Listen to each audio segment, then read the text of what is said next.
Uh, okay, so I'm Rabbi Rothschild. I stream my life 24 hours a day, 7 days a week, 365 days a year for world peace. I've been doing so for more than 4 years. My streams go back to the pandemic. We've seen the death of a queen, the birth of AI, the coronation of a king, and everything in between. Lofi, have you ever seen the movie The Truman Show or the television show Big Brother? Okay, it's basically the story of someone's entire life being on camera, and that's essentially what mine is. This is a real life Truman Show, a real life Big Brother. This is a timeline and a time capsule of human achievement. In the 1990s, Bill Gates coined the phrase content is king, and I'm making it true today.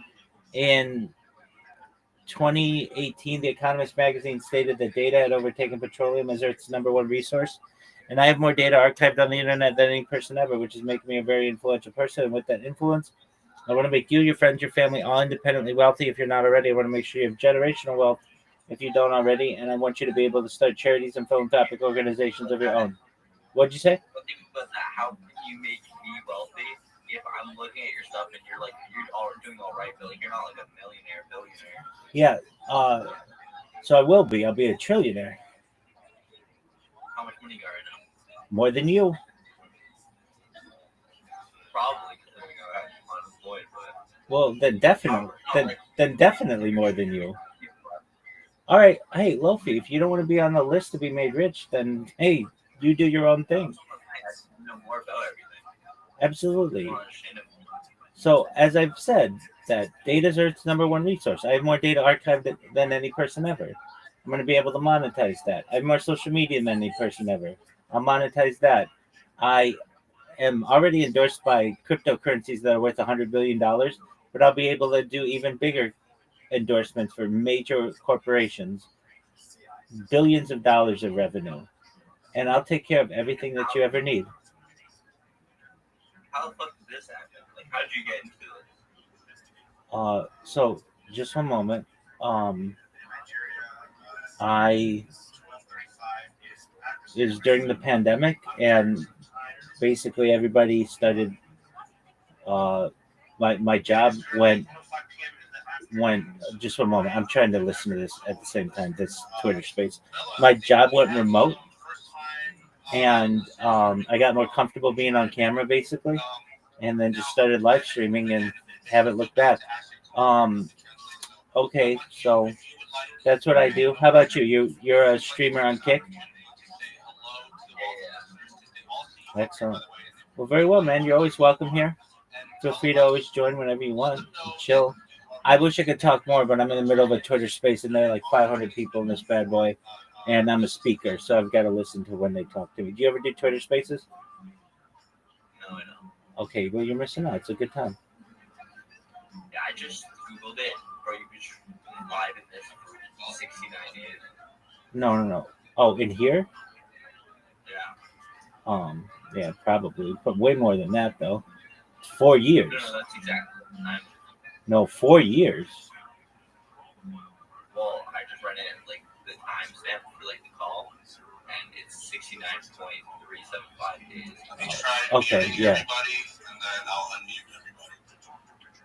Go ahead, try it out. I'll stop by later, but I gotta go. All right, take care, big dog. Enjoy yourself. Pleasure to meet. Pleasure to meet you. Thank you. I see you unmute your mic.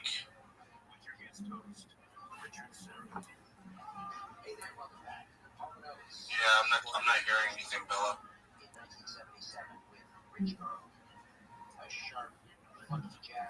I'll give you some time to work that out. Your speaker, so you can feel free to interrupt at any time. But Anu, what do you think about that song that I just played? It's an amazing song, no doubt about it. And this song became so famous that it was even used in a movie also. I think it's a Ajay Devgan movie, and very beautiful song. And yeah, it's a legend person. This person is a legend person, no doubt about it. And we love all Indian people, all Pakistani people. Those persons are listening the music and love the music. In Indian language, it's a ustad. Ustad Nusrat Fateh Ali Khan. Ustad, you know Ustad. Ustad means I need to say it's a teacher. It's a professor also. It's a Ustad means Ustad. So it's a Ustad Nusrat Fateh Ali Khan. It's amazing also. Nice, nice. Hey, speaking of which, I think your engagement worked because I see Manju Suman. I'm following this person and tell them they don't have to follow me back, okay? It's okay if they don't want to follow me. But if they do like to tune in, tell them to follow me and hit that bell icon so they can get reminders whenever I broadcast. Because not only am I going to play Afro beats now, I'm going to now play Pakistani and Indian music in this show. And I don't have a schedule anymore because it's very tiring. So I'm doing surprise pop-up shows, and I'm going to try my best. This is now going to be my new challenge for you guys. Okay, I'm going to try to coordinate 3 time zones. Okay, it looks like between Mumbai, Pakistan, and India, it's only like maybe an hour difference between each other, so I can consider that one single time zone. And then I'll look at Nigeria, and then United States. Actually, 4 different time zones because sometimes Casey will want to come in and participate, and he's on the other side of the United States. I don't know if you guys know, but United States is a vast continent, or the Americas rather. But the United States is very vast as a country, and so we have different time zones. I'm all the way on the left. Casey's all the way on the right, and so he's 3 hours ahead. And right now it's very early for him. Um, but yeah, I will try my best to find a time that works for everybody. That way, everyone can join in at the same time without losing sleep and stuff. A new bite, if you can graciously assist me with saying hello to our friends out here and tell them what I just said.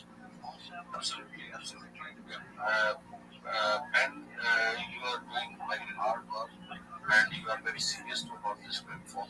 And my blessing always with you. And one day you see your hard work is on a right way, and you are successful. Rate is 101%. I'm, I'm, I'm just talking. I'm also written it in any paper. Your successful rate is 101% successful. So don't worry. और मैं जितने भी यहाँ पे हमारे India के जो दोस्त बने हुए हैं मैं उन सभी से ये रिक्वेस्ट करना चाहूँगा please follow our brother host please follow them all and on the notification bell and please support them also. So please I want to request you again to everybody please follow excellent Casey and all speaker panels. Austin is a very tremendous guy. Austin, my brother, hello, how are you? You are also a very nice person. Please follow them also and on the notification bell also. And GNF Stay and Rabbi and Bojo also. I don't know Bojo, it's a man or it's a woman. I don't know about this person because in every space I've seen this person, but he is also my teacher. And Elias and सभी जितने भी आप यहाँ बने हुए हैं everybody please follow my brother and please push it to the top of the list. I am requesting to thank you so much and one thing I am also requesting to everybody my subscription is on. If anybody subscribe me I am 100% give subscribe back to me. So thank you so much. Hey, thank you so much, Anubai. And yeah, I do see Bojo a lot. Very active person, but very quiet person, and I dig the vibes. Like I kind of understand sometimes. Um, like when I stopped doing these morning radio shows, the first day I had full rest. I had a lot of time to just enjoy the app, and so I like to look at all the pieces.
Austin. That's not what we're about, all right?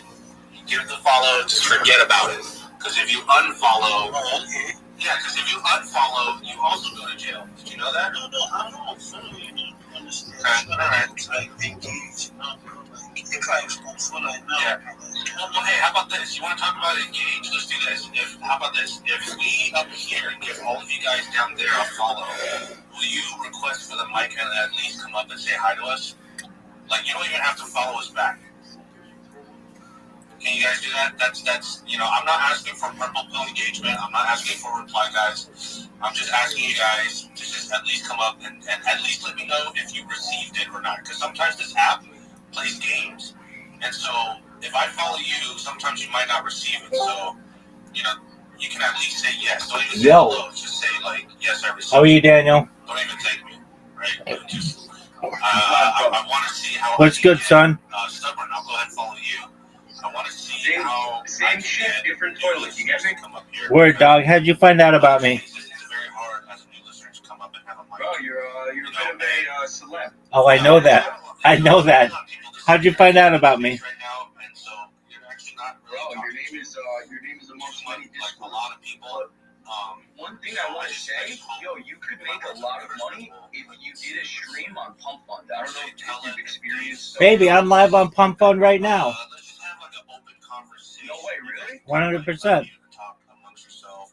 Yo, if you invest like $10 into a volume bot, it'll bring a lot of traction to the Pump Fund stream. But you'd have to get like a pump bot or a volume bot. I know. I know. I only care about streaming on there. I don't do it for money. Fair enough. But thank you. I appreciate it. You're absolutely right. That's an excellent example. Start the conversation with everybody. There's, I think, I'll send some of my buddies a link because I always see you going at it and shit. You're always putting in work. So 100%. I appreciate it. Thank you. I wish I could talk more. I'm in the middle of a Twitter space, but some other time when you come in here, I won't be as occupied, and we'll chop it up. Okay?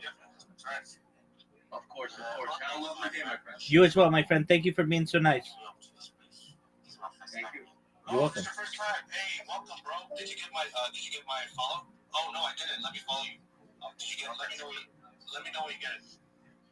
Thank you very much.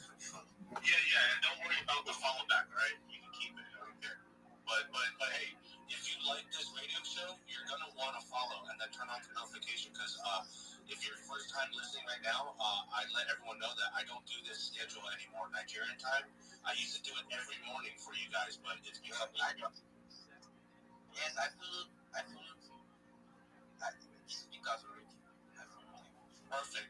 Yeah, make sure you follow us so you can, because we're all part of the community, and then whenever I post a purple pill, a live space, you guys get notified first with the bell. I'll be streaming to the cities whenever I see it. Now tell me, GNF, are you having breakfast today, or you decided to skip breakfast for today and just go straight to work? No, I'm just coming back from the gym. Oh, nice. So you already ate before the gym? Yeah, what did you have? No, I haven't had breakfast. I will just probably get ready for school. I'm a student. Oh, okay. Gotcha. When I hit to the school, then I'll have something. Okay. Nice. Wow, it sounds like you have a busy morning already, bro. Yes. I think some music might help you get through your morning a little bit easier, and hopefully with the music, with some Afro beats, in the blink of an eye, it'll be like 1 p.m. already for you. So maybe I'll play some music for a little bit. I see someone raising their hand. Moses, I'll follow you, and I'll bring you up. I'm just gonna bring everybody that wants to speak up, and I'm gonna mute everybody, and I'm gonna play a little bit of Afro beats, okay? Okay. All right. Thank you very much, guys. Good morning, by the way. Good afternoon.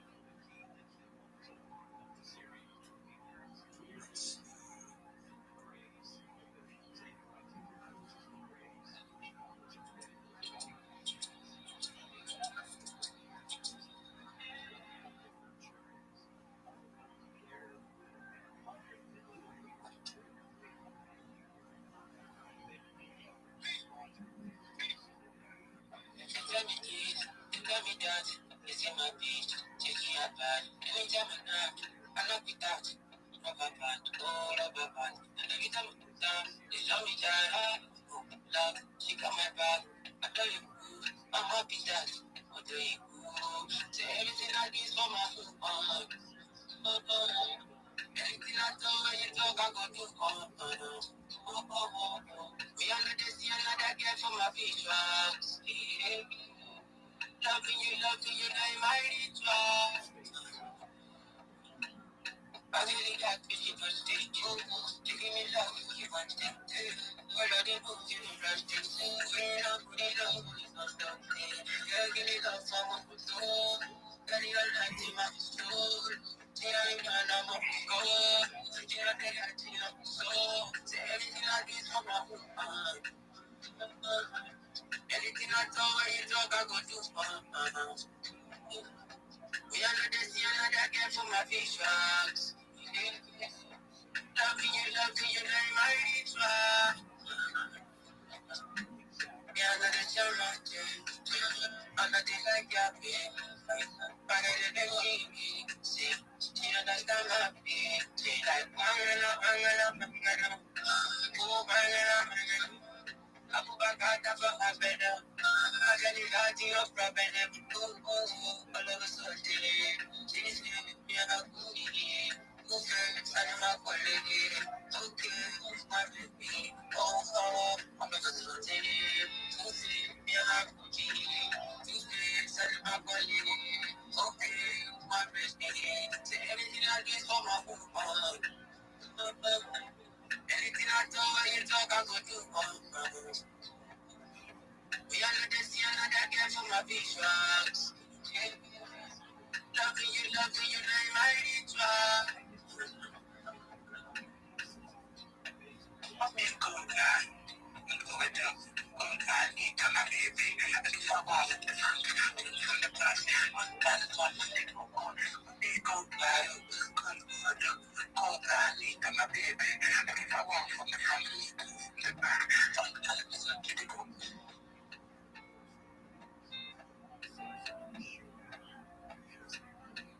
Hey, thanks for tuning in, new listeners. I'm actively giving you guys follows, and you don't have to follow me back. That's right, I'm giving blue tick follows, and you don't have to follow me back. It's all right. I'll stick around at the end of the show for a $10 giveaway. Yes, stay after the show. At the end of the show for a $10 giveaway. Specifically looking for people at the bottom, new listeners that are just joining. I want to show you guys how much fun we have on the show. That way, you guys can follow. You will hopefully follow me back. I'm not expecting a follow back. You can have mine for free, but I hope you guys will follow me because you're actually interested. You want to tune in. Bully Bunker, I just followed you. Thanks for entering the space. Okay, he left, but I gave him a follow. That's all right. Yeah, so just stick around at the end. There's gonna be a $10 giveaway, and yeah, let me play. You know what? Let me play something from United States. You know, because this is like a global village, and there's Afro beats. We got Pakistani music. We got Indian music. Let me show you guys something fancy. Something fancy. It's a little old, right? Might show a little bit, but I think this is a very timeless song as well too. This one's actually not American. I would say this is more like UK. So, you know, where's my UK boy out here, Nathan? Where's Nathan at? Is he still here? Let me see. Let me unmute in case he's a speaker still. Nathan, where are you at? He's gonna miss out on this, bro. Right, whatever. He's gonna miss out. Let me bring Casey back up as a co-host. You keep rugging, bro. You keep rugging. Wow, there's a lot of new requests here. Okay, I might have to do just like speaker time and then shuffle you guys out. That way you all guys get a chance to speak. So yeah, let me play something from I would say the UK. So now I gotta come up with something American soon. So but for now, check this out. It's Sade's Operation.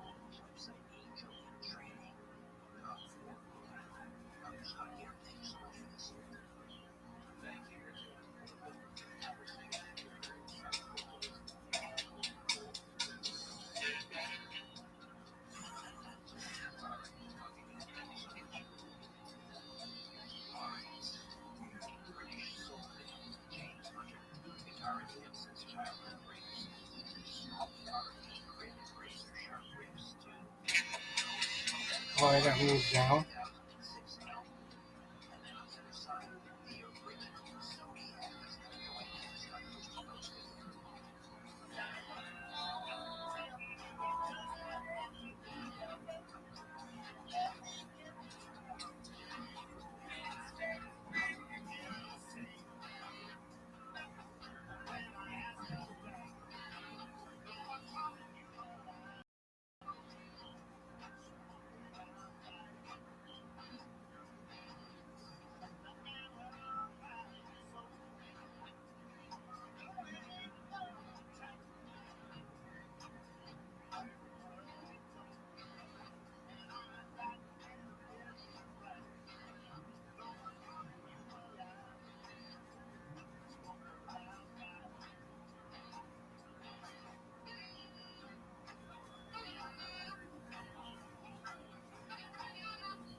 keep talking. I don't have a problem with somebody who's conservative. Like, I'm not conservative for the most part, but I don't hate people just because they're conservative. But a lot of times, they'll be like, this guy can't not fuck you. I mean, well, rethink your thinking, dude, because according to Alice Hamilton, the Republicans are trying to kill us. So She's gonna be outside of Cam Harless's house with like a stop an AR-15 stop the Zucam anarchist. All right, you want to see this dude here?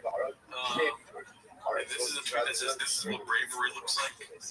We gotta come up with a list of people to shout out during the episode so I can drop their names in like jokes. We look up this stuff because I got Josh Wad, what's up, dude? Yeah, what's up, Josh? Phil Schwartz. No, it's not as funny as Cam Harless. Josh Wad. No, I'm kidding. But like, we should have a list sort of like you do your Patreon shout outs with EC Mode.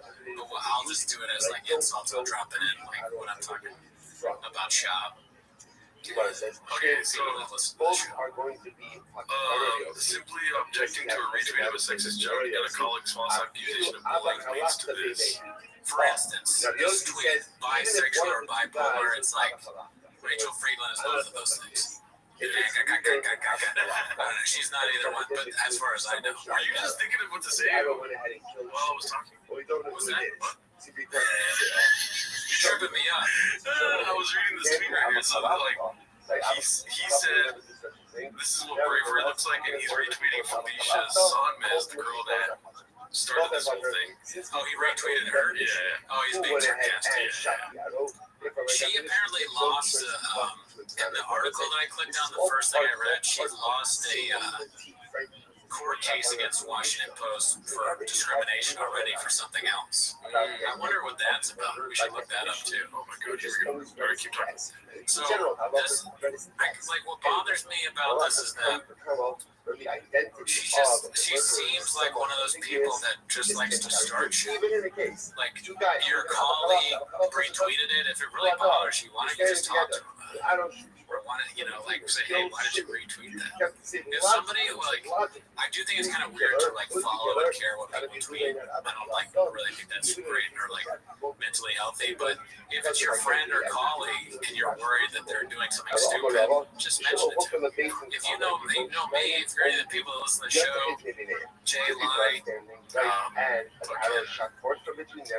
Gino Jeffers, let me know if I'm saying something stupid instead of saying, Brendan Cooney on Raccoon Tweety said this. I can't believe I have to listen to podcasts like this in America in the year of 2022. It's like, I don't know, I just don't think it's healthy to do that. And then the whole victim shit where you say something, you retweet this guy to get him fired or whatever, and to stand up for yourself, and then you're like, and look at all the people replying to me. And there is some truth in it. The guy saying that all women, he's not serious, I don't think, when he's saying all women are bipolar, and then you act kind of crazy. It's like it doesn't help. That doesn't help defeat that image of women. Okay, so basically what I'm getting from this, because the first article I tried to click on is behind a paywall, so I couldn't read it. Right. But she, I guess, alleged misconduct, sexual misconduct against the Washington Post. The entire newspaper? Against the executive. Yeah, against somebody at the paper. But the judge ruled that the facts alleged by Ms. Sonmez do not support a plausible inference that the Post discriminated against her or created a hostile work environment, wholly or partially because she is the victim of a sexual assault or a woman. So she sounds like she was assaulted allegedly by somebody, and then she said because that happened, the newspaper did something that wasn't good around it. Yeah. But the judge said it's bullshit. Yeah. Yeah, I mean, I don't know. Who knows, maybe, but it definitely, it leads you to, with that, and then this new thing where she's going crazy about some tweet. Yeah. It's like it paints a picture of the person, and then show a picture of her. All right, let me see the images here. Bam. It kind of looks like Amber. I can't really say it. Just kidding. Okay, I sort of see. Now show a picture of Dave Weigel. Dave Weigel looks haggard at best. But I would How do you do this? I don't know how to make the face bigger. Dave, You can kind of tell stuff about people sometimes by the pictures they pick, for that are online. Yeah. Like her profile seems very intense. Yeah. Just an intensely choose picture. That's the kind of person that tweets like this. But I could also be. And then look at this fucking fat loser. I mean, he's just jolly, dude. He looks like he ate Carmel. But like only ate Carmel. Yeah, look at that. Yeah. I just don't. My main issue with this is like, don't retweet stuff that's not funny. Yeah, This stupid shit. I mean, he's gonna go back to work, right? He's just suspended. It's crazy that you can get suspended for a retweet, especially one like that. Who cares? The Washington Post. I mean, if there was like a history of him having like crazy ass, retweeting things in office with his voice. Is there a history though? Yeah. Or just the first one? Fuck shit. As Dave, this is his first cancellation. And then we look it up and we're like, oh. I mean, they should put him on the map. What is a cancellation? Like, I never heard of this fucking word. I don't know, I've heard of him because I'm on Twitter all the time. He's like a Twitter personality. Oh. Other innocent sharks. He's suspended for a month. Yeah, that to me is crazy. Can we just let people tweet stuff? I hate the things where it's like my tweets are reflective or my opinions of my own. Like, yeah, duh. Yeah. Is someone else tweeting for you? Of course, they're your own opinions. You shouldn't have to say that. I don't think you should get in trouble for things you retweet. What if you did it by accident? Oh, that's it. I butt tweeted once. You did? Yeah, it's actually kind of funny. I had my phone in my pocket. And it was on like unlock, It looks like he's mad at you. And I can't unsee it because of the light. But, so I looked at my phone and I saw that I had a reply from Luke Schwartz, and it said, "Is this a butt tweet?" And it was like an article from the New York Times, like about some charity, and he knew I wouldn't have like retweeted that because I'm a bad guy.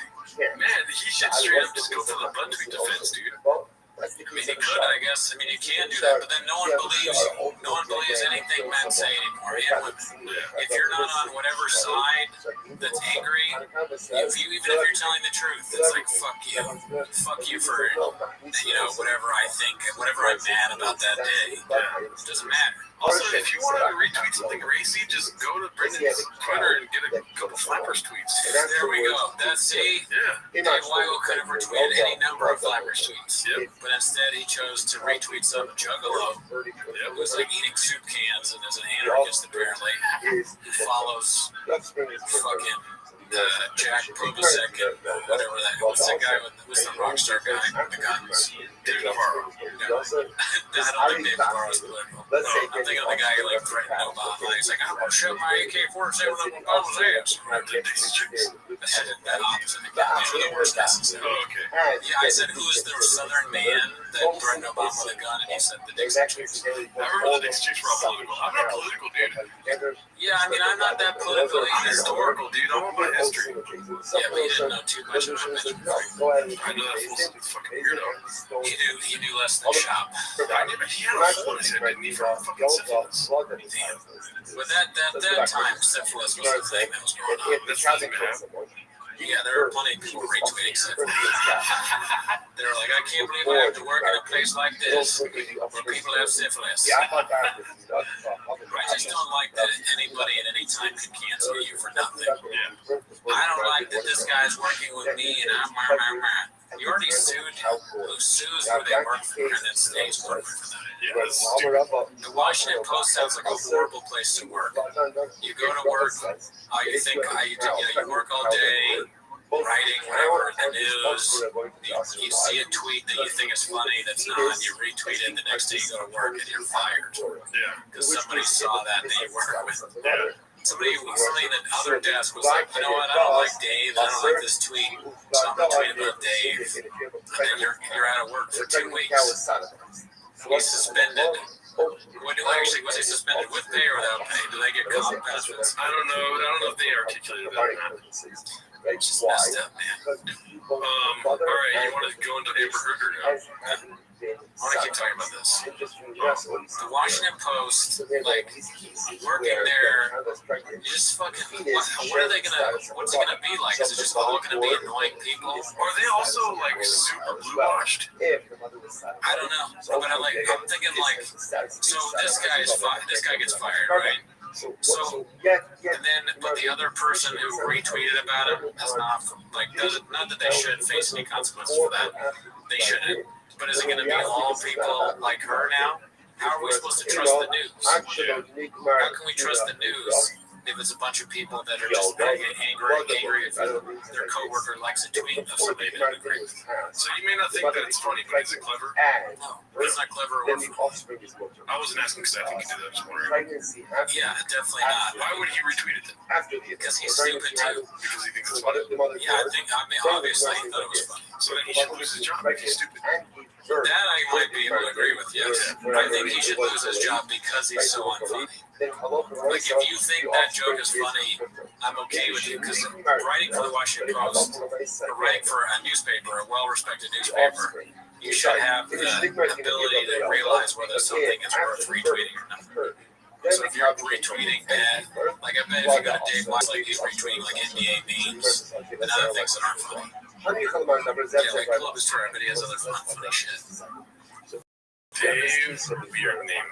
What is it? Why? Right, that was convicted of murder, right? You just got a new follower. It wasn't me. It doesn't really matter what the case Let's is. see here. Either way. Wow, 602,000 followers. He's retweeting Gangsters of Capitalism for sale. It's like this. Is this his own book or what? Written by Jonathan M. Katz. So he's just supporting the lobby, dude. Yeah, I don't know that one. He's retweeting some GOP Senate race. He's retweeting something said to Kanye West. So it's just boring shit. Yeah. He's a boring guy that retweeted something and now he's out of a job. He retweeted something from this one comic. What's his name? Fucking David Smith. David Smith. The guy from Legion of Sins. Oh, you retweeted that guy? Okay, so Weigel is somewhat of a libertarian band, I guess. I didn't know that. I'm surprised he still has a job. Obviously, in order for the mother, right? Turtle names. He retweeted a little paper naming a turtle. So he's wholesome too. Has to be a father, right? So the nice sucks. You can't spell sucks without SEO, which is just not factual, I guess. On the way, it's all retweets. All he does is Let's go see Felicia's profile. I want to see, like she says that she's getting attacked a lot. That's another thing, is like, you can't say anything now without being attacked by millions of people either, which is also annoying. So why even make a big deal out of this? Oh my god, I mean, she's tweeting up the yin yang. I'm gonna look it up. Look at this, dude. She's tweeting about being harassed online, which I'm not in support of, but also just stop tweeting. Mexican president snubs Biden's invitation to summit. I mean, that's kind of racist. I don't see French president snubbing anything. Long COVID is creating a mess. There's people, every time that you see like a woke thing, they have an article about long COVID and how it's like gonna fucking ruin the world. All of them are very, we should be worried about the people that have long COVID. I feel bad for them, but it can't be coincidental that every like woke person is like super worried that they're never going to be able to work again because of COVID. Yeah. I know like one person with long COVID and they seem to be doing okay. But if you read the news, if you have long COVID or if you've had COVID, you're going to have long COVID and we're all going to die soon. I saw this thing too. Oh my god, this is. Oh my god, dude. Why the fuck do people go on Twitter? Why? I mean, because it's fun. This is not fun. This is ridiculous, dude. Well, this guy's not having fun. Last night I came under an unrelenting series of attacks intended to tarnish my professional and personal reputation. The cause? Some tweets I sent out calling for compassion within our workplace. Those attacks continued. It's a bad tweet, dude, when you see 1 of 6 fucking bullshit. The next one says, in hopes of de-escalating, I temporarily deactivated my account amid a barrage of online abuse directed by one person but carried out by an eager mob. The one-sided attacks continued even after I stopped engaging. I know the old adage, hurt people hurt people. But what then? 2 questions already. No answers. In such a situation, it is difficult to find the line between sympathizing and challenging with compassion. My instinct is to defend myself, but I talk a big game about kindness, and I'm going to try to practice some of that now by simply moving on and not engaging. See, but this guy, although he's talking like this because he has to, because this is how these people talk, he seems to make a lot of sense. He's the normal adult here, but the other people are insane. They're attacking this man for no reason. His thing was like, be kind to people. If that makes you mad, you need to get therapy. Yeah. How would that make you mad? It doesn't matter which side you're on. If someone's like, hey, let's all come down and talk about this. That person isn't the wrong person, right? But now it is. Now that person is Hitler. There are probably people like responding with names like you probably were. If it was World War II, you'd be with the Nazis, and that's all he's saying is like.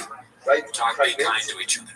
It's crazy. And also, he pointed out, I read through his Twitter, he pointed out, he's like, I'm Latino, and then being attacked by this white guy. There it is. He's the only Mexican American reporter on the national. The only one. So what about that? Yeah. Why don't you talk about that, Felicia? Yeah, Felicia. There's only one Mexican in the entire, whatever the national desk is. Yeah, whatever the fuck that is. You're over here whining about some tweet from a redneck loser that someone retweeted. But where's your concern for Mexicans on this thing? Yeah, where's the love for Jose Del Real, dude? He's keeping it real. Instead, what you're doing is attacking this Mexican journalist. It's fucked up. I always think it's funny when people have their arms crossed in their profile picture, like, fucking come at me, dog. Yeah, that is true. Like, it's kind of lame. These journalists think they're, like, super duper, like, important, cool. Yeah. I don't know. People really hate journalists. You know what knows someone's an idiot, though, when they call journalists journos. If you're not from England and you call journalists journos, like, who are you? You think you're a great tree hooligan? Hi, Brendan, you gonna be late today? Yes, go on, talk to the Jen Evans. Oh, hi, these Jen Evans, right? And, like, the right is turning into, like, dumb English people. Oh, I like Jen Evans. Say I'm not that smart, right? Oh, crock of shit. Crock of shit, right? You know, I think that women are bisexual and pansexual. Oh, really, dude? Oh, really, dude? Oh, I don't know. Dude, this is Ricky Gervais spaceship, man. This is a crock of shit. That's what this is, dude. All of this is bullshit. You just basically said that, but in a lot more words. You agree with me? So, yeah. What's your opinion on it? Everyone should get off Twitter. Twitter should fucking die. Eat a dick and die. That's my fucking opinion. Why do you say that? Because I don't do well on it. No, I really just, the humor base of Twitter does not make fucking sense to me. And in my opinion, is killing people slowly. So when I say flat Earth Europe, you don't think that's funny? That's hilarious. I mean, that's not Twitter. You can say that shit on fucking Instagram. You can say that shit on Facebook. Yeah, but it's not the same because Instagram has pictures. The caption doesn't even matter. You can no cap. That's where it came Oh, so you're telling me Instagram has a third dimension, dog? Yeah, like text-based shit? I don't understand what you mean. What are you talking about? You can share a story post. I'm just fucking flapper shirt, dude. I'm there for it. I'm retweeting that shit. Can you share stories? Yeah. Oh, yeah, you can. I know you can. I do it all the time. I just don't. The stories are like, I don't know. I don't want to film something. I don't want to have to like edit whatever the fucking thing is in the thing. I don't understand that. I like writing. I'm a writer. I'm a writer. Oh my god. I know, I just, It's people like you that create sexism in the fucking work environment. You're a writer, dude. Yeah, I get because of my retweets of people like Cam Harless. I put up in my phone, I say 140 characters, so I have. Actually, it's more, right? It's more now. I don't know if I don't know. You know better than I do. I'm treating you like that guy that has to look everything up, but you know, like, so look at your bookcase, it only has 6 books. I have a fucking shit ton of books. There's like 3 books in there, and a lot of like There are books on like the history of cookies. This is how you know you're losing an argument in my apartment is when you fucking attack my books. There's more of a pinata than there is books. That's true. There's a lot of. It's a big pinata, so there's a lot of books. Yeah. I did 2 shows this week. I did Nightcap, pretty good show. I'm trying to think of anything crazy after Nightcap. Nightcap's back inside. It's not outside anymore. Have you ever been there? The Burbank thing that Aaron Milner runs? It's a good show. He's building a brand, which I support. And then I did the brunch show with Josh Edelman. Josh, yeah, it's brunch show, Bar Covell. It's hard to do. Oh, yeah, the 1 p.m. show. Yeah, it's hard to do comedy early in the day. Yeah. But the audience was chill. I had like 1 giant beer, which created me for the rest of the day. Oh, that makes sense because you have beers in the morning. Yeah. Everybody was having it's a brunch. People were having wine and stuff. You have more beers than I have books in the morning, Doug. That's not very easy to do. So I'm seriously I had 2 beers. I asked for like the Australian lager or something like that, thinking it was just gonna be a regular beer, and they gave me this like giant glass. I was like walking into the show, like, okay, that guy's a problem. Yeah, this giant thing. I'm just like, oh yeah, I'm gonna be on the show. But did okay. Also, you're forgetting a major plot point here, dude. You did fucking you did the potluck at Flappers. Or, you know what I'm saying? Oh yeah, I did the potluck. That was funny because I was driving to record Doom Scroll. So yeah, you can also check me out on Doom Scroll with Isaac Hirsch and Nick Olrich. I filled in for Daniel Cabral on that show. I was driving there and Luke was like, hey, I'm hosting tonight if you want a spot. I don't know if you're supposed to say that. Oh my god. But I'm just kidding. Luke was like, oh man, you made potluck. But I thought he was kidding. I didn't really understand. And I was like on the way to the podcast. So I filmed the podcast, and then I went and did the potluck. And I did okay. I didn't do great. Yeah, I did fine. But it was cool to be there. It's been what? I don't know. 4 years? Something like that. 3 years, 5 years maybe since the last time I hosted, Stuart was working at the store. Yeah. He hasn't worked there in years. The last time you hosted what? I mean, the last time I did it. I wasn't hosted. The last time I did potluck, I did Kill Tony right after and ate shit on Kill Tony. Let's watch that. Let's watch podcast. Yeah, right. I hope they fucking burn that shit. I did a street show. This is my street show. Yeah, so probably it's more than 5 years ago to do street shows. Yeah, you told us on the podcast before. I've told it so many times. It's haunting. It's haunting, and it's not shop. It's not fun to think about. This is my shop era. Where I was in a personal shop. You're doing a trap Franklin, so Yeah, I was doing jokes about Ben Franklin fucking women and shit. And my clothes were Mexican cookie. Salsa and cookies. Dicey, bro. Even if we try to fight Chop, so you even went back to Chop. Chop is like that movie, The Thing or It or whatever. This is The Thing, where it's like you don't know who the monster is. It could just be you or me. But then as soon as they don't expect it, you start talking about Chop because the monster is you. They're like chasing it. you're way older than me, Doug. I'm straight up picture of the thing, Doug. It's my How old are you? 22. Yeah, right. It's a rough 22. Lord. This one's like, they go on TikTok, they go viral because you're their Uber driver, you're an Uber Eats person. Like, my Uber Eats person, I met him, he's 22. That's what he looks like. Oh my God. This happened. Shit. I don't know, would you work at the Washington Post these days? I think I would do it if it was like, if I got paid like $35 an hour to work 4 hours. Why are these your numbers? I mean, because journalists work 4 hours a week. Whatever, like the mail guy, how much does he work? They don't get a lot of mail. Let's be honest, the WAPO, Doug. I don't understand a word of what you just said. Because you're so old. I'm saying, if you're working at the Washington Post, what beat do you think you'd do? Oh, like a writer. I would love to be a sports writer. Yeah, I mean, that's probably what I would do too. Sports. How fucking old are you? You said, what would you do, dude? Yeah, like the news, the beat. Is that Twitter speak or is that 30? That's journalist speak, you dummy. Okay. I'm gonna make it go back to school after this I'm podcast. sorry, I'm not a journo, okay? God. I think I would do sports, but dude, we get canceled so quickly, man. You can't even retweet. Can you imagine? I fucking like things that Kenny Lyon tweets. Somebody would be like, look, is this where I have to work with somebody who likes the tweets of Keith Johnson? Well, this is how much fucking Twitter sucks, dude. And yeah, this is the pony I'm riding. The Twitter fucking blows. But you have not said why you think it's Because I don't even have a job and I'm scared of retweeting things that I think is funny. so you are scared. Yeah. So when you see a tweet sometimes you're like, oh, that's funny, but I won't retweet it because I'm worried about the consequences. Yeah. And then even then, too, whenever I like something, I fucking unlike it because I'm like, fucking shit. People can survey your whole fucking existence on Twitter, dude.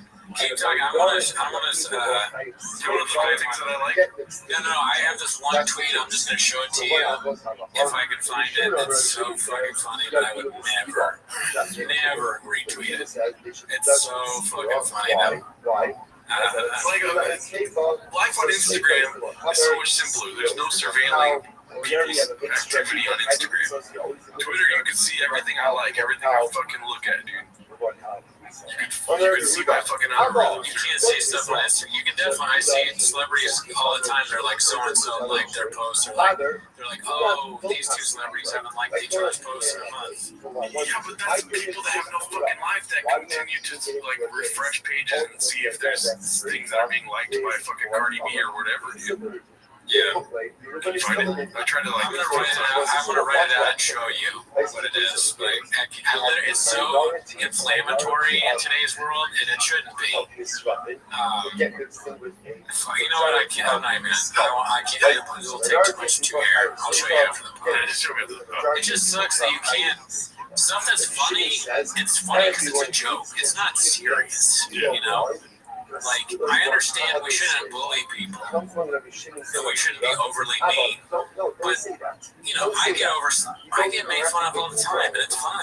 Yeah. And Toronto gets made fun of too, for his thing. Everybody has things you get made fun of for, and they're like, you never say anything bad. But, or it's like, it's such a double standard. It's okay to, like, shit on one thing, but it's not okay to shit on something else. It's not fair.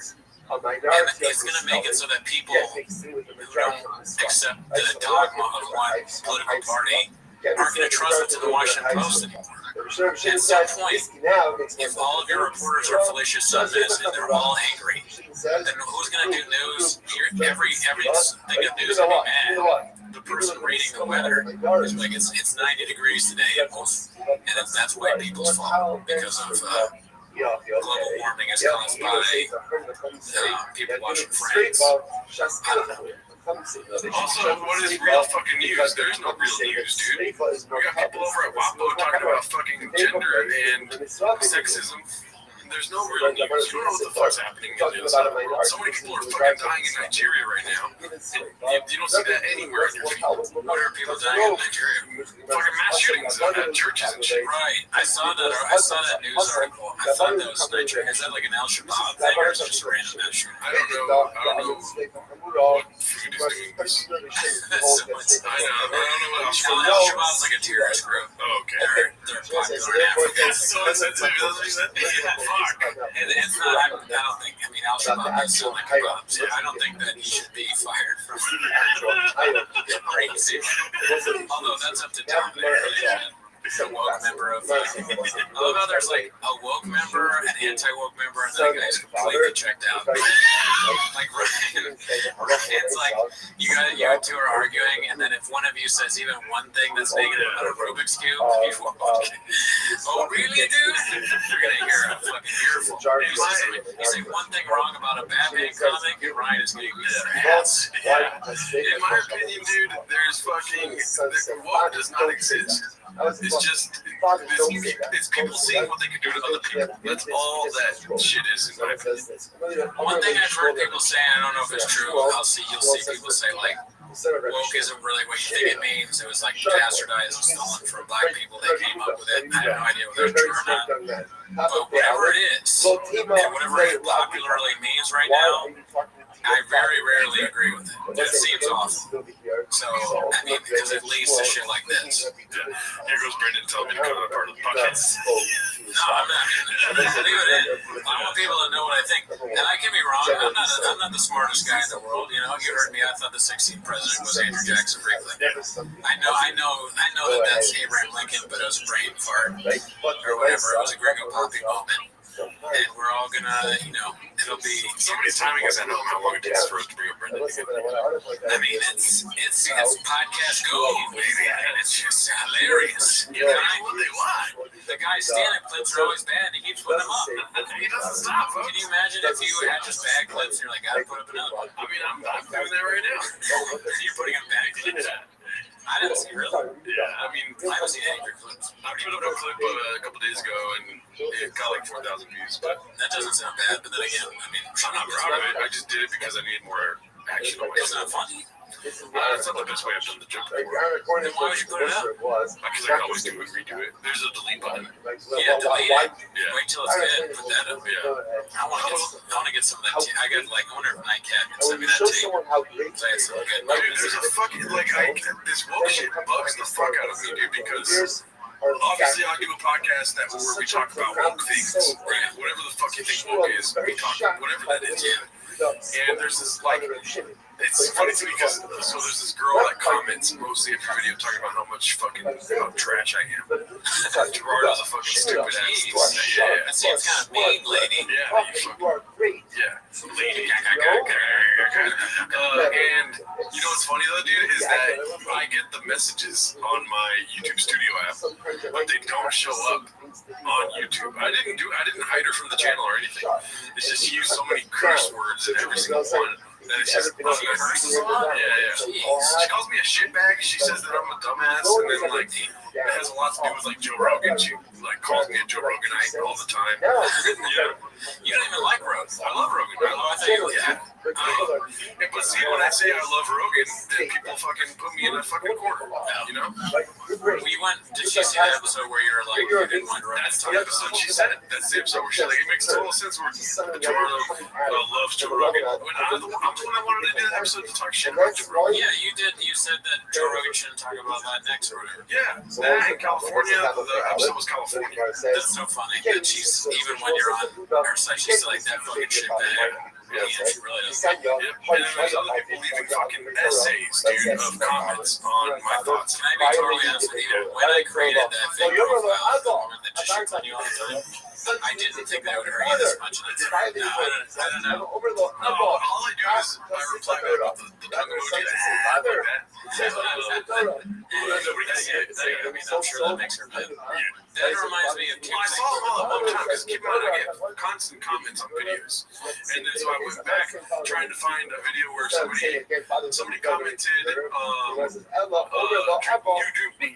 drinking game. Every time Gerardo mentioned sobriety, take a shot, right? And somebody responded to that recently. This is a long time ago. Yeah. Somebody responded to it recently where it was like, damn, I would be fucked up. I would probably die, right? A joke, pretty funny. Yes. And I was trying to find it because on the YouTube Studio, if somebody's replying to a comment that's already existed, it's hard to go back to that reply. So I had backed out of the page way too fast and I couldn't get back to it. So I was starting to go through all these comments that I haven't seen before. And I noticed this girl is commenting every other fucking video about me, dude. That makes me think of two things. One is that hilarious meme, which I probably brought up on the pod before. It's like fucking Lord of the Rings, or no, it's Harry Potter. And Harry Potter's in one frame, and Ron Weasley's on the other. And Harry Potter's like, where were you when I created my YouTube thing and I only got 5 views or 5 comments? And then Ron Weasley's like, I was too busy making 5 views, fake profile. Oh, yeah. That shit is so funny. The other thing I was thinking of is these fucking commenters.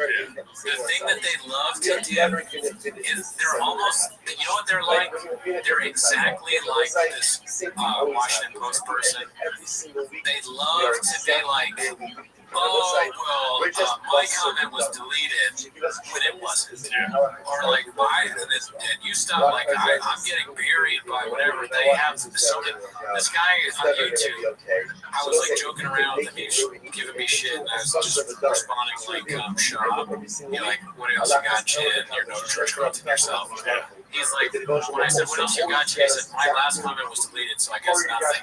But I don't know how to delete comments. So that definitely was not me. And that they love to, like, when they're losing or when they seem stupid, they will say shit that's just not true. That's like the strategy of a person who's stupid. They're like, oh, well, I'm getting shadow banned in this here, and people don't see it because of da-da-da. Shut the fuck up. You're not funny. You know this because your whole life no one has thought anything you said was interesting. And now you're surprised that you're not winning in this online argument? Let me give you some facts and some news. You're never going to win an argument anywhere you go because you suck. You're not funny and you're dumb. That's why. They already know this. They're not popular people. Nobody likes them. Gerardo is straight up just ignorant, bro. You don't know what socialist, communist, any 2+ syllable word means. First of all, those are not easy things to understand. Those are tough, difficult concepts to grasp. People that get PhDs discussing that shit. So if Gerardo can't accurately reflect all those things, it's not that. That does not make him stupid. You need to fart out your ignorant opinion because you like to hear it. First of all, listen. Let me. Or no, go ahead. Go. Don't attack my fucking farts. Like, they're pretty bad. They almost killed Morgan. Morgan Mazzell almost died. He actually responded to YouTube saying it's bad. I remember that. That's pretty funny. Oh, shout out like, Morgan it's funny, but save it for Big Uncle, okay? We're funny people. No, I don't want you to The respond. boner you have for capitalism is embarrassing, basically saying, quote, it's good to keep poor people poor because they could invent something, end quote. Like, what the fuck? Let me tell you something. Didn't quote that. I might have farted that, but What's this woman's name on the thing? What's her I'm name? not gonna say her name. All right, yeah, you're right. We shouldn't. But let me tell you something, whoever you are, and I'm talking directly to you now. Gerardo may not understand completely, and neither do I, by the way. But I'm saying myself as well. Neither of us can probably fully articulate the definition of capitalism, socialism, communism. Like, we can give you what we think it is and probably be pretty accurate, but we're not scholars. But you, 100%, I know this for a fact, cannot tweet about flappers like I do. That's what I was going to say. I know this. I'm going to be honest. This is being fully honest. I guarantee you that you cannot edit like Gerardo does. You cannot film like Gerardo does. You can't make a hit podcast. Isimo Pod. You would never be able to do that because nobody likes what you say. You're probably very annoying to be around. Nobody cares. And also, you probably don't have a PhD, so your idea of what it is, not that you need a PhD to be able to dissemble these things or whatever. I don't know if that's the right word even. But you're, long story short, get a life. Thank you very much. Dude, that's... Dominic and Ryan haven't stood up for me like that. Dominic silently agrees with her. He's like, keep going. He's ghostwriting for her. And then Ryan's fucking way above in the clouds, thinking 3D chess, as Joe Rogan would say. Ryan is really the mastermind in easy mode. It doesn't seem like it, but the success in many ways is because of how you don't expect it, but then he drops something, and then that's the magic. Also, I will say too, I don't know about socialism, capitalism, communism. All I know is that I don't like socialism and communism. I don't know how much I want to get into the politics. You're not a political guy. I don't like it. But also, I'm willing to say that my mind changes a lot, and nobody has changed my mind on the fucking red flags that come with, being red.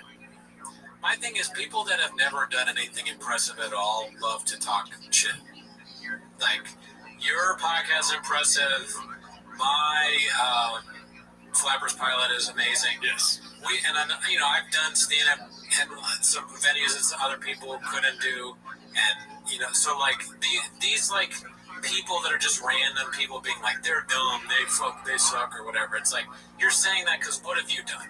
Nothing. So keep it to yourself. unless you want to, like, most of our comments are positive. We should get to the point where we can talk about something we like on this podcast. I love to be angry. I know. I don't know what that is, because like some of the YouTube comments have just filled me with joy. Yeah. If I'm being honest, dude, like the guy that was like, I want to see what's next in the video thing. I'm like, fuck yeah, hell yes. Yeah. The guy wrote "gawk on one of the episodes. It's like, you're saving my life. He went back farther than he went to some random episode and wrote "gawk." I almost cried. Tears of joy. The YouTube comments are more. I like them more than when I fucking get like tons of retweets. Every YouTube comment, I'm just like, that's awesome. I mean, I stopped listening to voicemails because of how many people hated on me. I told you about that, right?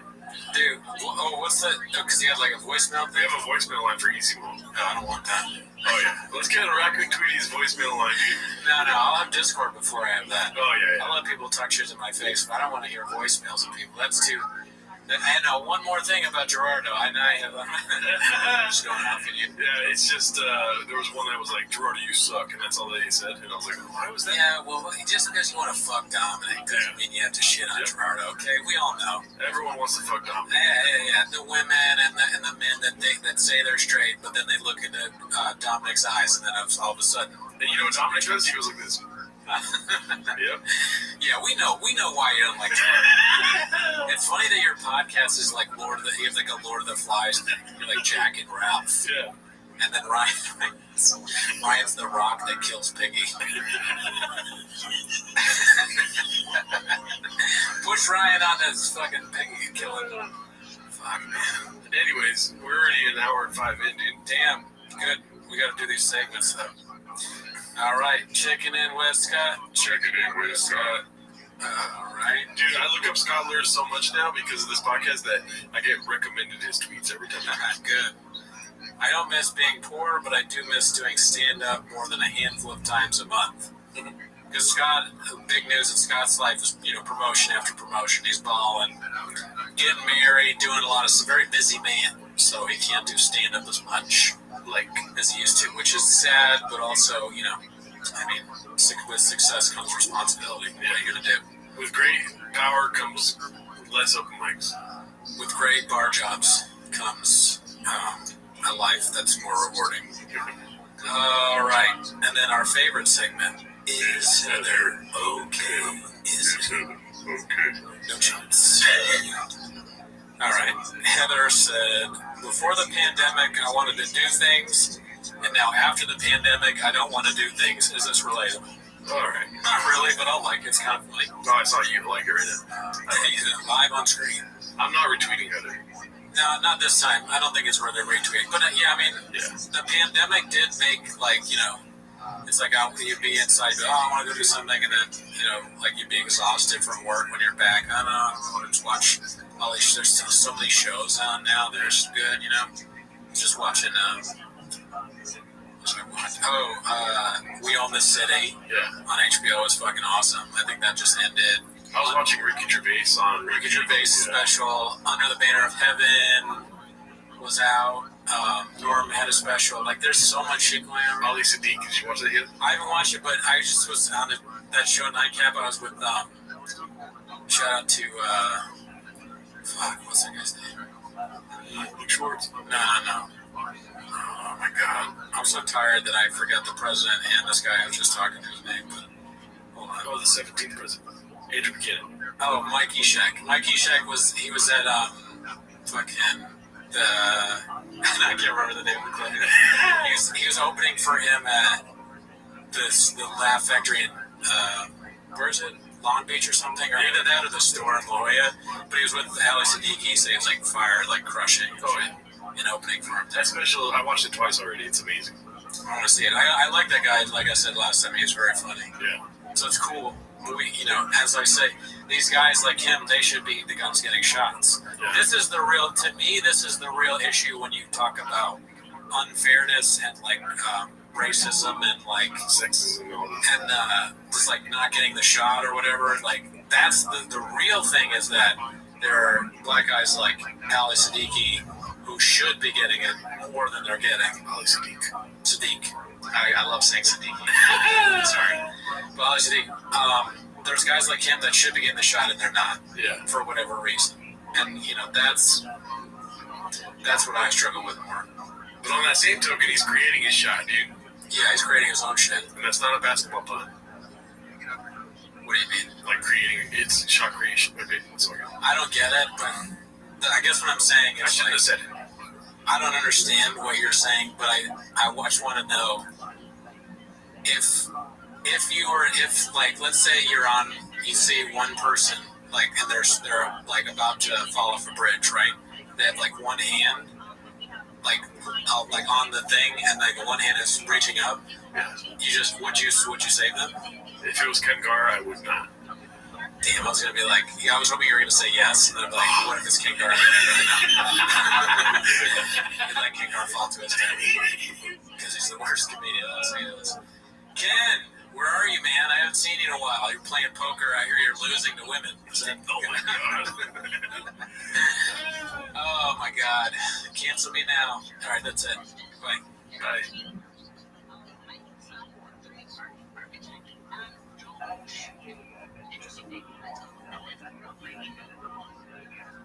Let's continue to build. Let's continue to run.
Make sure you if they follow every space they follow on the page and we are here to grow together.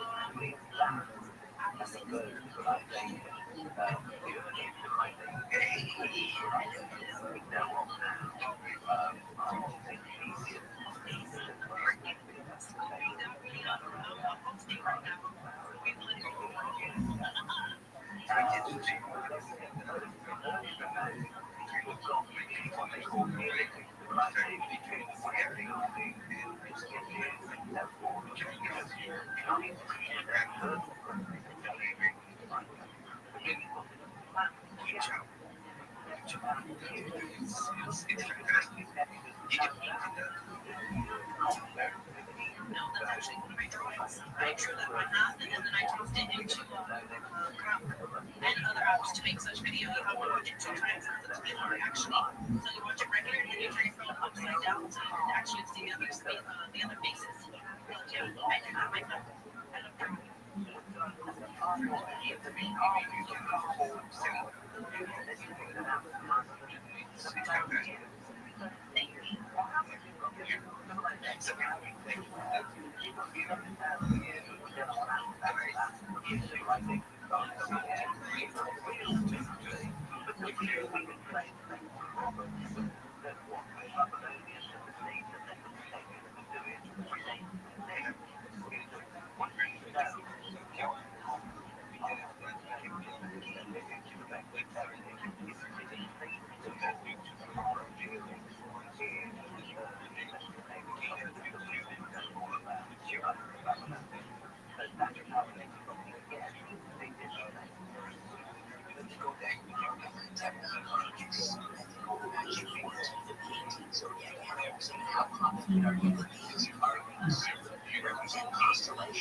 Constellation symbolism, let's say, rather than original unrelated stuff.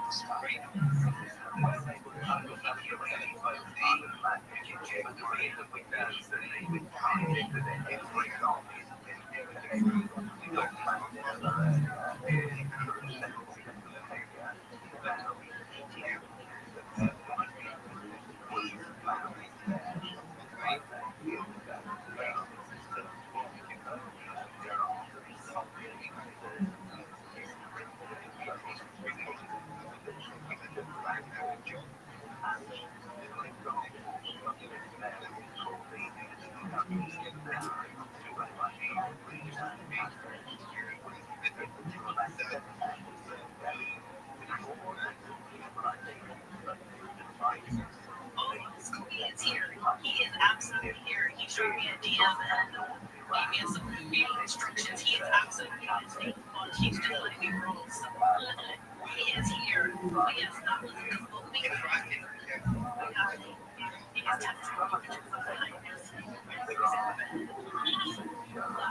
I got this. And that was completely, that was just speaking. So make sure you hit him when they follow.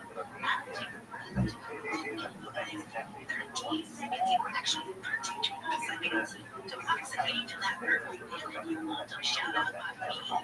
People are here looking for oxygen. So jump on that very band. Let's go, my people. If you guys are looking for a job, you will see oxygen in that purple field. So let's go. 32 seconds, which I said that a few seconds ago. So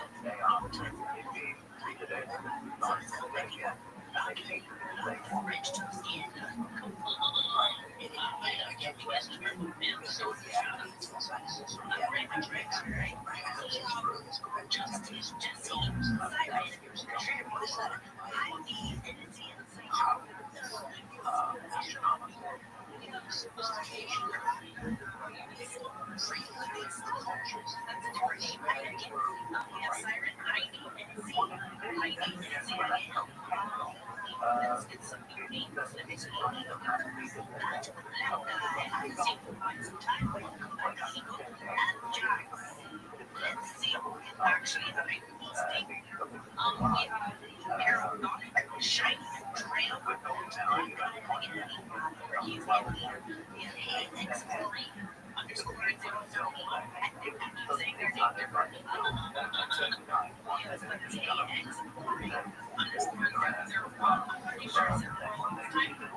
Mark, I will say good morning, and let us begin by thanking all of our sponsors for this morning here today.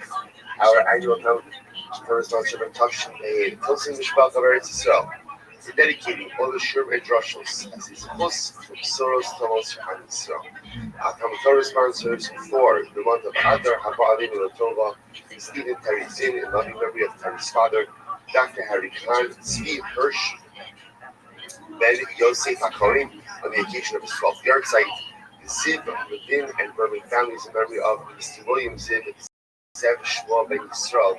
So from the sponsors for today, Mel and Karen Ram, the Elohim Yishmael Mel's grandmother, Esther Bas Yaakov, from the Bracha, the Yochel Merit of our Talmud, all of the Shabbos Havavia, the family of Shabbat, all of those who need our unfortunately should have one, the Karach, Hashmach, Shemir, Shemir, all of our hostages, and our holy soldiers should be successful to follow Maaseh David. So with that, let us begin today's topic, Ayin Ches 79. We are picking up the Meretz Hashem on Ayin Ches on the base 78b. We left off with Rabbi Nehemiah, which is pretty far up in the back, but alright, that's fine. 2, 4, 6, 8, 10, 11 lines down from the top. Rabbi Nehemiah is supposed to remember again, just kind of starting like before the middle of something, just to reorient ourselves a bit. You know, I was talking about the concept of incarcerating someone because you don't know what to do with them. So remember again, what's the relevance? What's the relevance of that for us? The relevance of that for us is as follows. We're dealing with a case over here where Reuben injures Shimon. And Shimon looks like he's going to die, but hasn't died yet. So we need to hold on to Reuben until we figure out what ends up happening with Shimon. So we're trying to figure out, where do you find Makar? What is the source for this concept ultimately, again, that you can hold on to someone or incarcerate someone until you know exactly what the outcome is, what you're going to do with them. So where's the Rabbi Nehemiah? You're left with Megadif. Rabbi Nehemiah learned out this concept from Megadif. Megadif was the blasphemer, the person who cursed HaKadosh Baruch Hu in public in the desert. The Lo Haviyah, the Ibak Talabu, Chavshua. Because again, Rabbi Nehemiah says, Megadif is this kind of an example. Why? Because the whole concept of Megadif was no one knew what to do with him. So therefore, what did they do? They incarcerated him, they held him, they put him in a holding cell, because Kilo Parash Mayasa, they did not know what to do with him. So Nehemiah says, oh, that's the Makar. Sometimes you don't know what to do with someone, by definition, hold them and incarcerate them until you figure it out.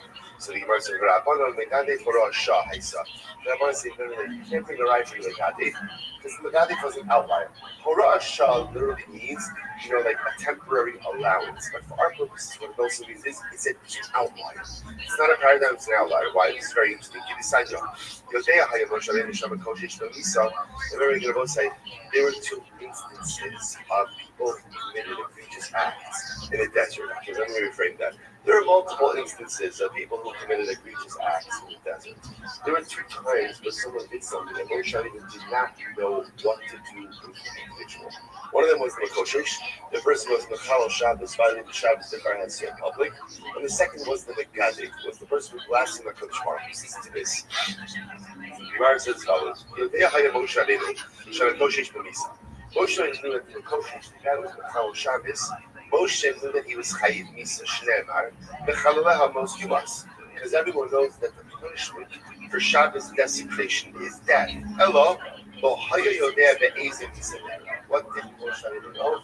Moshe didn't know which death penalty should he get. Shneimar kilo parash ma'yasalo aval agaviv lo ne'emar bo ela lo ne'emar bo ela tvarishan la piyashem. Shelo haya Moshe yodea im uben misa karkin la.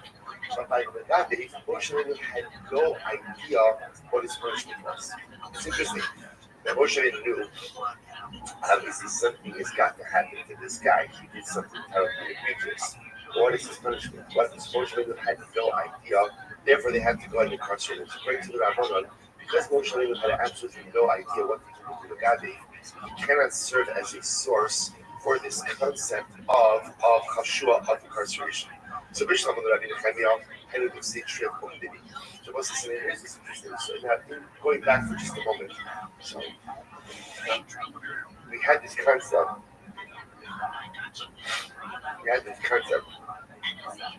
Of Umdini that basic values or working values. So remember again, we saw this in the Mishnah, that I will see this in the next Mishnah as well, that halacha l'maisa, in order for someone to be liable, basic has to evaluate if the injury was strong enough to cause death, if the weapon used is capable of causing death.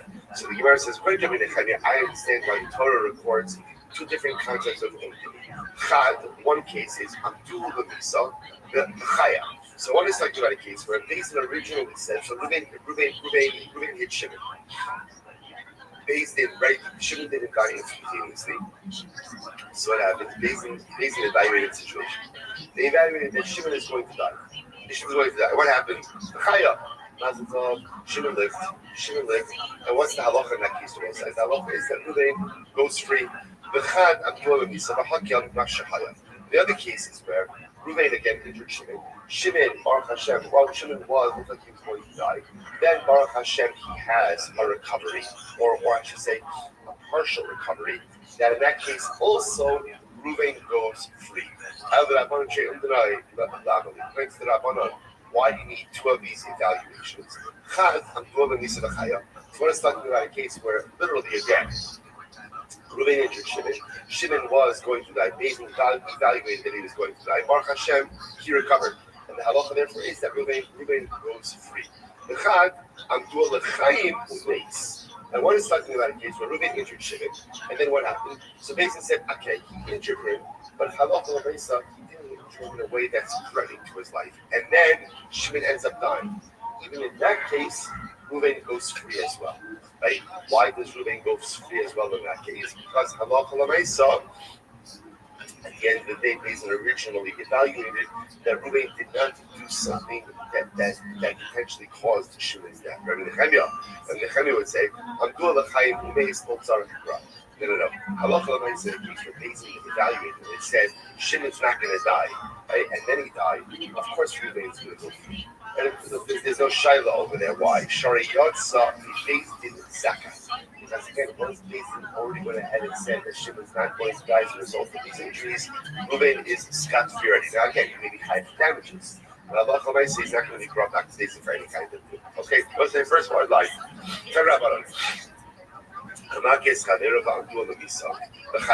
interesting case over here. Ruvain injures Shimon, right? And what happens? Beis Din evaluated, and they said that Shimon is going to die of these injuries, or this is the type of injury that could bring about Shimon's death. And what happened? Baruch Hashem, Shimon lived. What's the halacha? Potrin also. Ultimately, Ruben is pater.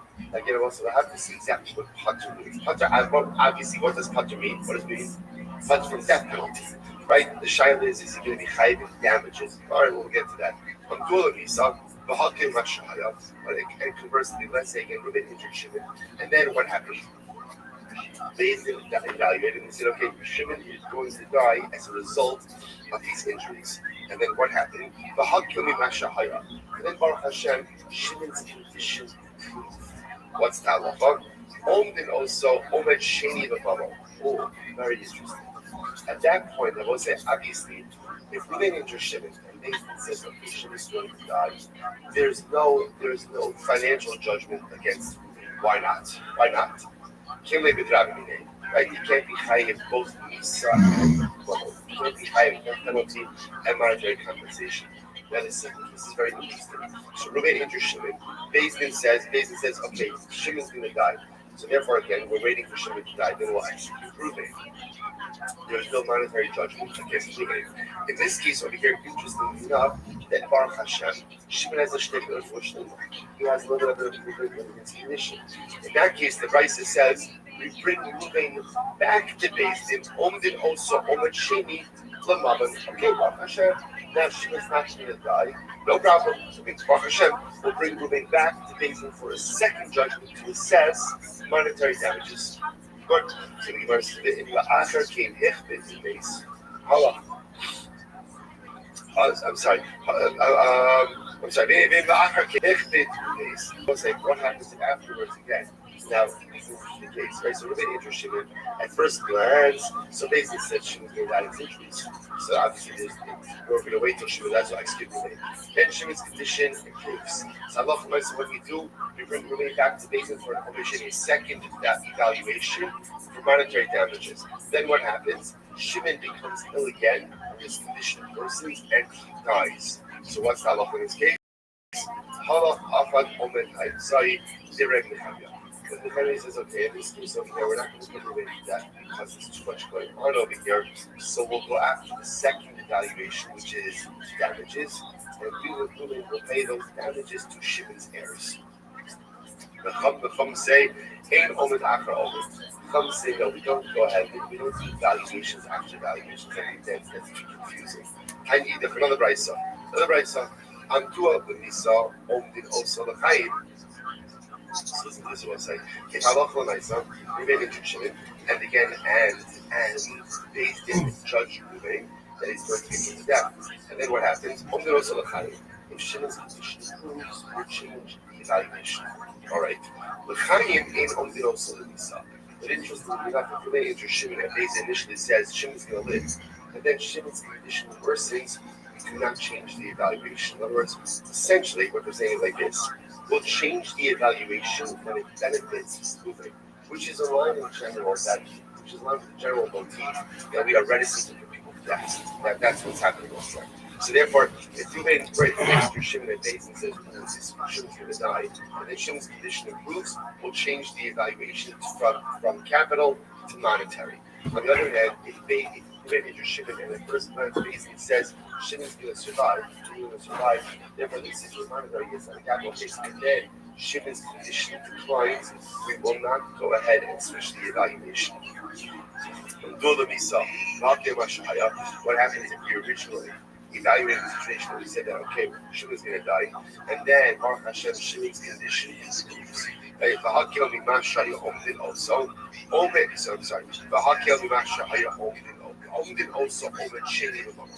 so we'll go ahead and do a better evaluation for monetary damages.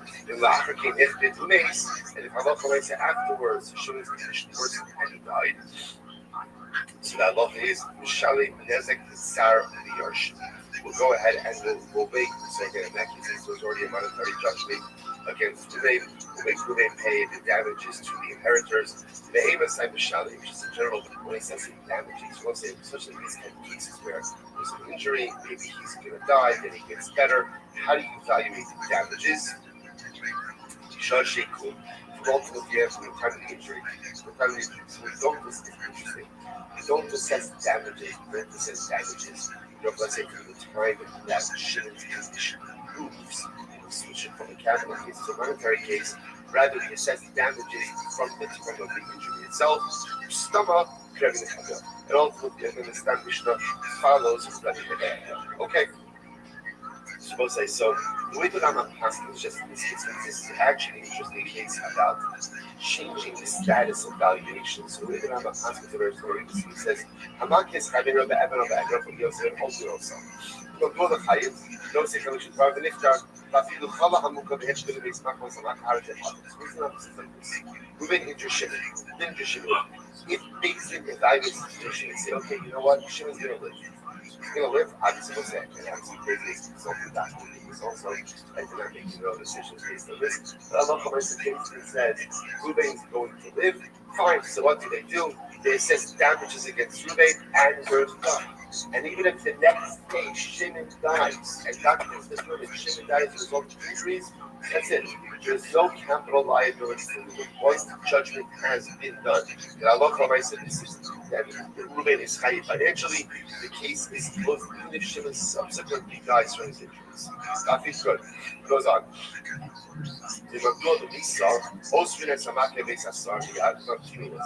Now, if Ruben injures Shimon, based on the assessment, we say Shimon's going to die.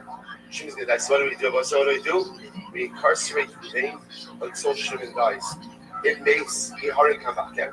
In Hekel, when it's wrapped, in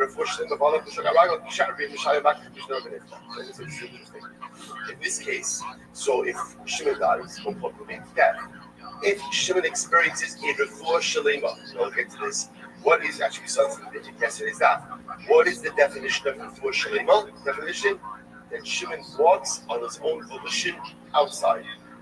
Right? In that case, Ruben is totally free. So that's how I'm asking. So again, Halakha Line said it based and assesses that Shimon is going to survive. We make this monetary case, assess damages against Ruben, and Ruben goes on his way. Even if Shimon drops dead next day, and it's clear that it's a result of his injuries, the judgment is done. If on the other hand, based on evaluated, that Shimon is going to die as a result of his injury, we incarcerate Ruben until the time of death of Shimon. Then we adjudicate this as a capital case. Unless, of course, Shimon has a refuah shalema. The refuah shalema is defined as walking on his own volition, on his own power, his own power. Outside, then we release Ruben. Now listen, I've said one piece, and I tried to grab this a little bit, is how long, does this go on for? Right? In other words, what does this mean? That there'll be a set, like the Rabbi says, you incarcerate Ruben. How long do you incarcerate him for? Until one of two things happens. Until Shimon dies or he gets better. What sounds like interesting enough that if Shimon lingers as a result of his injuries, he can be incarcerated as long as it takes to go ahead and verify what this is. Okay, so we'll say, so that is the halacha, ultimately again by based on evaluations and assessments. Mishnah, this having is very interesting case. This having interesting case. Ruben intended to kill an animal, but he ended up killing a person.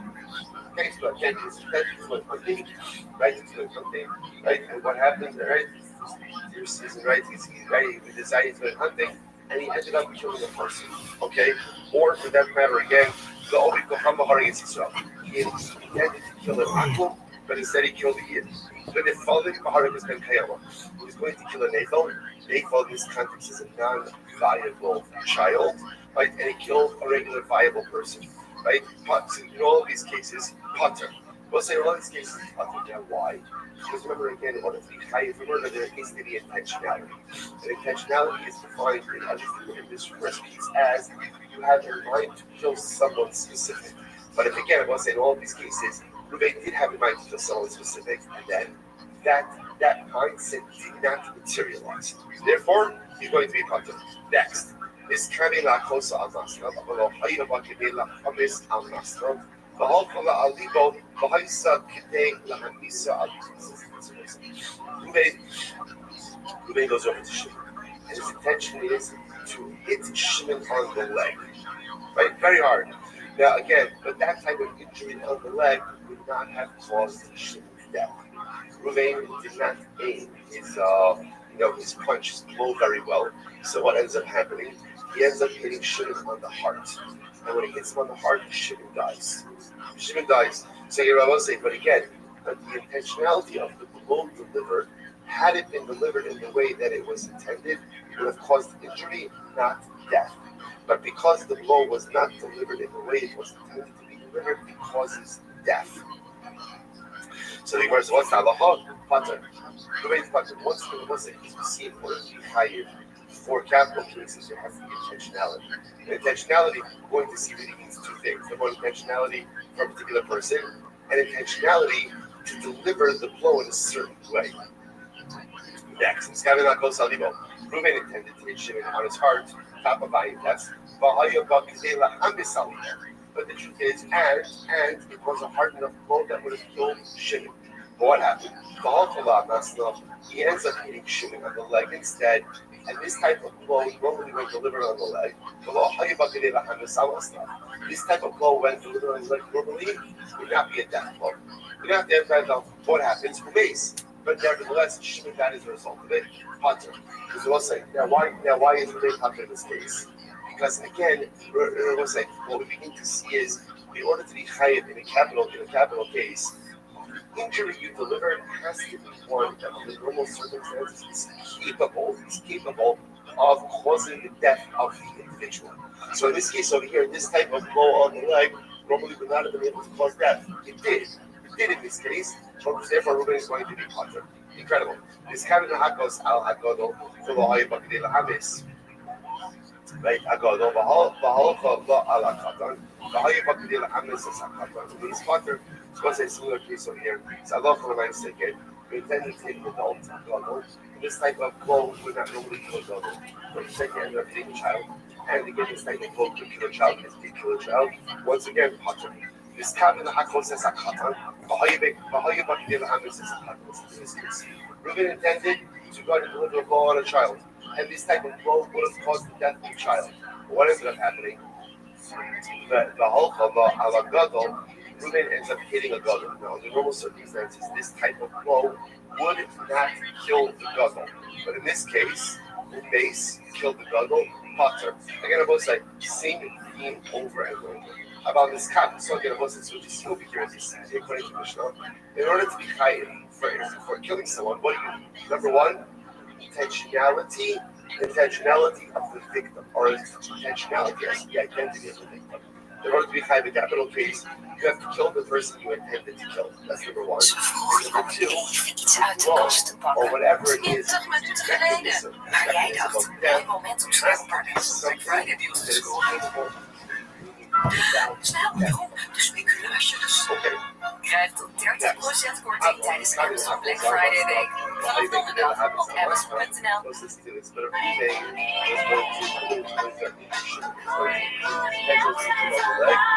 type of injury is something that would have caused the death of Shimon. And what happened? And he did. He injured Shimon on the leg. And what happens? I'm sorry. Hey, what's up? My name's Cowbell. I said that wrong. Reuben was going to injure Reuben. You already know what it is. Gringo Poppy live stream. Delivered, or he had normally brought about the death of Shimon. I'm going to start off the stream real quick. I'm your favorite comedian, Cowbell. You all know me. I've been doing comedy for like 6 years, or actually 6 months. I'm stand-up. I did it. I know how to do it. So I'm going to get right into the bit, all right? Check this out. Some dudes be fucking like this. Again, but you know how Cowbell be fucking like, oh shit, what's up? Cowbell's back, bitch. I'm in the house, ready to do some stand-up shit before this 24-hour live stream on the Gringo Poppy, which is right here, you know what I'm saying? But you know what I'm saying, you guys missed me, so I'm back. I got on this fine ass jersey, you know what I'm saying? What number is it, Brad? It's daddy's number. Some people got sports jerseys, their number is like 5. But you know, Cowbell's got daddy's number, that's 66. Cowbell, up in this bitch, I only got the finest shit that I wear, bruh. And you know what I'm saying? Cowbell, I gotta address something real quick. I did get tricked into voting for Trump, all right? But I didn't think that Trump was gonna be doing all that shit, all right? I didn't think Trump was gonna. I got like, they tricked me, bro. I didn't know he was gonna fuck up my whole shit, right? I'm saying, like, some people vote like Trump like this.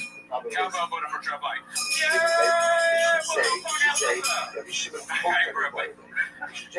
surprised though, all right? Because we gonna start off the stream right now, okay? We gonna get live with the Gringo Poppy. We got guests on the show. We got Gerdo. was strong enough to kill us. Gerardo. Okay, we got Gerardo in the house. Kind of comes Now I'm into saying we got Americano for everybody. arguing for that. Now I'm saying Mark wants to go ahead and grab a coffee. Mark,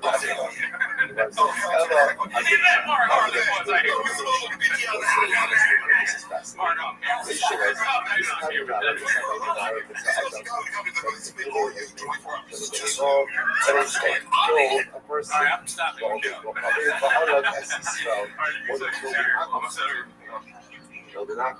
And instead, he killed all of the father bars. Get attention to the non-violent instead all of the times is potter.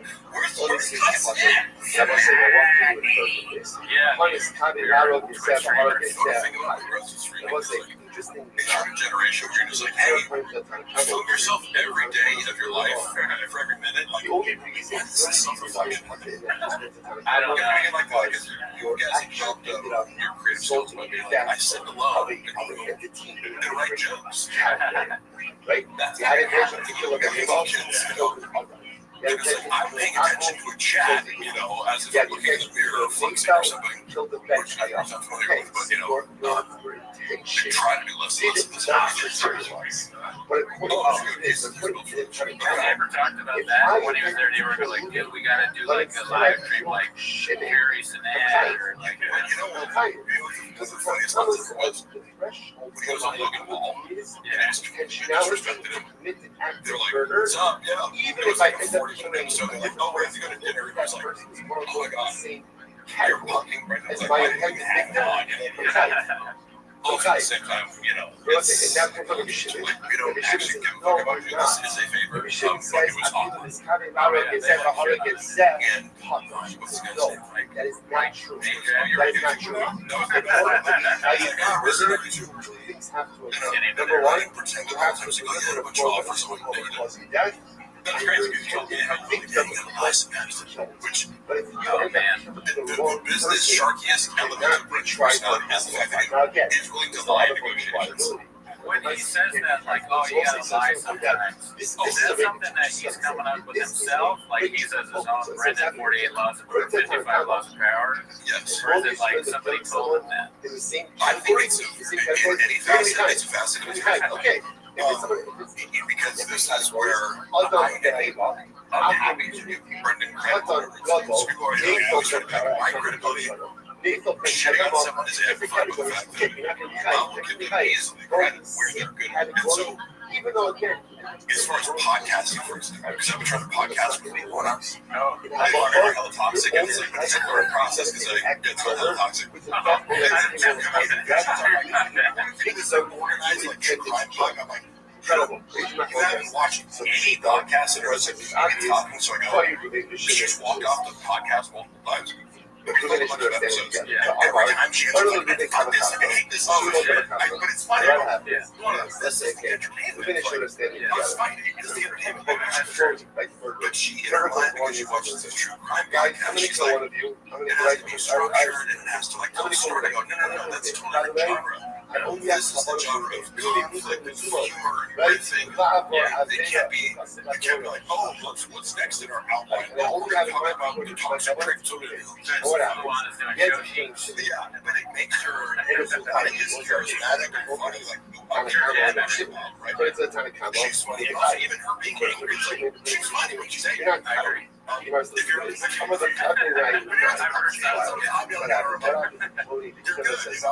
you're guys. good. Today, If you put somebody from Canada, I know, for some other podcast, I wasn't really as a solo podcaster, I kind of freeze up. one of Right? one of you. You have to learn the art of being like, I'm getting loud nonstop, which is kind of a hard skill. It's like you have to release. It's not so much learning to talk, because one can talk for days. It's learning to release the inner critic. Yeah, sometimes you guys be like, mucho cabrón. And you have like, forget about everything else. Like, Brendan Schaub is the most, he doesn't give a fuck about anything that comes out of his mouth, whether it's true or false, or incident or synopsis that he's talking. He's great at just put the microphone on and fulfill however long you need bullshit. Yeah, you can do 15 years.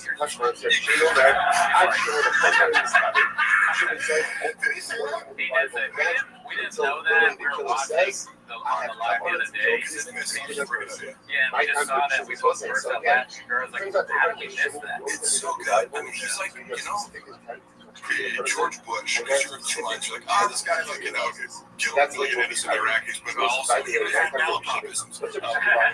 Because it's going to be like this, Brendan's cluster B personality disorder traits are masked by the fact that he comes across as rude because like his dyslexia that causes, I assume it's dyslexia. Like his inability to say things like Shaka Marlon or like he fills up everything because somebody can just be if you were like, hey, you can post here if you're posting video or something, you would still be just as full of shit. I just went to bring it up. Chateau Marmont. I went there the other night. I saw Dolph Lundgren there. Yeah. I got to talk to him. Yeah, he's all good. I say that because I know the whole story of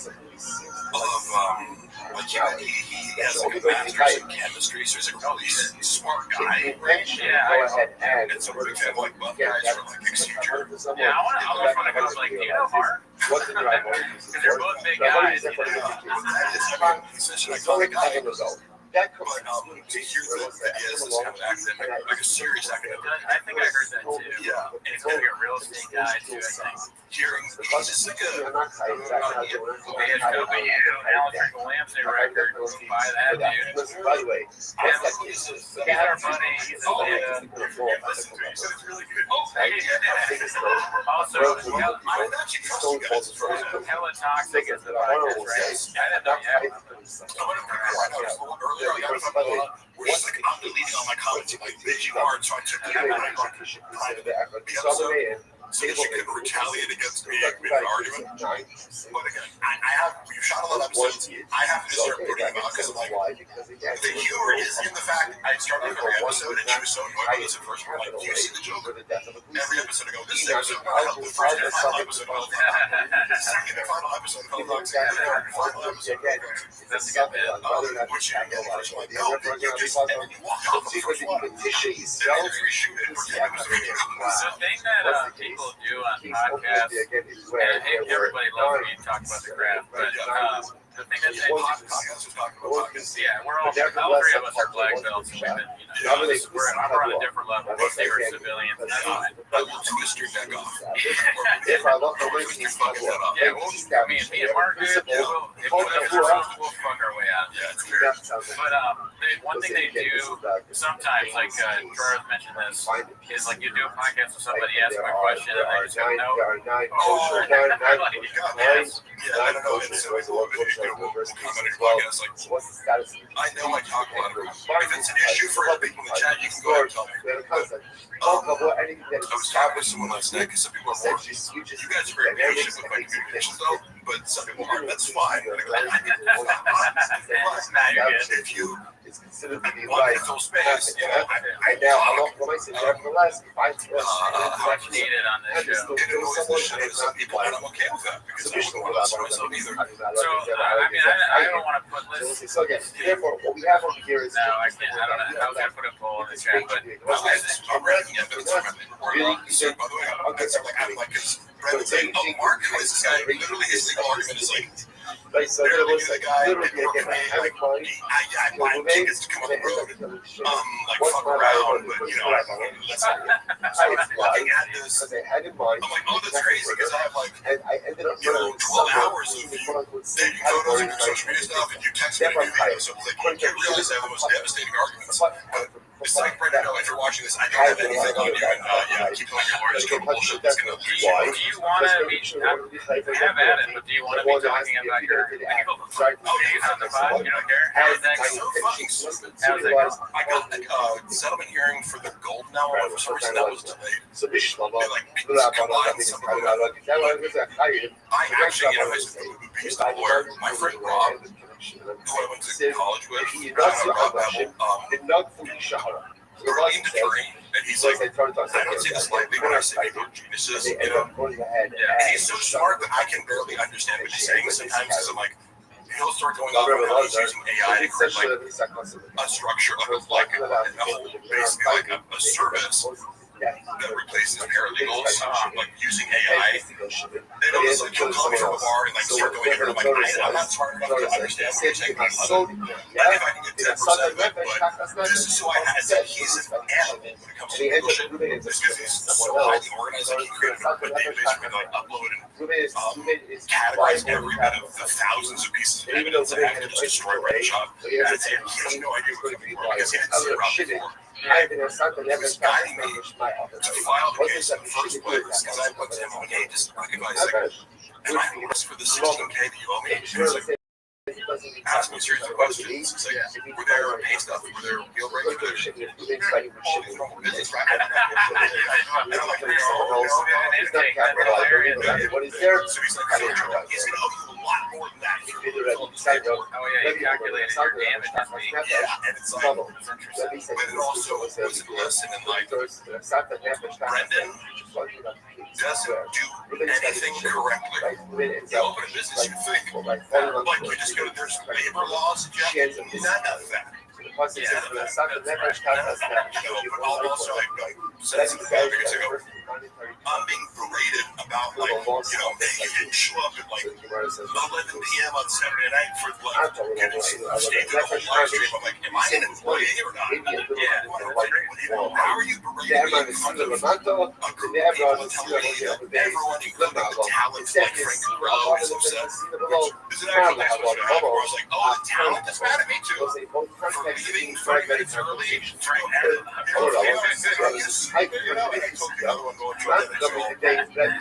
example, he's like, guys, like, you're fucking it up, like, we need to up the engagement. So first of all, we have our focus. Like, what are you thinking? Engagement and social media terminology. He's like, replying comments. Like, are you sure that's what it means, Brendan? Not exactly. Replying to comments and that's the answer? To the point where that's right. Berating me, pride like some just like, we want to group chat, and then started another group chat with an expert, and I'm asking her some questions. I'm like, I quickly explain here's a fraud because it's my specialty. I was asking, some kind of method, like, I'm asking 5 questions, and you can't answer them. And you're melting down, and you don't know what the fuck you're talking about. I'm Mark Rothschild, and anything should just tell me, where are these strikes here from the shadow man? There's another one example. No, I was trying to get out of it. He's got like a sheet where he's like, no, we got a bunch of strikes here. We got 10 strikes, so that's what we're shadowing.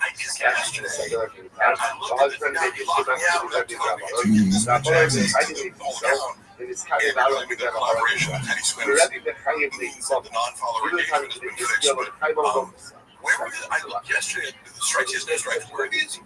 Yeah, collaboration with Teddy Swim. I swear to God. So, I bought some bots.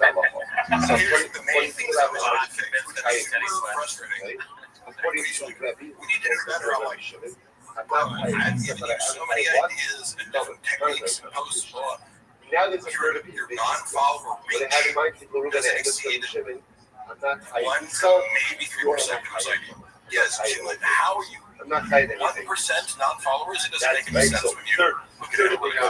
Because the thick boy network page with like 25,000 followers, it's hit or miss, but you're at least like 20%. And if it goes viral, it's like 90% non-followers or whatever. One of those adding kills. I was like, every single time you're getting 1%. I couldn't figure it out, and I've tried everything to break it. Like, and so he brings in this expert. He's like, the creative director. He's worked for doing these people as the magic bean salesman. Magic bean salesman here. To get Brendan to another person breaking him. When the door of like fraudsters. And my specialty is kind of like, without any expertise, I can prove that this person is wrong just by a series of like Socratic questions. I'm bad at everything but two things. It's funny that he pushes you out when you're. It sounds kind of like you're giving him advice. You're like, you're one of his guys. And he's like, no. The magic beans guy wanted to tell me about CBD. Kids with cerebral. makes no difference. Shogi means the idea makes no difference. What's that logo? Oh yeah, it's more. Great for him. Yeah, that's Watch it. yeah. Fuck yeah. How many can you do? Coaching 10, I think it was an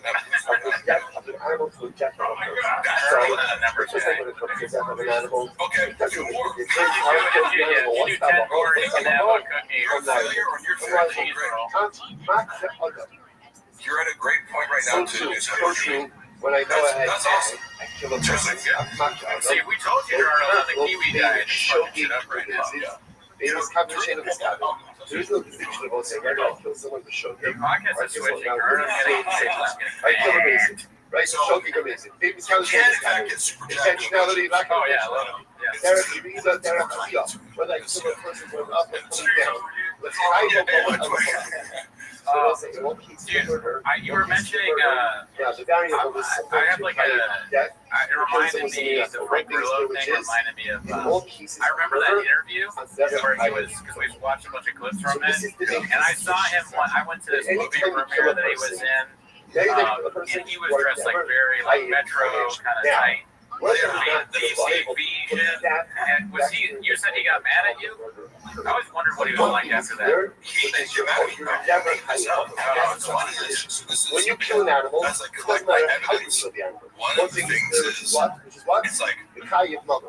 When I you have kill to a prove person, the hours that I one claim, thing which is was clear, like the around death the of clock Kayev. is what I really Whether you're look for. So Kayev Easter or not, when it's they a sort different of discussion. smearing me privately, like I'm not super big. You know, like I just go, look, give me the fucking money over there. Today, she was having well, and you show The only reason they even started, if they didn't start, like I didn't think his DMs, that was actually somebody else. Somebody who I sent him to means was an I interesting party. didn't have power to kill someone. That was like one of his long-term side pieces, but I was like, I did not. I intentionally tried to go, I'm going to focus on Brendan's treatment of me as an employer. That's it. In retaliation for you didn't pay me like the severance or the additional things that I owed. And so now I feel justified in talking about this. Like, police leader, I didn't want to work there. And one actually gets mad at me. He's like, you weren't fired. You sat in the car and we orchestrated because he was berating you for like not. You're like, I told him I wasn't going to do it and he like gave me the biggest guilt trip imaginable. And I didn't even realize I've been kicked off the thick boy payroll. So he's like, because I had paid for me to pay them. I'm like, wait, I'm sitting on the payroll. I can't, how can this work if I'm not employed by you for this show? But then also, how did I miss work if at 6 p.m. I'm expected to still be on holiday from work? So I didn't respond to him. As I'm driving, right, when I'm with one, we talked about it, and I was like, should I just not respond to him? I have Knowing intentions that to if remain. you don't respond to Brendan, he melts Today, down. Like, so, what is kind of he conversation? technically fired me, but it's like, one of his guys gives you bitch that you didn't quit. Yes, he fired me, but I put him in a position to fire me. It was like an immediate, he's had like 4 different versions of why he fired me, you know? Yeah, I mean, I saw that he didn't say it in the latest, but he texted me. Well, I heard you texted me that clip. I watched hilarious. No skills, But he was saying, yeah, he was talking about like all the people or like that he had hired, and he was like, I hire them all back or something. Because that's, it sounds like tactic of, you know, he's not sophisticated enough to mask his narcissistic tendencies. But by pretending, he's on good terms with Chappelle, Cat, Christian, Malik. Malik just spikes his and I usually had to be like Malik. You told me, yeah, you told me that. And then I was like, I'm not the kind of guy to be like, oh, you can just come to my page randomly and talk shit. But like, I don't fucking think about you. We got along well. So I always liked Malik, and I was like, what the fuck, bro? Like, and he was referencing something I said on some super small podcast where Right? He It's misquoted me, bad. so I was upset about that. I'm like, if you're going to say, if you're going to be upset, make claim to be upset, at least quote me directly, you know? And you guys watch that thing. I got into talking with me in my own funny way, where I'm like, did I need that? No, it's entertaining. Yeah, because like, if you're publicly comment on my skits, yeah, sucking skits, that's I'm like, guess what? I can make this real weird, you know? We know what that is, so it's just yours are good. Oh, yeah, I was going to say, to Malik's complete credit, I'm like Brendan, because I've talked to Brendan, and he realizes drinking. Like, Brendan's too much of a gigantic pussy to ever say my name. No, but that's true. Like, he didn't logically and also emotionally. I would do a live podcast with him, I'd go over him. He would lose. He would humiliate himself. Yeah, even if people go, I would fight him. Because the wager is just like, if it's difficult for him in any way, he's just compared to like open like a banana or something like that. It's like someone else. What that is, I remember that vaguely, but I think it's just being in that universe. You're bombarded with bullshit. Like I know I don't want to speak on what Malik's thought process is, but I'm sure he's like, oh, I can tell you fed up with all the stuff going on, so he sees that, he's like, fuck this guy, 100%, he's not really it was just my issue was being recorded, but I voted him to saying, yes, I did say something critical about you on a tiny podcast that I get people send me shit, people send me all the shit, I don't watch TVK or whatever. It's just like the camera that he send me skills on recently, the person that you people are. send me these Sometimes the person to be like, whoa, you know, go respond. Which I did on the Phoenix channel. So say Alec was upset about that in this space where he was blind. Like, Brendan, I didn't realize at the time because I still we'll have to that see. just met Brendan. He says, why would I think that he's making up an elaborate lie to protect his ego because you corrected him about something? Yeah. But that's in fact what happened. Malik is a very nice guy. I remember like years ago, I was talking to him and he had no idea that we did this. I told him, he was like, oh really, you do that? And then he would put it, only thing he did was flappers. Like I talked to him, he was like, yeah, I see the flapper shit. I'm like, how do you see the flapper stuff but you don't know, but it was just funny at the time. But yeah, for some everybody reason, is we hit it off. Okay, we'll see the It's exact great. answer. The final thing we said, No. because we kind of went for super, like, what I think accountability for, like, judging a situation without reaching out to you. But Brendan legitimately painted him as a lunatic. So I didn't say, like, if I was him, I'd be pissed too, because it was like, it was totally fair. Yeah, I know a little bit about that. Narcissism too. Yeah, narcissism, like, that push you until you're like, what the fuck, dude? And now, Like, they all got mixed up. You don't know. Yeah, the same night that he's talking shit, he had me in the No, it's saying, well, I'm just the same night he fired Malik. He's done a story the whole time. We're watching MMA. No one's coming forward He's done a story the whole time. So all we And know Carlos Chappelle walking in and out, making this huge amount of deal. And I'm trying to keep it light as water, like, oh, how would you think this anyway? So what do you think about that guy? Like, who's going to win? The black guy, the white guy?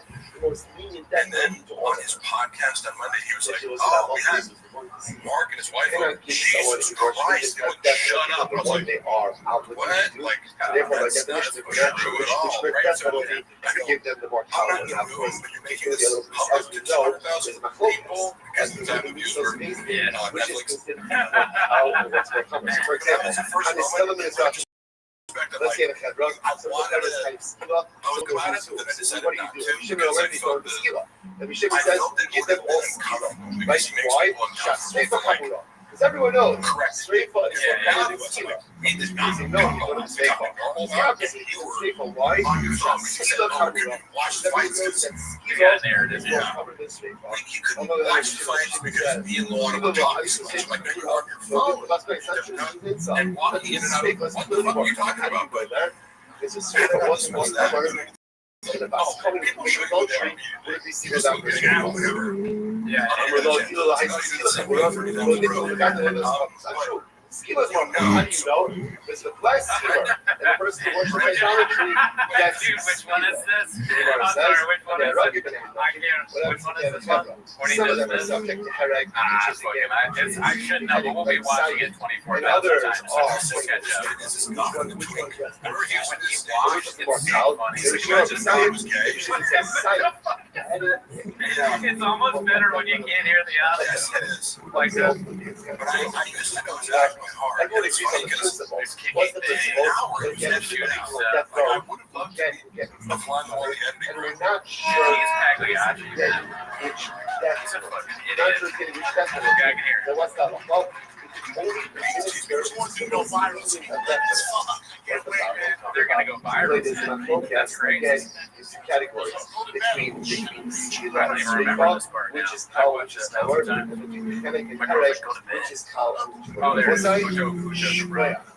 incredible. It's crazy that you can just stand up. Today, we are all caught Taquitos, up. bitch. Stop. Great job. His poor mother-in-law, who you met, said was nice and can speak That's what English. it does to people. No, she's the sweetest. I'm like, you're hot. You're gorgeous. You're like, you look like this, gilf goddess, like, but she's been reduced to this, you picture some like little Pueblo dwelling, Guatemalan woman. I wonder if that's just how Job sees anybody who has even a hint of Mexican heritage. He has, his like that. ability to convey anything with nuance or originality, because it's like, this is an entirely special, like everything's wrong with it, look how fat he is. Like, wouldn't you like, maybe I should lose 20 pounds before I shoot a special? When also, his agents at CIA were like, don't shoot the special. I swear to God, he was like, man, the agency, I've been doing this one for so long. Okay, cool. You can tell the same shitty fight for 10 years, made comics do, right? Yeah. That doesn't mean it's got better. Yeah. Hey, saying it's not good enough. Maybe listen. Wait, who said it's not good enough? His agents at CIA. Oh, agent. Oh, They were like, it's not quite ready. And they were more concerned about it. That's crazy that he was part of that. I guess he's big, so it makes sense. Yeah. It's just funny that CIA who's the agent that signed him? They picked him. Because that guy should be, or woman should be talked to. They should be celebrated. But then he made them a lot of money. It's like, it was a cash cow. Like, he's earned a lot of money. Let me ask you a question about that. Because I know nothing about the business. All right. So he made them a lot of money, and that's enough to be like, all right, good job, even though they're not repping him anymore. I don't know what his firm representation is. Yeah. However, I know some of the numbers. I wouldn't know everything, but like, what's the blowback is my question. Is there any blowback for Gringo Poppy or the Showtime thing? That's a good question. Showtime execs, are they in a gulag somewhere that greenlit this, or what's going on? The main thing that I remember was because cluster B types always have to look outwards to reflect, project. It's this person's fault, right? There's no reflection, therefore no accountability, therefore no ability to shift course or change or, even get better. Like, for instance, I'm a good friend of Shabali. He looks at his material every single night that he performs in scrutinize, He was under the impression that, like, his agents were doing a good enough job.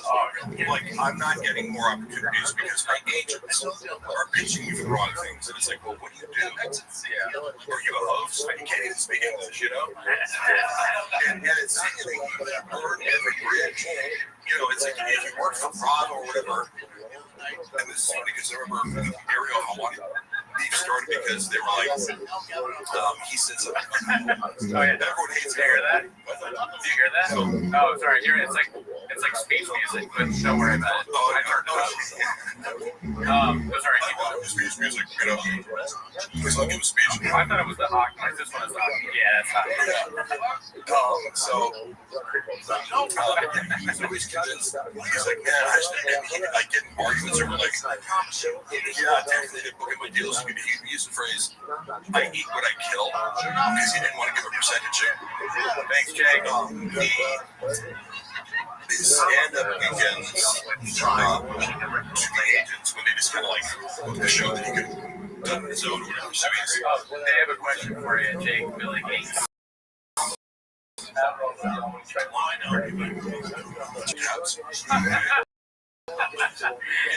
Why would I correct the answer? I mean, I'm like, you went through that many in this short time, you know? Mark, we got some regulars here. We got Janae, Bud Daisy, Nate Lehman, and Elizabeth Morrison. Just myself laughing. This is, by the way, your community is by far the most supportive community. Oh, there you go, guys. Versus, I revisited some revenge justice thing before, because, like, from years ago, when I did the AMA, when I mentioned that, they were like, oh, he knows about us. And they attributed to me the opinion of, like, they're like, oh, he's repeating. I'm like, no, that was just the logical conclusion of, it was like anybody can have that thought or analysis. They were convinced, and I was like, taking their ideas, watching their content. So I remember being like, because in this episode, they were like, oh, let's extend it all over. Sure, you're a douche and an idiot and blah, blah, blah. I'm like, do you think I'm the idiot? You guys took this whole clip of me, like, doing a bit where I was sarcastic. Because if you watch something where someone's being sarcastic and you mock them as if they're being serious, who's the idiot? Can I be honest with you though? You fucked up. You read the comments. No. Don't ever read the comments. I've never read the comments, but let me just shout out two more people.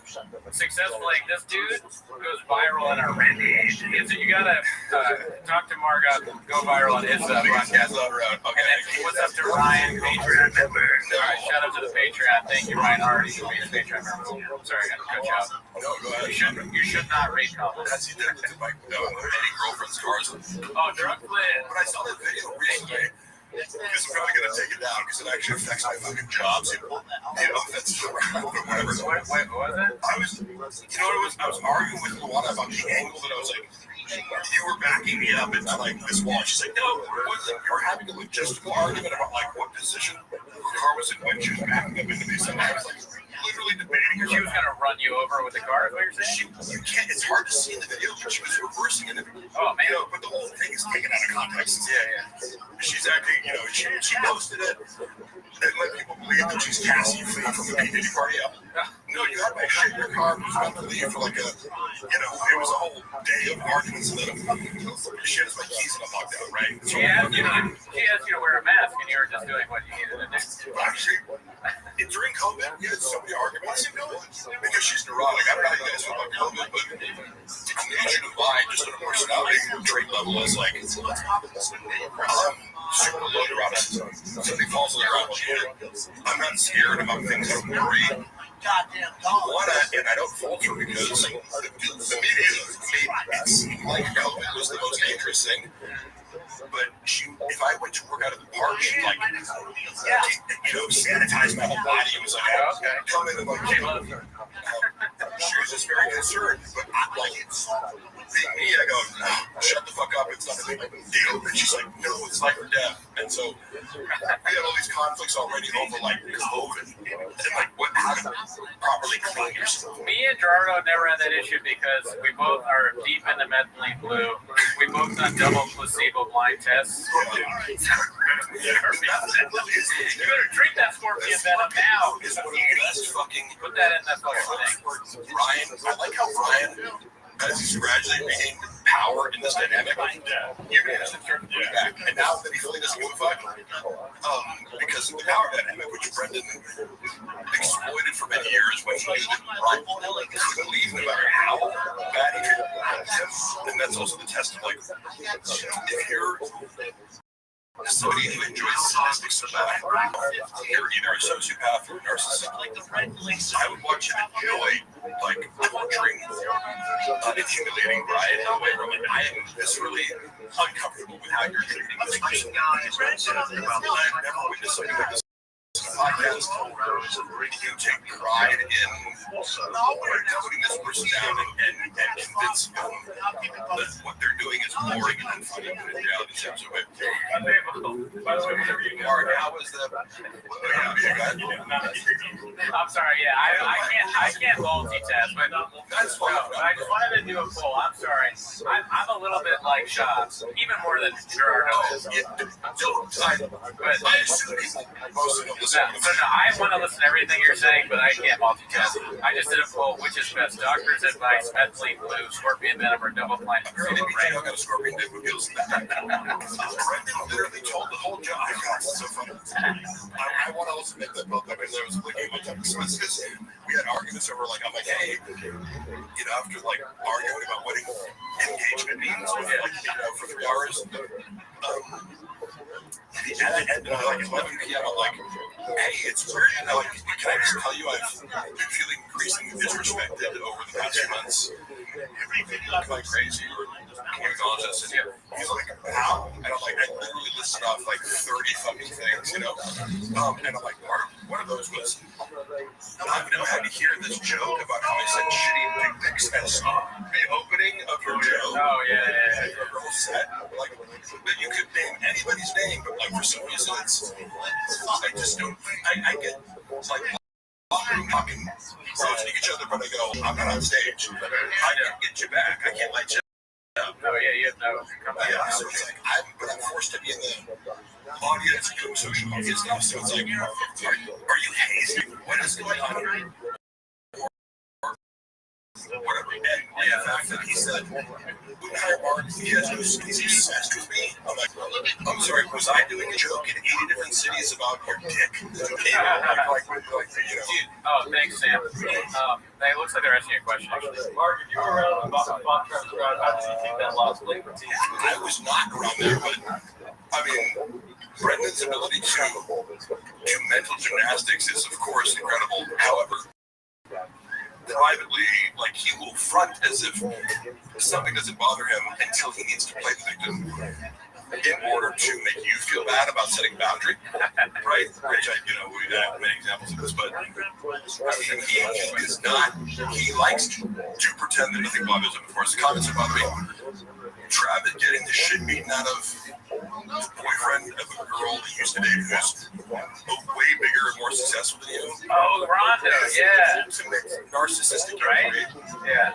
For someone like Brendan. Like, he can pretend whatever he wants, but getting your ass beat by a guy who's entitled to admit it, right? Because it's like, that was an important fight in his career. So, all right, there's a bunch of questions for you, it looks like. So, yeah. And I guess I am using a straw. I need it for the stream. Yeah, the conspiracy theories are entertaining on the land mooning, but what I always think about, I go, why? There's a motive for why people would think of landing, but it seems like a lot of work, but that conspiracy doesn't interest me. Any other? How hard was the batting wrangling? The worst part of the job was batting wrangling because this was like a job that never ended. You're dealing with a sex addict who's constantly asking you to be the intermediary of arranging sex acts.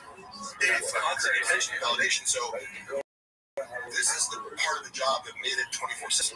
He's constantly texting me, and I have to go to his history and check screenshots and then the messages, and then he'd type out instead because, like, look, I can write to bitches.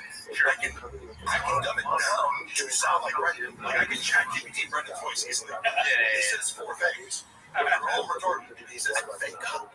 Right? He said, yeah, Thank like it's a Native American term. Oh, like got me thinking. Yeah, kind of like he says notoriously known. It's like the word notorious implies known. Yeah. He says learning lesson. The term lesson implies learning. Yeah. it's just one of these things where he picked up along the way and it's wrong, and he doesn't realize it. It makes him sound like an idiot, but he says it constantly. So I would have to copy and paste stupid things he would say, then reply to a girl, wait for a response, then reply back. So it was like, it's like move the rock over here, move it over here, and move it over here. So that was the stupidest use of my time ever. Yeah. But I was expecting him to, in order for him to gaslight his wife into thinking it was cheating, because I didn't have Instagram on my phone.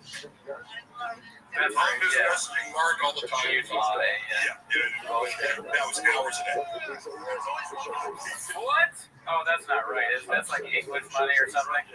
But thank you. Mark, how much of the Super Bowl commercial bit? Quite a bit so far. Probably like, it's coming in. It was a good, it was like, for the session, I feel like for Madrid, it was like $10,000 for the week, but then the real pay is residuals, so it'll probably be like $100,000 over the course of the year or year and a half. They're counting on me for English money. All right, come on. That was a joke, okay? That was a joke, okay? Bopper. Actually. This is live. Thank God. These fucking visuals says, people comment on the fact that they say, like, no, yes, I do. You know, this is how I think you talk. Take it as, I know it's going, take it as a sign of sincerity that I'm not trying to be charismatic. It's like my you know? I'm aware of this tick. I don't care enough to give them. If you want to give me a speech without Mark, what's the story behind me? Cheese. Poor joke writing, I would say. Yeah. As I said before, Brett, a single laugh or a joke, it's cemented as a funny joke in his mind.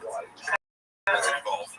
And like I've said before, there are so many different angles that you can explore with the Mexican culture that could be totally original. I had more material just growing up and working as a substitute teacher in my observations than kids as because you go like one day you're in some private all-girls Jewish school in Beverly Hills. The next day you're in Coima, teach a bunch of Latino kids, and they talk a certain right? Yeah. Like they're whatever. Right? Whatever they do. I fucking love the Gringo Pop. Whatever. It's like whatever. I love these kids. They always responded well to me, but I was like, there's even if you just knew Mexican teenagers, you'd have more mature. Oh yeah, I mean he knows nothing. Almost less than nothing. Like, how do you not say, no, mom, it's like, this whole thing. I first started working at Round Table Pizza as a teenager. You know, I hear these Mexican guys go, no, mom, don't suck. They're cool. It's the actual translation. Yeah. Like, you can dissect that. Yeah. Don't suck dick. Out of nowhere. I'm sucking dick, Cooney. No, mames, Cooney. Pinche way, pendejo. Yeah, cabrón. I will give it to him. Puto cabrón. Hilarious, dude. Yes, but that just didn't happen. Yeah. You don't have to be literal, but it's like, well, you're being not funny and not reflective of reality, and you're transmitting. Yeah, right. So people push back on me going, this isn't reality. I go, well, none of it is directed towards himself. It's all directed at other people, and it's like character assassinating other humans. You know, it's stereotypes rather than exploring who they actually are. Everyone's dissect like their eccentricities. That made me think of this. Okay, so Gringo Papi. When we originally met, we did the whole thing about gentrifying the language, and that was amazing. Honestly, that is maybe my favorite thing that's ever happened on the show. It was amazing. You did that. That was really good, and you deserve credit for that. No, because I was like, I was colonized. Yeah. I was like, you just can't use the word, like, you can't put that together anymore. That's very funny. You both of you then. Just a very astute observation. Did you ever see the Crystal Lea's mark on? I fucking took 8 before I came. Oh, shit. What more? Did you ever see the Crystal Lee special? The one that he dropped? Not recently, but I saw his hour where he talked about being canceled when he first came back. Okay. I gotta give it to Chris. Like, again, Coach Noel, when I saw that hour in person, I was like, he crushed it, and I was like, that's a great special. Yeah. I don't know how trans is. I didn't watch it on video because I've seen it. He has a bit where his dad's all depressed and stuff, and then he goes, That's the latest one. I didn't watch that. And then he goes, I did that. They slam me a shit. Yeah. But, okay, so my question, the thing I thought of was, that's the whole setup. Yeah. Okay, got his comeback special. Yeah. So what made me think of this? So we talked about the Gringo Poppy. That's all on Mexican heritage and Latino culture. It would be much worse, and don't do it yourself here, fellas, but Asian Poppy. Oh, okay, yeah. What if he did something like that? That would just be, wouldn't that be more racist? Yeah, I'll cut that part out. All right, we don't need to go into that. What a world for him to do stupid stereotypes. He did a little bit of that. You know, you get in that a little bit. I never saw his first special until later. Like, because you meet someone, you're like, look, man, a bunch of crazy haters. And I totally get why.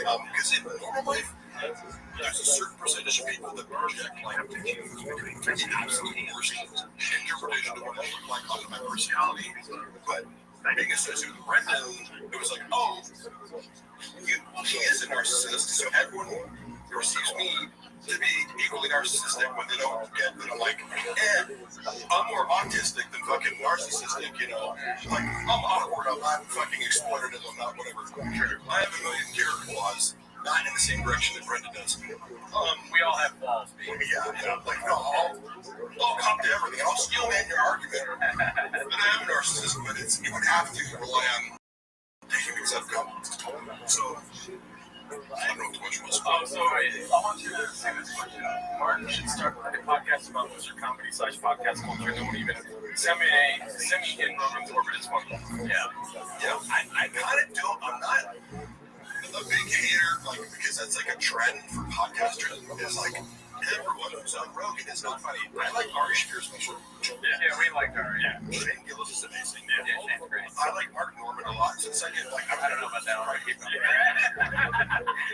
mean, listen, I don't want to hate on Martin, but he's not for me. Yeah. I understand he's a comedian. He's a murderer, a tactician, you know. But he's he's kind of like a classic late night comedian, right? Yeah. His jokes, so I appreciate like the genre that he's in. He does that well, and also in real time, his clips. I'm like, he's incredibly quick. Right. He can give me some. You know what else is quick? Those stage. That's also weird. You die right away from that. Dude, that was. Write that down. That was more level. He said silver hack.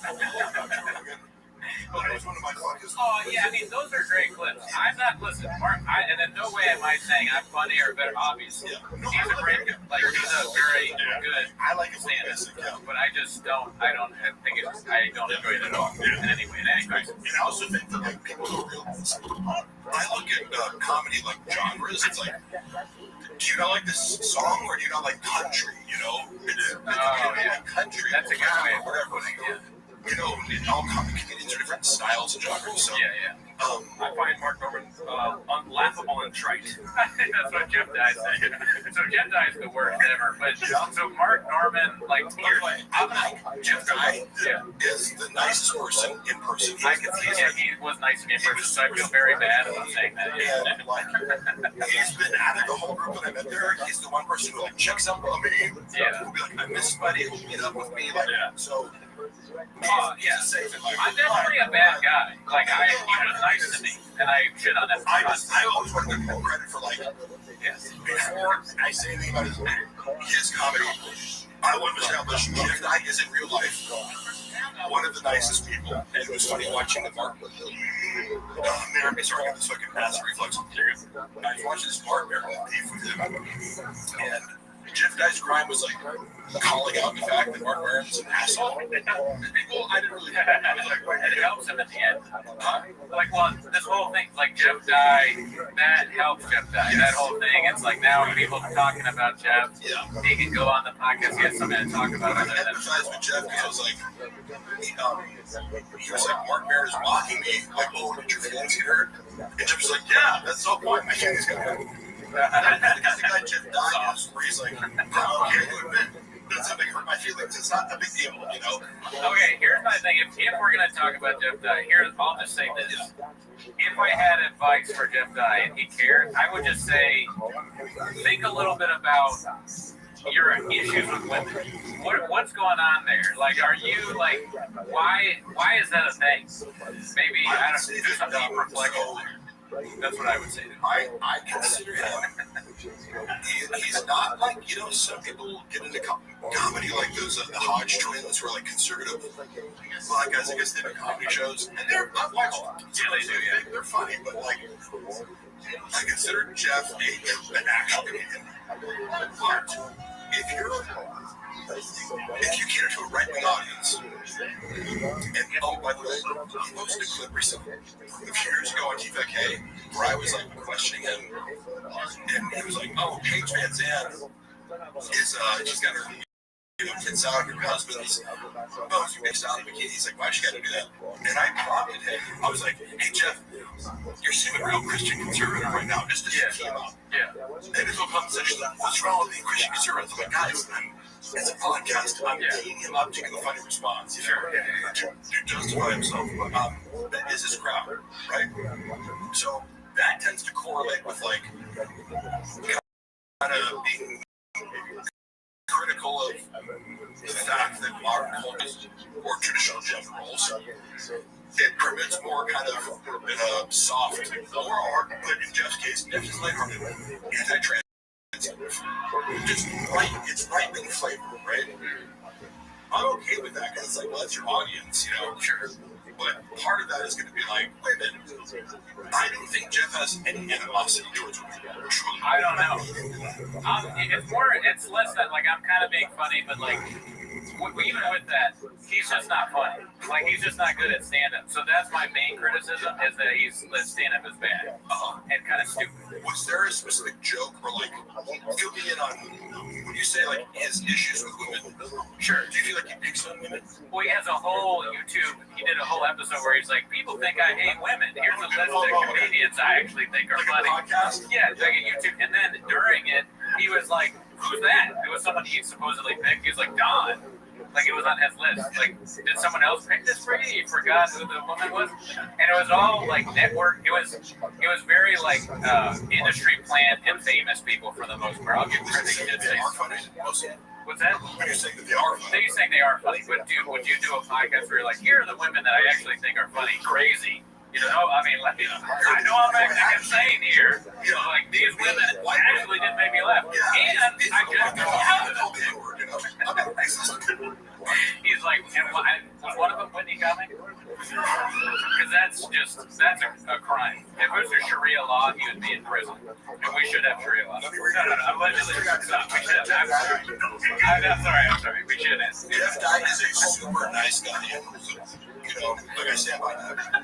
Because I also, whatever he's leaning into as far as the anti-women stuff, I'm very sensitive to guys who have like deep-seated resentment towards women. Jeff Dye's not. Oh yeah, I don't know. I don't know. In comics, it's like, oh, this gets laughed, or he has little sisters. Like a bunch of sisters. And I would love to have them on the podcast. I think he feels more comfortable talking about women. Kind of happy. It's like, yeah, I got my 5 black friends over here. I can say, oh, because he's got sisters. Yeah. I don't know, man. It's just like I don't know the vibe I get, but we don't need to attack him now. It sucks, but I have like a medical condition where I I'm gonna get checked out. I'm sorry. Oh, what, you got a problem with the human body? Get a grip. Balloon fart. What do you think of that name, Balloon Fart? That's one of our big fans. Oh, yeah. Dating women is 2 male comics one time with their. What was he used to? Yeah, a little bit, and it is a little bit late, but what? How do we? Oh, because I was shitting on Norman. That's how we got there. I mean, you have Clooney and Gerardo are yes. That's a hack premise too. Wouldn't it be easier if you were gay? Oh, you're the first guy to ever make that joke. LPJ27, good to see you in the chat. It's so much easier. Joe dresses like he thinks he rock with in his joke. Even though this whole outfit is like $20, like I literally just go, what's that that I'm going to sweat the least in today? Yes, it's a trigger. Did you ever go out of the country with your job? To Canada, yeah. Oh, okay. Oh, man. So, because you were asking about maybe pay earlier, I remember he did 2 shows. Yeah. In Calgary, it was like I made $40,000. What? Which is maybe because it was like this nightclub and he packed it out. You know, so the thing is like, Shaw was a draw beat. At some point in that drastically fell off because I think people give a chance based on celebrity. Yeah. But then if you don't evolve, you know, they'll come see you twice even. But what are your favorites? Favorite comedian? Kevin Nealon. Right, yeah, Kevin Nealon's great. Bargatze's great. Nick Swartzen's great. So you assume if I see this person once a year at a theater, they're gonna have a new hour. Yeah. You know, or it's gonna be whatever, at least new. If you watch them back get shittier over time, when you're already spotting him, like knowing, oh, yeah, this guy is from another arena, you give him some credit. You're like, oh, yeah, that's good for a guy who's just fighting people. But then you don't evolve. Are you going to go back to the third time? No. Yeah, that's a constant criticism of Jack Murray. I'm sorry, BJL could easily be a Bollywood action star.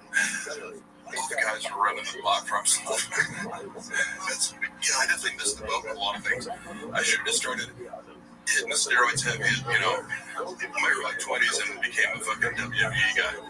Because now I'm doing like commercials where I'm playing pro wrestlers. I should just fucking done that. Oh yeah, dude. I text you about that. You're on a run, man. It's awesome. It's been fun, yeah. Very cool to see you on TV. Yeah, did we just have the Statues one? Which one? The Statues commercial? I've seen them all. Yeah. What all big. Is it fun? That is a question. Is it fun to do that? I love commercial acting. Yeah. Like, some of the days, the first Bosch commercial I did where I played Macho Man, we shot in Canada before the Super Bowl. They hired me for the Super Bowl after this one. It was like a 17-hour day, whatever. It was so packed and like, but it's just my element. I hate doing so many jobs. And I work so many different shitty jobs.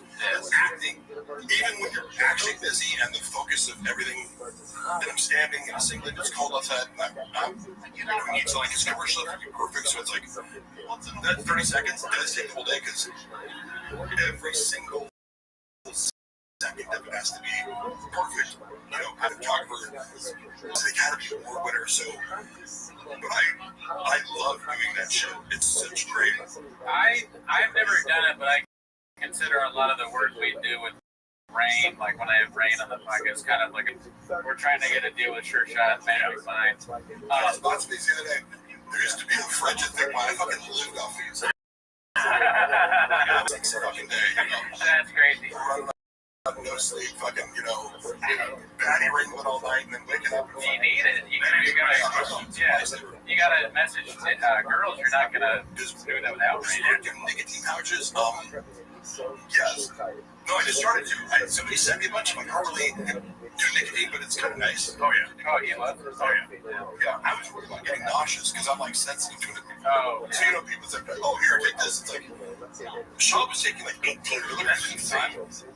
Then she would make me nauseous. Yeah. But You know, I take 2 back to back, I start hiccuping like crazy. When you get commercials on TV, what's funny that happens to me, making it about, is that I get like 6 or 7, maybe more texts from other people being like, "Mark's on TV." And we both get messages on Discord, Reddit, they post it. my breath is burning Cooney's nose. Could be, yeah. Oh, because of the energy drink? Or just have bad breath. I mean, listen, that's a bullshit. If you find out you have bad breath, I'm like, oh, shit. No, You know? I don't know about this. And Cooney won't volunteer this information, but he broke both of his wrists playing basketball once. Oh, yeah. Do you see the scars? See the scars being? Yes. Surgical scars. He got crossed up. Yeah. He gets to cross them up. Hell, no. Oh, but check this out, though. I was pulling plants the other day, Yeah. and I re-hurt my wrist. But look at the difference between this one and that one. Do you see it? Like that? See how this is kind of swollen up still? Nobody sees anything. Right? No, Martin said, yeah. Shut up, Gerardo. See how it's like way bigger than the other one? You don't see it? So, I think what happens is it's like some torn ligament or something, maybe. Yeah. Or like a cyst or something. You're enabling a mark. I got an orthopedist appointment. It's got to be something. All right. Well, I mean, I'm sure it's fine. I don't think it's going to need surgery or anything. But my doctor told me, he's like, "But you'll live. Mr. Cooney." No, all right. I didn't mean to do that, actually. I'm fine. Let's just forget that I did that. The actual, his first special, and when I found out that Brendan added a stereo Asian voice to a handsome, professional Asian doctor who has a flat West Coast American accent, I was like, did no one ever teach you that it's bad to be racist? Hold on. All right. So, Mark, this is my best friend back home, Osman Boucher. He's asking you a question. Does Mark have any insight on Barndora's fake BJJ black belt? Is that what his work off here? Oh, yeah. He's obsessed. I believe all the stories about him faking it, that is something Brendan would do because he fakes everything. Like, I couldn't think of 10 different things where it's like, he wanted something, he's like, I want more followers, I buy them, I want more views of your hobby, I buy them. Now, does he have grappling skills? Of course, but I'm not educated enough in this world of black belts and what if real experts consider black belt. His story was like, he didn't have it. And his son was like, well, where's your black belt? It's technically, to me, it doesn't really matter because it's like, you'll see guys who are submitting people all the time, and it's like, oh, but he's only a brown belt. Like, Mighty Mouse is a brown belt. He's submitted it's like a big so many dudes in with crazy submissions that, like, technically he's a brown belt, but it's like he's the best to do it. Like, to incorporate BJJ into MMA. So any belt is impressive to me. Except for podcasting where we're black belts. Yeah, I think like Brendan's. I don't doubt Brendan's grappling skills. I assume they're better than his striking skills because of his lack of coordination. And speed. He doesn't look very fast. Like that's powerful, but just not like Ilya Chapuria. Yes. Like so, watch him. His boxing is so crisp and precise. And then when you watch Brendan strike, like he looks like I wouldn't want to get caught with one of his haymakers. It's sloppy. It's a sloppy striker. Yeah. I wonder if you were gonna stick on belts, like what kind of belt, like English language for Brendan, probably white belt. Acting ability, he's probably a white belt or most of this thing. Well, actually, I want to ask you a question. When sticking on the ear thing, I don't really know much about that controversy, but what I heard was like what guys were doing is like they cut up their ear, right? Is that what it is? Pliers too. Okay, fuck, that's accurate. I'm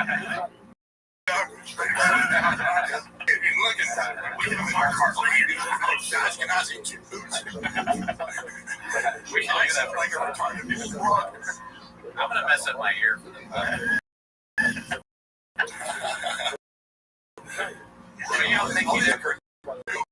When they roast you on? Somebody said RFK, which is accurate. I love accurate roast. Like I was talking about Red is. But they're also saying, yo, mama, black belt's okay. Take it too far. You're literally just trying to be mean, but it's out of touch with reality. If you roast me accurately, I will laugh along with you.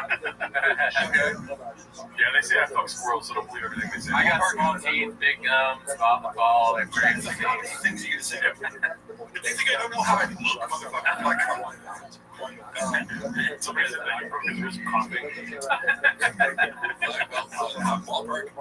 How much Bob will lose on Tiger Thick? I don't know. All I know is I got fired for running the social media, which I brought up over 10,000 followers in a couple of months. I was posting every day. I came up with a creative strategy. They didn't hate it, but I'm like, this works. Which was I came up with a little lingo where like. Plus, like Tiger Burn, Netflix, like he hated when I took over the Chief IG account and started talking to the haters in the subreddit language, and it was like, oh, I was just 4,000 comments now because I'm trolling these people, and then also making it indistinguishable between if everyone's using this language, then nobody knows who's a hater. We're all using it. He got so freaked shocked first and asked permission later. I didn't tell them I was going to do this, but I'm like, clearly, if you're a rational person, you go, did you notice how this post got 10 times more engagement? Yeah. On a page that's leaking followers every day. Oh, do you want to stick with exactly what you mean? Cool. Okay, great.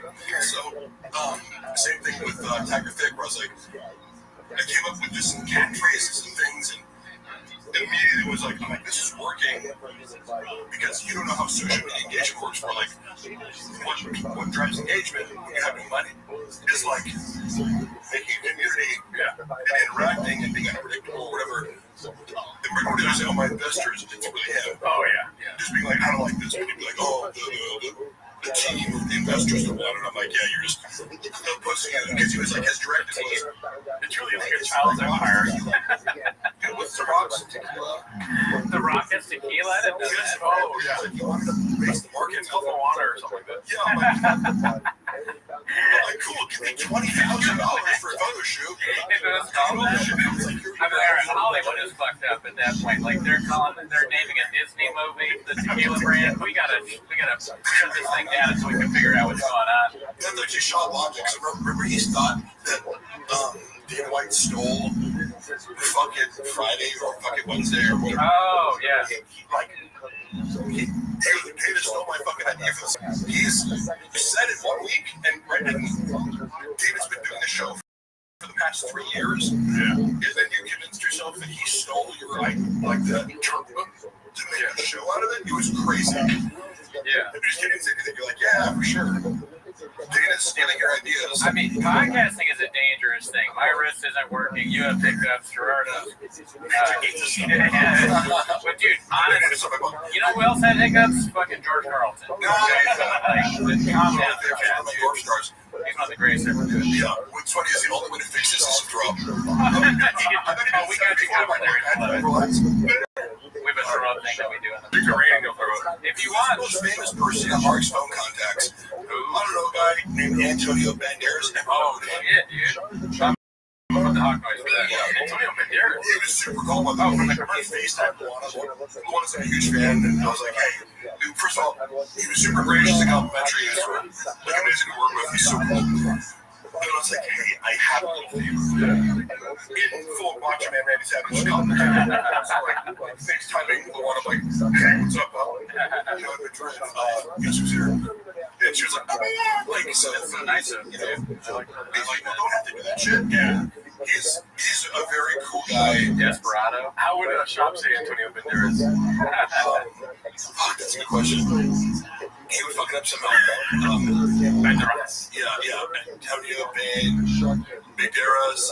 Let's drop a syllable. Banderos. Yeah, Banderas is good. He was in that last movie that I saw that he was in was that movie Baby Girl, which kind of sounds like something like that shop would say. His performance was amazing. Yeah, that movie. I really like that movie a lot. Once we're on, and I was like, kind of like doing some other shit. Like, oh yeah, that's great. And his performance never fades. The emotional. Oh, we got some more English. Oh yeah. I'm trying to. I want to chat. No, yeah, read that. Also, Navjot. If I'm saying that wrong, I do pronunciation. But Rob habitually runs up everything and becomes a drug addict. That's he's already been doing. No, it's English. Okay, so I'm curious too. What should we speculate on this? Like, you know, it's the slow train wreck. Yeah, because he's impervious to like. And by the way, me coming out to like talk shit about him or like my work experience there, that was not an attempt to like cancel him. That was an attempt to preempt the fact that I knew he was going to go on a smear campaign, which he did probably. But like I just seen him do a bunch of other things. So it's hard to like, you can't ruin his career. He's too established to be like, you know, I mean, if Chris D'Elia can sell out fucking theaters, like, after that controversy, like, there's no controversy that would, like, end Chop.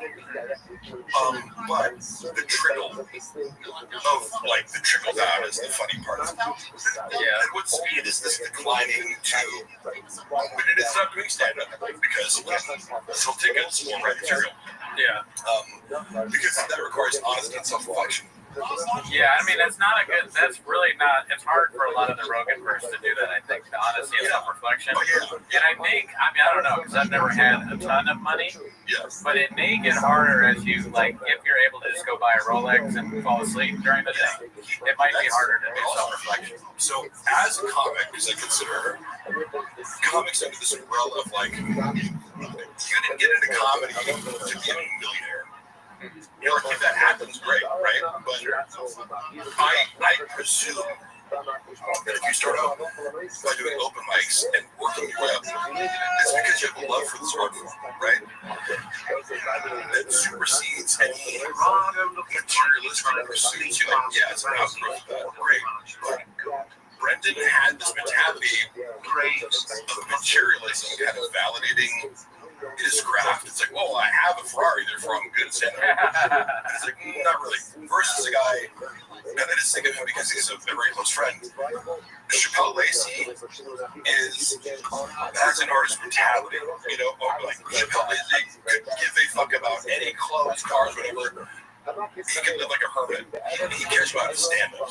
With me, I have a very quick set of, like a set of rules I live by. Okay, first of all, always diet starts Monday. Second, all right, I'm up at 4:36 every morning before my Yes, Chuck. Then, yeah, exactly. I took that from him, but he got it from me actually. Picture of a long podcast. Yeah, and then also like I never read the comments. No matter what happens, I've never seen anything. I like, what is this, Justin Lang? Never heard of him. Don't know who he is. I don't know who Justin Lang is. Hey, I've never in a million years. How are we gonna follow here? Antonio Banderas, yeah. And Antoine Davis. Antoine Davis. That's a good one. See, you're thinking like a writer. That's the thing I like about you. Some of Writer's perspective. Writer's It's almost like I read about the John Africa thing. So many of the shoppisms I'd seen, and I had no idea where they said it later. Anthony Hardaway. Sorry. Like John Africa is one of them. He said John Africa. Yeah, it's crazy. Oh my God. Who the fuck is John Africa? Mike Tyson. Imagine Mike, not to insult Mike Tyson's intelligence, but he's the one correcting it. I think Mike Tyson is very intelligent, by the way. Seriously. I don't know. I mean, I think like he's so compelling. He is human. Okay. You guys know more than I do. About him. Oh, It came out in 2008. I remember I saw it with theaters. yeah. And I brought my girlfriend who wasn't really familiar with his fighting. Getting to see somebody who's never seen Tyson fight, watch his highlights. It's amazing that. It's jaw dropping to me. Somebody's never seen Tyson. Look at this guy. He's shit. In a way that's Seconds. human. Now, he's also had this transition into becoming this extremely thoughtful, like I would consider him philosophical. Like, he reflects and he thinks, and he's just sincere and authentic at all times. And I think that comes that's out. I what like Brendan that. presents. Because Brendan hates matches. He gets insight. He hates, because also, remember when he started the show? Mike Tyson used to do this show in Vegas, like a one-man show. Yeah. It was basically comedy. Like, that's what Brendan should have done. I was always like, why don't you talk about the UFC? He was like, no, I don't want to, like, major mistake. Well, I get it, you know? It's like, people do this thing with, like, oh, I don't want to talk about the hobby. So, like, that is actually your best bet. To at least make one special where you involve it. But Mike Tyson's show was funny as fuck. Oh, did you go to it or was I that? was like, oh, it's good. You know, it's well written. It's like a presentation, but it's very successful. Great entertainment. That's hilarious. I think part of Brendan's resentment is that, and the fact that he's like, at all times, for better and for worse, he's authentic. If he talks like a word or says something silly, it's like he's just authentic, and just doesn't give a fuck. Yeah, definitely. I mean, he's very fun to do with my buddies. It's like we'd be hungover in college and we'd watch Tyson highlights of him just destroying somebody in 30 seconds. Oh, same with Fedor. We did the same. Oh, yeah. And I recently got, like, because somebody told me, listen, who's your favorite, when I got into fighting? And I kind of, Conor McGregor got me back into fighting in 2015, watching pay-per-views. And I asked somebody, who's your favorite fighter? And they're like, Fedor. I'm like, who's that? Because he wasn't in the UFC. Because you're watching his fights, you're like, holy shit, this guy's great. Yeah. Somebody sent me a clip of Fedor interview with Luke. Luke Thomas. Have you ever seen that? It's hilarious because it's like, so it's like, what's your favorite book? And Fedor says something in Russian, and his translator's like, he only reads Russian. It's like, what's your favorite movie? He's like, he only reads Russian movies. You wouldn't get it. And it's just like, give it nuts. You would not understand. That's funny. Who hated it first? Sean or Tyson? Yeah, who hated it first? I think Tyson. I don't think Tyson hates anything. Yeah.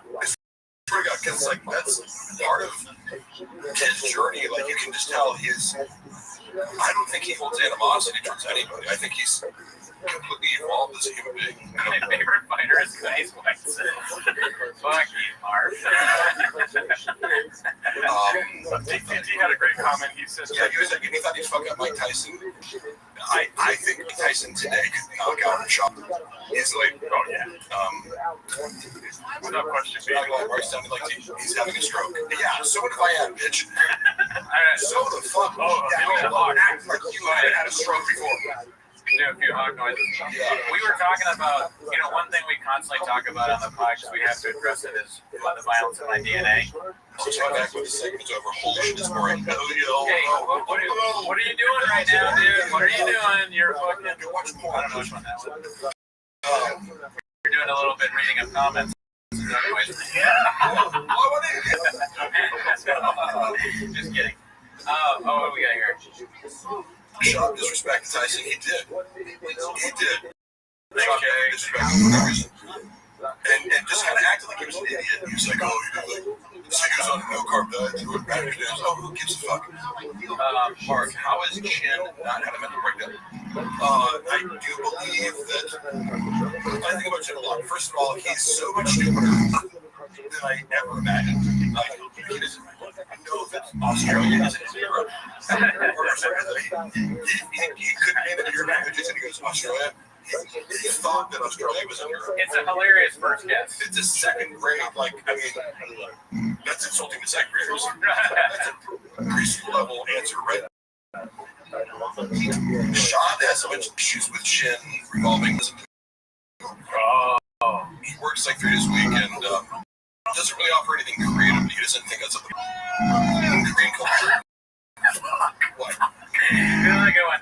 I don't know if you know the bit, but there's a bit, and it's not really a bit because it's just true.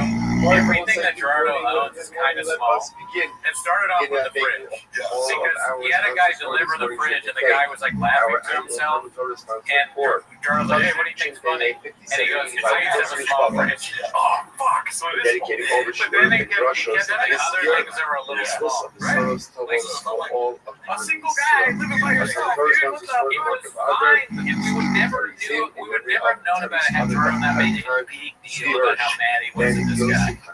Like, Gerardo was mad that this guy said that he had a small fridge, and it is small. So we're trying to deal with his anger. Here's the thing, Mark. He came to do one thing and one thing only. Okay? And see that botched paint job in the corner over there? Trust me.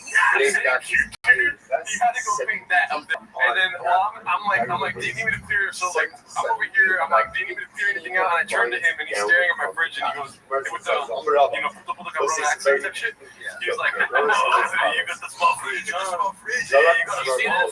This is Gerardo's deodorant. This is too small for you. What are you supposed to put this in? Gerardo's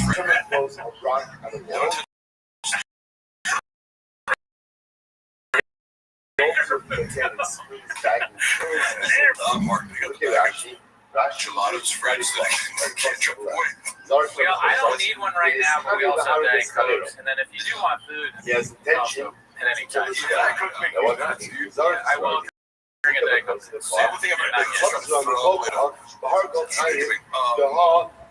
Is this your coffee drink? I wanted to know. Because I got you an Americano, because that's what we drink. Do you drink Americano? Yeah. What you drink? Mexicano.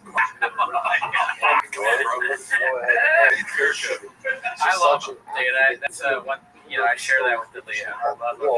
Imagine being like, I'm a white guy, and I'm just gonna make a special about how Mexican people suck. It's a crazy move. It's like, it's a very crazy move. That's crazy. This sounds fucking stupid. We also watched Marcus with Golden Girls theme song, please. Thank you for being a friend. Yeah. You ever go to Portos? No, Russell. It's a chain here. There's a bunch of different Portos. You're not a baked goods guy, right? Are you a baked goods guy? Oh, yeah. Because like Portos is a famous chain here. It's a Cuban bakery. Very cost. It's like not expensive. You can go to all sponsors at the beginning. Yeah, I mean, I wish they sponsor. I love this place. I think it's a great. I will try some. They got potato balls there. It's a great spot. Can you imagine? We need to get a sponsor soon because I just Mark, you ain't ready for shit, anything monetarily for the Costa. I do not. Seriously, I thought about that before. I think he offered him the zero. Whereas, if when you work for a corporation, probably people just be like, oh, here's $15,000 for your move. There's no fucking way that Brendan offered anybody. So he wait. I'm sorry. He said he moved on his own. He didn't have to pay. That's my assumption. That's great. It was He didn't like the limit. He would justify it as like, why are you paying enough? I pay you up $100,000 a year to work 3 days a week. That's just nobody does. He's like he's alone in that. That like you move and I don't give you any money because I'm like Mark Beach looks like Lil Nas X on steroids. Whatever it is. You throw the ball. Okay, stop. Lil Nas X is like real. Okay, that's not correct. So again, so you're going ahead. You're throwing the ball against the wall. The ball against the wall. Throw the ball against the wall. Well, no, I remember meeting Akash. I thought it was super cool. Like we had a constant interaction. Had the kids to the wall. Here's the thing. you scoop up the bag. That's what Schultz and Akash say. Scoop up the bag. Get it up the boat. 10 toes down. I hope you're 10 toes down like that. Most of you guys got because if you were just, I mean, they would just A little bit of flavor, but that's how you do that. Schultz seems very arrogant to me. Yeah. Oh, yeah. Turned off by that. Suicide. Seemed less so, I don't know, Hey, in the context of conversation. Oh, so Bud Deezy, Bud Deezy, we're big fans there. He's a great guy. Never met him. He says when you tell that Red Bat story. Red Bar score. Red Bat? I assume you mean Red Bar. Oh, you spelled wrong, Bud Deezy? All right, well, you're a guy. They just must not get it. They're like, they want to call it a show. I was finding this thing, it's like, again, to address, Brendan recently on the Patreon, he called me obsessed with him. He like, there is a secondary presence. It's weird. And he goes, Red Bar, because he had no skills. I was like, There's a that's wall. the third fake reason for firing me. Yeah. As I was editing 6 clips a day, but I have no skills. The Red Bar story, not much more to it than they just reached out. So, had people not wanted to have me on the show, it's not like I was going, I need to like expose this story. People were reaching out to me going, do you want to come on a podcast? I guess. And Red Bar, they are so scared of Red Bar. I was at that day and I didn't know what to do because it was just one of these things where it's like, oh, stay away from Red Bar. It's like the forbidden law. Who tells you that? When do you start? Is that an orientation? In practice is fine. Like, I love Red Bar. It was like, kind of like the Reddit. It's like, stay away from the Reddit. Don't look at the Reddit because I mean, to me, Red Bar, talking about the content.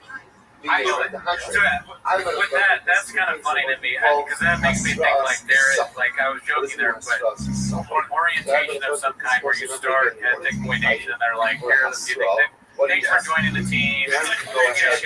It's like shirts on your shirt. You're not going to get paid. What's over the different Nothing they say is true. But Red Bar was treated like the boogeyman. Yeah, I swear to God, I remember again that I'm like, can't even say it. They're so scared of this. Like Voldemort. Yeah. Really? Okay. It was We used to be like that too. Oh yeah. We love Red Bar. I mean, it's hilarious, and he's a controversial figure. But when we first started, we were just like, maybe we shouldn't even say anything. What's funny is his fans have been really cool to me. Like that's one of the more supportive communities of people where I came on and a lot of people were like, "Oh, he was trolling the whole time." I'm like, I don't give a fuck. Yeah. What his intentions were. Mike, I know he probably wanted a little more. I mean, he was trying to press the conversation, but he's being a good broadcaster. It's like Howard Stern is trying to press him to say the most controversial thing. I get that's his appearance. I didn't feel mocked a little bit. But you're right on the bed, or you're enjoying it. Regardless, like, because he was holding, he was like having that FaceTime, he was like, maybe going like, ugh, this is a little hard, by the way. Great woman, never met her. He was holding on FaceTime, and people were like, "Oh, didn't you see how I was trolling you?" I'm like, I don't know. If he was, I didn't care. You know, It would be an insult almost if he did troll you a little bit, right? Like, who doesn't he troll when he has when he was saying complimentary things to me, I'm like, I don't know. I don't have any reason to doubt he like he hates me. Like, I don't have any reason to doubt that he's like being sincere. Because it was just like, yeah, I used to talk shit about you. And then I kind of changed my mind and I'm like, that's okay. Is he ever sincere? I'm not sure sincere is part of his, thought of me. He's not a. To me, it's unbelievable that you could go from like, because he did make fun of me on the show. And if you don't know the context of what you're comparing me, there are certain things that I do that are tongue in cheek that might not just finish going, this guy's Brandon Schaub's friend, therefore he's a bit stupid and narcissistic. That is Brandon Schaub, and therefore if I'm doing that, like doing a little act out where I'm acting more gibberish, then you're going to go, oh, this guy's really Indian Man wants to know if, what do you think of Elephant Graveyard? Oh, yeah, one of our guys. Amazing, yeah. I'm talking about the Indian Man. Snapshot. Yeah, I mean, it's also amazing because I like content like that where YouTubers like cook instead of daily content. And this is, I consider you guys this too because you get custom songs. I think you put a lot of effort into the podcast and elevate it, to something greater than just two people talking.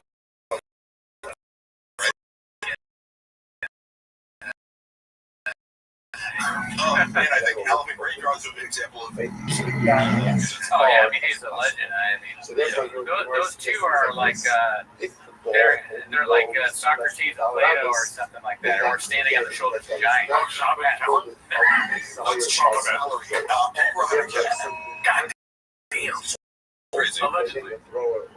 Yeah. I know. Oh, his salary. Years ago, he negotiated $100K because he found out that Jamie on Joe Rogan makes $1 million a year. It's reasonable because if your boss is making That's hilarious. $100 million a year, You heard it here. you can't throw $1 million my way.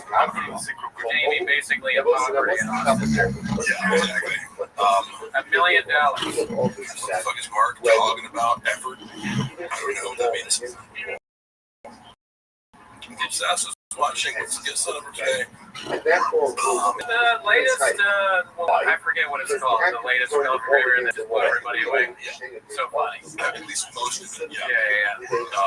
What was the title for that, Chad? I have Graves. I forgot. Put the title in the chat. But yeah, I mean, that guy is just, I really, have you ever done something like that where you sat down and made like an edited thing where you're I go ahead and no, but I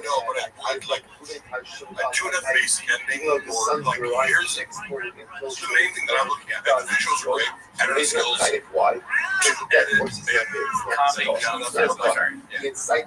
even just the voiceovers he does are very sad. So that's what I hone in on. I love the cinematic voiceover style that's matching the visual qualities that are dreamlike, Yeah. transitions. I could never edit that shit. That's not Gerardo skills. I don't He have. makes great artistic choices. For all. It's not like he's voiceover. He's like directly with the screen, so he's making how do you create artistic choices. What is the moment to moment visual? So you have to do that, but also have this like kind of poetic narrative for the whole thing. Tom Jimmy, I saw your question. Can you post it again? Because I don't remember what it was. So Tom Jimmy, just I'll keep an eye out for it. Mark says, how does all my Mark in the chat, not Mark here, but your Hank rather. How does Jordan keep all those kids in the bedroom so quiet? Fuck you, guys. They're watching the stream in the room right now. All the Patreon ads. Oh, so I remember now. Tom Jimmy said, you said, have you seen all accounts? Oh, yeah. No, but I've seen you do live stand up. Like in Cali? In this case, Yeah. I've seen him do. I've seen him at the store. Yeah. I mean, he's terrible. Yeah, he's the worst ever. But you know, like that doesn't mean that he's not also like jabbing the levels. Like, no. Here's what I look at. I go, his act balance is like, Oh, they're horrible. He comes out. You see that? I'm not objecting. Why? Because person, You can't say he's bad. and I like at least when people use different.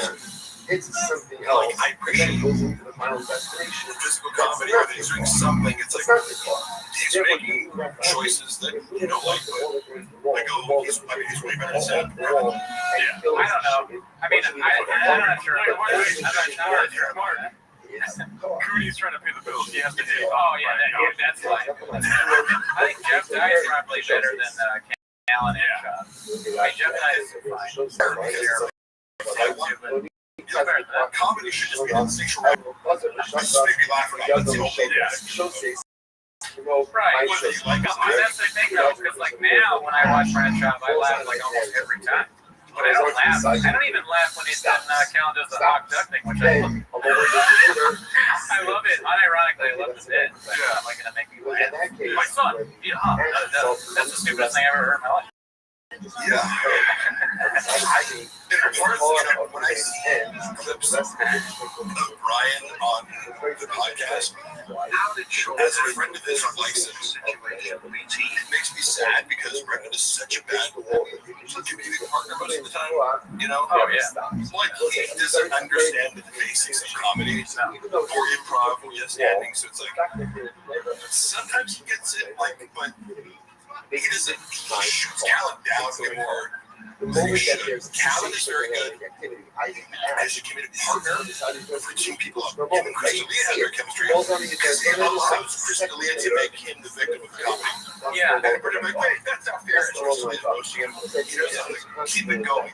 Keep it going. You hit on two things that happen in our show. One is, okay, I'm gonna start with Brian and then I'll do the D'Elia thing. So Brian, when we're watching Brian and Sean, Brian will go into one of his bits, and granted, it's not funny because it was So it's as far as Bob Mahabody incriminating info on him. Fuck no. He has no idea what happened. He has no fucking clue. You know that movie, The Dark Knight Rises, when Catwoman, played by what's her face, leans into Christian Bale as like, here's a storm coming. That's literally what I think of. Think of what's coming for Shab. I have to eat this under wraps because part of it is my, okay, so to put it out on YouTube would be detrimental to my financial outlet. But it's like, he doesn't even know what's coming, and he's too stupid to realize I have everything, you know? right. He should. Yeah, he should. He hired a private investigator to go to Luana's house, and Luana, he's out there. like, the private investigator. Oh shit. Well, I mean, she's charming enough to be like, and she knew more about what she did, but Luana is skilled at admitting that. So, but also, she played it very like savvy, and I applaud her for that. She was able to get the fact that Brendan Schaub was this guy's employer out of him when you're not supposed to do this, right? And I have, you know, I could show his card. I could show the letter he wrote, then put to our apartment door, not realizing I was living there at the time, you idiot. Yeah. So, but he's operating with discretion. And Earl wanted to call me. He was like, what's this guy doing out there? Like, did you serve me? I was like, because I was in I say, go look at what he wrote. He wrote this note, remember, there's some areas are going to come up to them. He's a private investigator. He didn't say shop. Because she talks to him. She knows when he's in bed. Are you here because she's like, who do you work for? I said, well, I go, oh, is it Brandon Job? Does it have to do with the bouquet of flowers that someone sent to his house and he's claiming it art? We're not sure. And he's like, one of these girls said, he was having a long affair with her. He was smarter than the rest. She has like an MBA. Just more accomplished professional. Somebody you should cross. Like, you fuck around in the wrong room. All of these girls don't answer it. But idiots, but this woman, after he crossed the line with her, having lied to her last night, she sent him a bouquet of flowers to Joanna, saying, just outing him for having multiple relationships. With the note started off with, this is not Mark.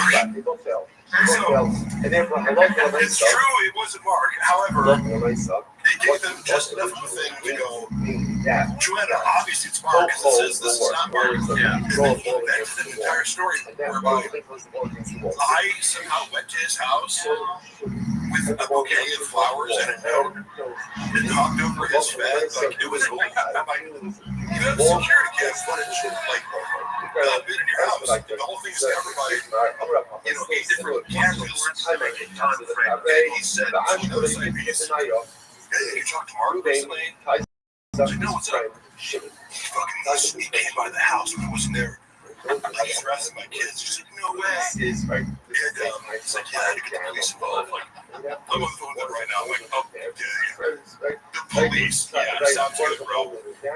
With the security cam footage of a worker from Joanna's favorite florist delivering, I wonder how he gassed it right now, because, like, he's like, oh, he pulled out the fucking camera plugs, he cut the power to security, because otherwise we're like, watch the footage. Where am I in this equation? It was just like one of the more hilarious things where I go, this willingness to gaslight his wife and family in the craziest way possible, and then hire an investigator, or whatever, he doesn't do whatever. That's why he loves that unique lawsuit, because it's like, imagine running shot your client, and you have to rely on him to tell you the truth about what's going on. You're fucked. Yeah, I mean, being as lawyer is like being anything. You gotta be like, maybe we have another one if you want to know. Because I bid on that one. So go ahead. Dude, this shit is amazing. I just tried it for the first time having a coffee cake from Porto's.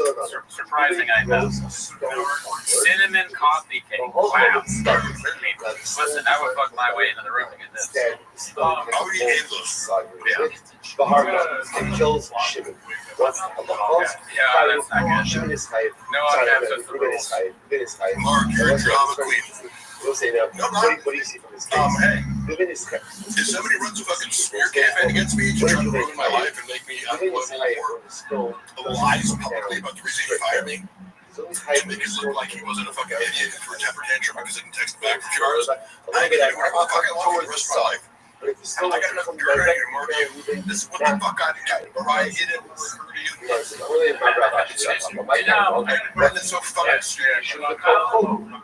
Kyle Samuel wants to know, and he probably already answered this before, but how did Schaub handle the drug walk situation behind the scenes? Freak out and handle it terribly.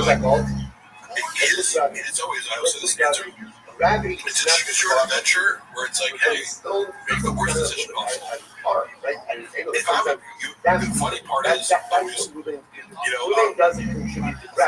if I'm tagged in a video, look at Brendan Chubb's handler. How could I be someone's handler who doesn't listen to any other human? You could have given the best advice ever. It's like, hey, when you're not going to like Joe Rogan says, he needs someone to say, what are you going to do? No, don't do it. I would say that to me. It's like, how are you going to handle this trauma situation of stutter on fucking, like, I went through DMs. You sent a beach emoji, a picture of his ass. I saw it, but you're like, oh, I would never, doesn't make any sense. I mean, I'll laugh at him on this fucking podcast for stumbling his words. How do you handle a drug walk situation? Obvious. You text about me, they have to kill you. But moving on. Christian L. That's ridiculous. Is that Mark broke into my house story? It's like, how can I make this the absolute worst out of this universe fucking problem out of this being like, yeah, like, where I know you're cheater. Just admit to it. Just be like, hey, sorry. Yeah, you're right. I misread the situation. So Christian L, we know it's just Chan chatting and only giving $4.99. It's not very much money. Yeah. But he said, let's see, scroll back up. Oh, he said, Mark, what is Shaw's most redeeming quality?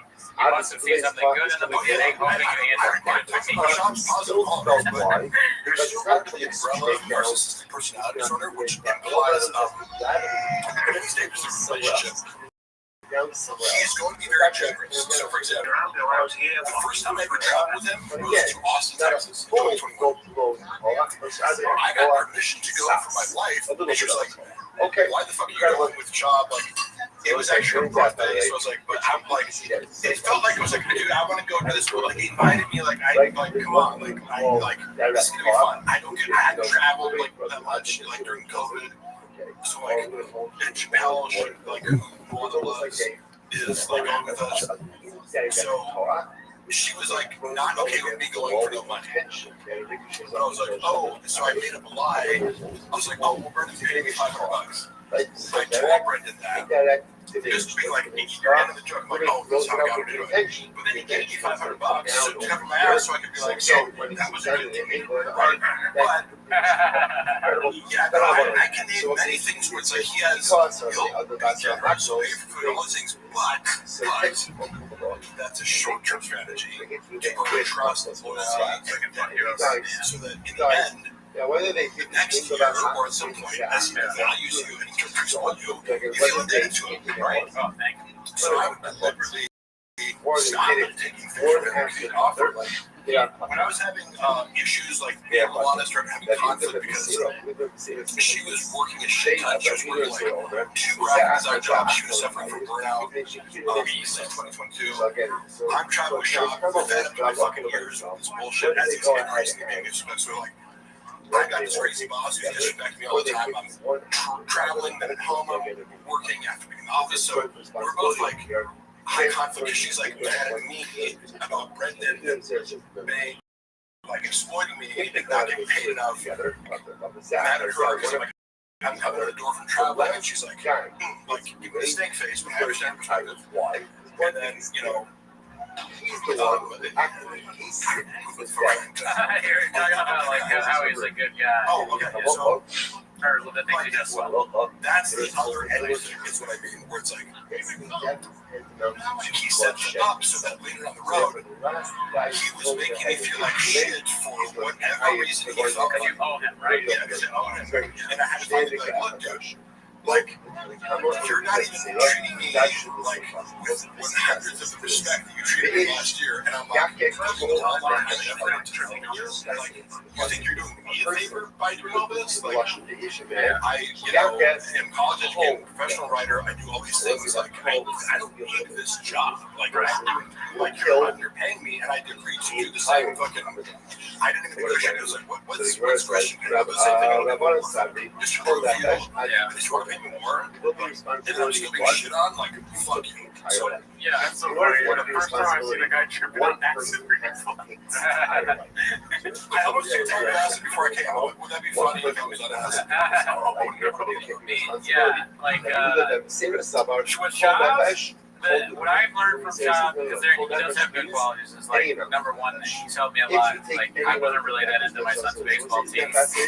And then, like, I was with Shaz, I was like, you know what, I should be like a baseball dad. And he got me looking through the part. Yeah, my son, Denver, has got a lot better at swing and the pitch, and he never like loses to a fat guy anymore, like a fat kid. You know, like if a fat kid is playing, he's always better than the fat kid. I didn't like him until I got my own truck. Oh yeah, like, you know, reading the credit notes from the baseball parents was so fucking funny because now I got this constant identity shifting. Like now, the baseball dad, it's my kids in my life. After cheating on their mother publicly for a decade, like it's hilarious. And then hearing the opposite of the story where it's like, oh, Shop's also, as is with everything, portrays himself as like this beast of work ethic. I'm trying to push up. You know, the direction the other side of the coin, be like, oh, so from a third party perspective, Shop is still fucking like chili dog, so I don't know, but yeah, he's and then there's some footage too where he's like fucking up off of this. So he can't even throw a baseball or catch it. Oh, man. He's mad at baseball? I didn't see it. Yes. Oh, man. You cannot do basic things in baseball. That's kind of like if you ever watch these highlights from Colorado. Yeah, I mean, This guy thought he was going to make it to the NFL, and I can say that as a fan. I watched myself play football on video. I was sometimes because I played football for D3 school. We used to love to do the difference between high school and colleges. Now watching practice film, one-on-one drills and scrimmage match, and you're scrutinized one by one, right? It's humiliating. I'm gonna fuck up because, like, as a freshman, I'm like, how can I do that? I'm like, the coach is rebelling, but it's the great, like, humility. So, but I look at Sean and I go, I know what it looks like. I'm not saying, like, I had great, good moments for me. I knew, like, when I was performing well, and it gives you an appreciation for, like, NFL caliber. Yeah, like, you have no idea until you see yourself playing football on camera. Like, he's a fucking 300-pound D lineman. It's like, these humans shouldn't be able to move that fast. Watching Sean, I'm like, oh, he looks like a D3 player. You know what I mean? Like, he's not good. Yeah, it doesn't have I haven't seen good highlights. Jay, thank you, Jay. How does Chop feel about earache? Good question, because that's another nuanced one, you know, that falls under the umbrella of Shop hates everyone who he feels is associated beneath him. However, he did negotiate on Eric's behalf against, not against, but like, when he was being brought into the King of the Sting situation, apparently, according to Shop, I should take him with a grain of salt. But I think Thea was kind of like,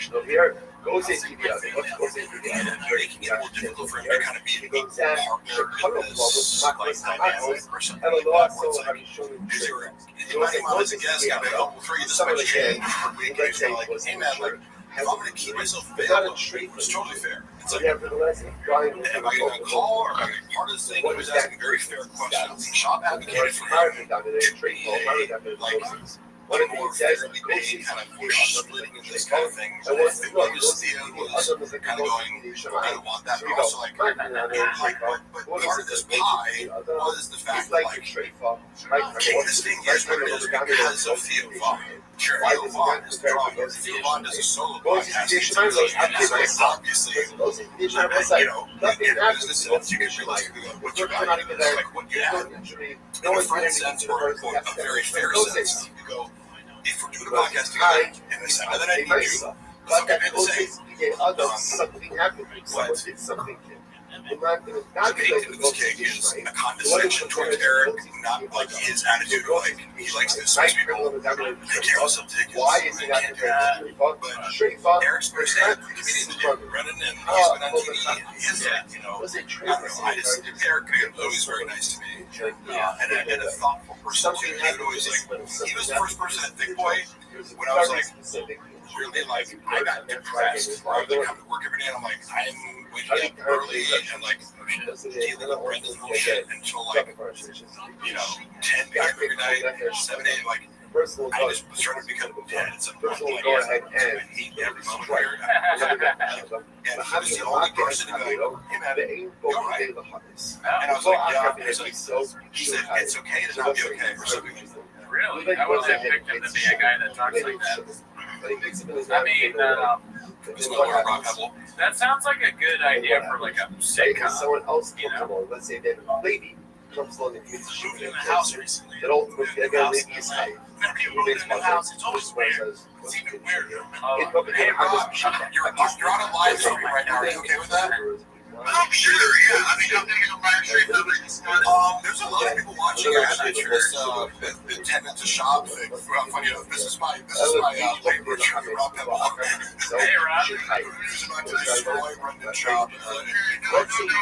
Actually, no, he's not. He's totally incompetent and it doesn't do anything. Rob, we're actually having an informal discovery conference right now. Share a concept with you. So, this last week we got going on. And I want you to for yourself. Like there's some other things that all that stuff. In order to be high for taking the life, you have to Of course. Yeah.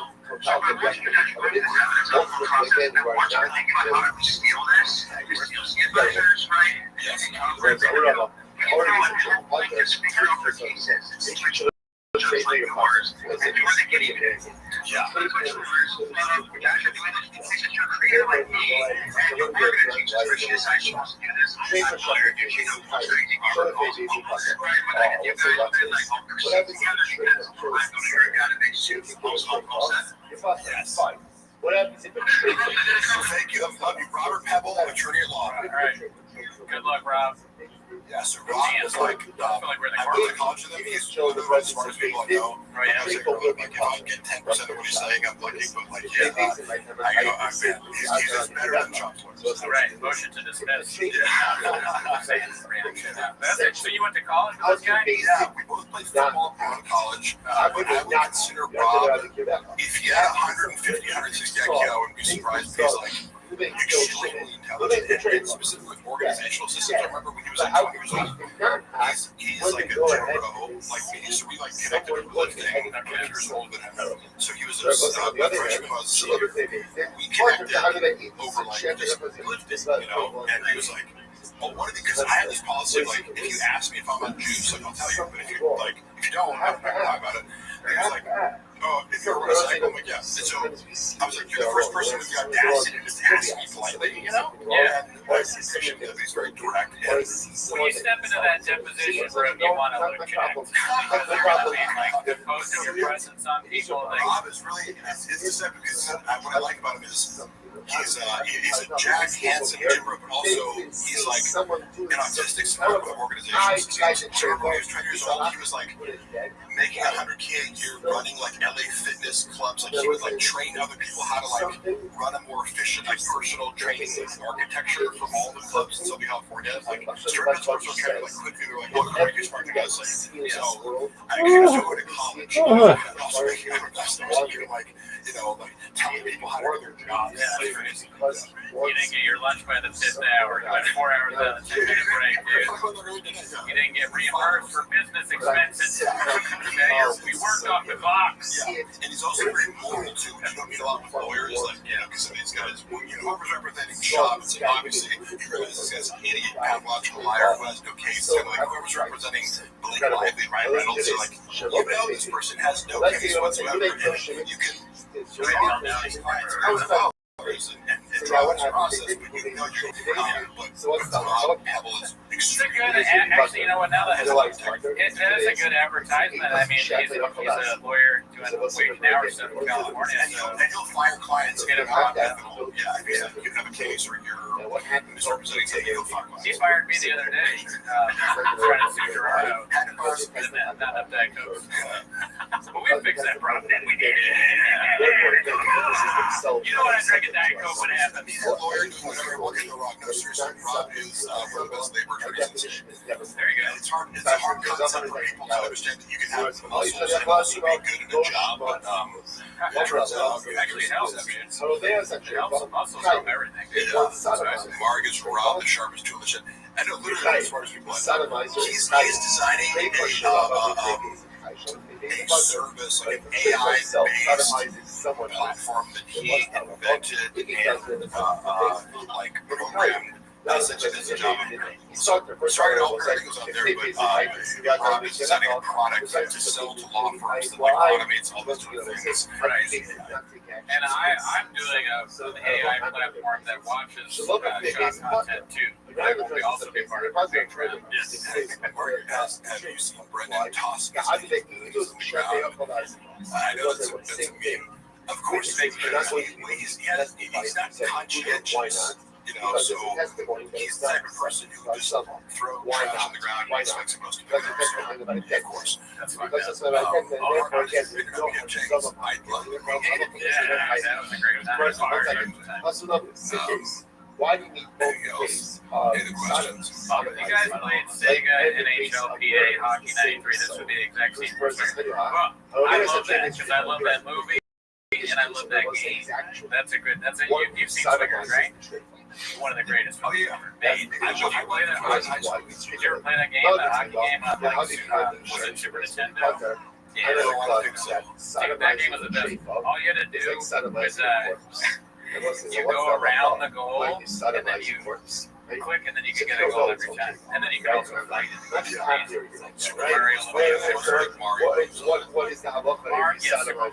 on there. That was a good game on there. I thought video games is like, so my brother is I'm happy to recognize like my place in the world for is like somebody like Rob is so much smarter than I know, or my brother is like it applied mathematics PhD. So like I'm real smart. Those who fight with people like can pass themselves off in LA is like I'm smart. I'm like, have you met smart people? And go to Austin, Texas. Yeah, that's the philosopher. He can't be really smart. It's like if you get a room full of PhD, like applied math, and PhDs in the room, it's like it's not much.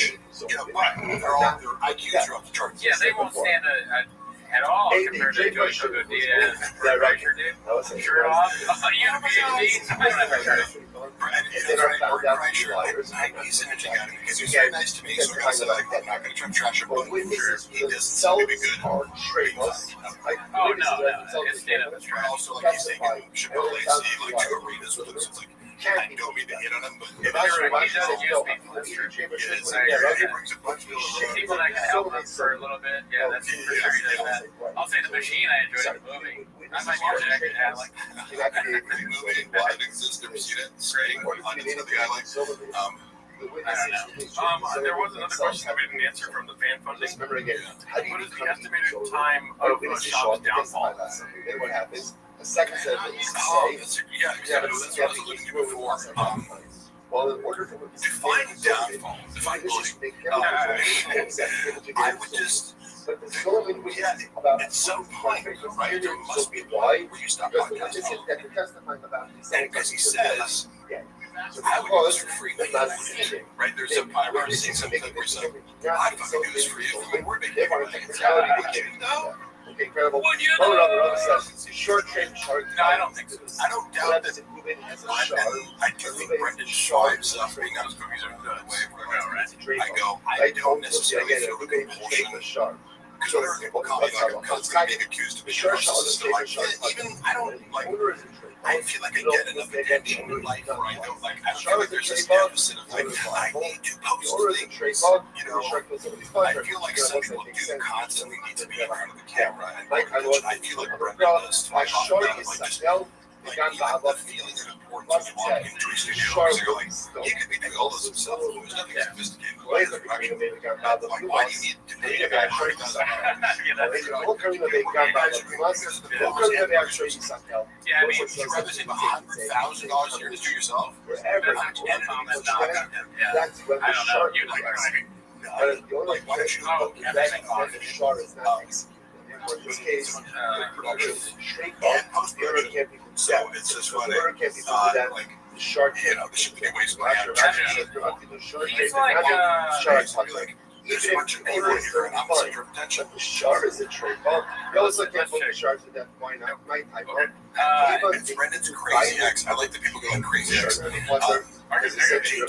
think Brendan is the same person? How did I get in the show? Did I beg you guys to come on here? Or do people seem to be interested in having me talk about Brendan? No, we begged you to come here. If you were like, hey, come on my podcast and talk about fucking lifting weights for an hour, I would. I'll do 10 more push-ups. I still do 10 more push-ups. Once my wrist is better, I still think it's a funny idea for me and you to go to the gym. Because I want some time to prepare. Because I think I can probably still do 2 plates maybe. Or I was able. If I worked a little bit too, I think I could probably still do. I might be able to.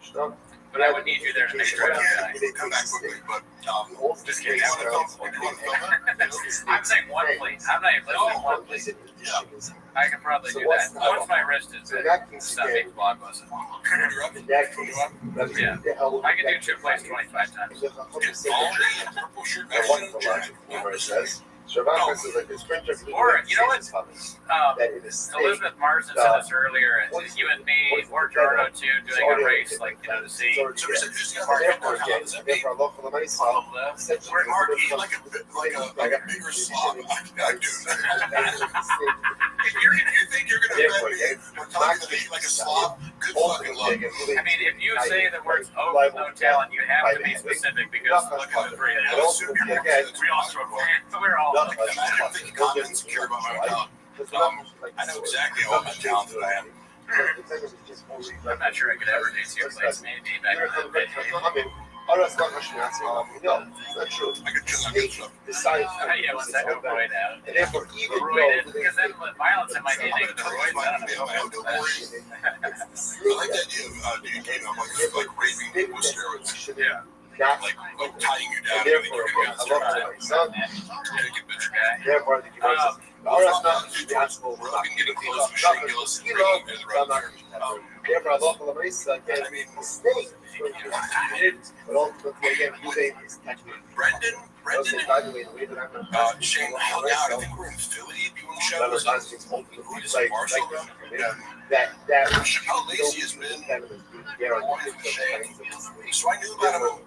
This case, A little bit like before the SNL thing happened, and I remember watching his. He did a really funny bit to me about being like a sucker for like Trump advertisements. He was just like, I'm the guy. I'm the talker. Very bad.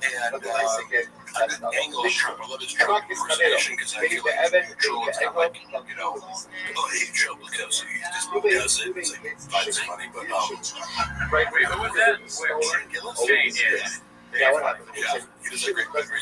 Like if Trump before Trump was you know, somebody attempted to assassinate him, and he goes, Trump would like if he did get assassinated, it would be funny. Sit down, you're gay. I'm sure that Brendan resents the shit out of Shane Gillis. Here's my take on Shane Gillis versus Brendan Schaub is, you know how Brendan Schaub is like cosplaying as like a blue collar guy? Like trucks and collar and this that, like Shane Gillis is like actually that, you know, like where he's like kind of he's actually kind of a history nerd. He went to us, but he actually played college football, like was the lineman. His level of self-awareness and his level of like he owns 2 pairs of pants and a couple pairs of white belts. This is such a hard concept for Brendan to rationalize. He used to look at me and be like, "Oh, you like that kind of materialistic shit?" Like, yeah. Because I'm like, why would I buy expensive shit that would look like well? But it was like, I saw his buying spin. It was like, oh, like how about not? Totally obsessed with material wealth. Shop's girl for sure cheats on him too. LOL. Tim. That's kind of funny to me because it looks like it's maybe his girlfriend's profile and he's commenting from that and clarifying that it's him. I don't know. Who is this? Walks outside. Remember, you just make them get I'm looking. I like dead people, raping people. Hey, don't clip that. You're taking out context. This is a business. I always tell people, like, oh yeah, for sure. I'm like, yeah, you don't want to take juice. Well, if I come for you and you don't know you're asleep, then, you know, are you taking steroids? You know about 100% B. Yeah. Shimon very badly. Shimon goes ahead and Mark used to work with Gypsy Ponty. Yes, I am. Oh, dude. Shimon walks around the marketplace. Bro. I cannot give you the updates on the snobs right now, but holy fuck. I have been instructed to not say what I know about this for the time being, but Jesus Christ. Jesus Christ. That's all I have to say. Do you have a favorite joke from Bring Up Poppy? But then she has a shtickler Let me before. think about that for a second. I'll actually try to answer. Yeah, okay, I thought you were And going I to know we're doing the special versus I've heard 60 times a full hour and they cut down to 26 minutes. I thought the worst joke was his end with the like getting a rifle to kill the cougar at the end. Okay, yeah. I was like, as a cat lover, like, why would you just want to murder a mountain lion? It's closer. Yeah, I was like disgusted. Yeah. Like I'm kind of low key, like when people hate animals, I'm just like, yeah, I want to like get those sleeping to go kill a mountain lion that hasn't done anything to my. I get it if it attacks your animals or something. You're a farmer. It's like, I get it. But you're just like a guy who thinks mountain lions are just dangerous because like you're in the fucking woodland. This is where the cougars live, you know. I thought it was weird. He goes very not funny, and he kept making that. He goes, I don't know if you've seen the joke. So yeah, he keeps doing this drawback to go.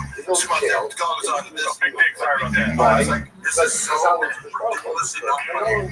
And I hate humor that involves references to having a good thing. Yeah. Feel the same way. It's like when a guy's bragging about having a big dick, that's like.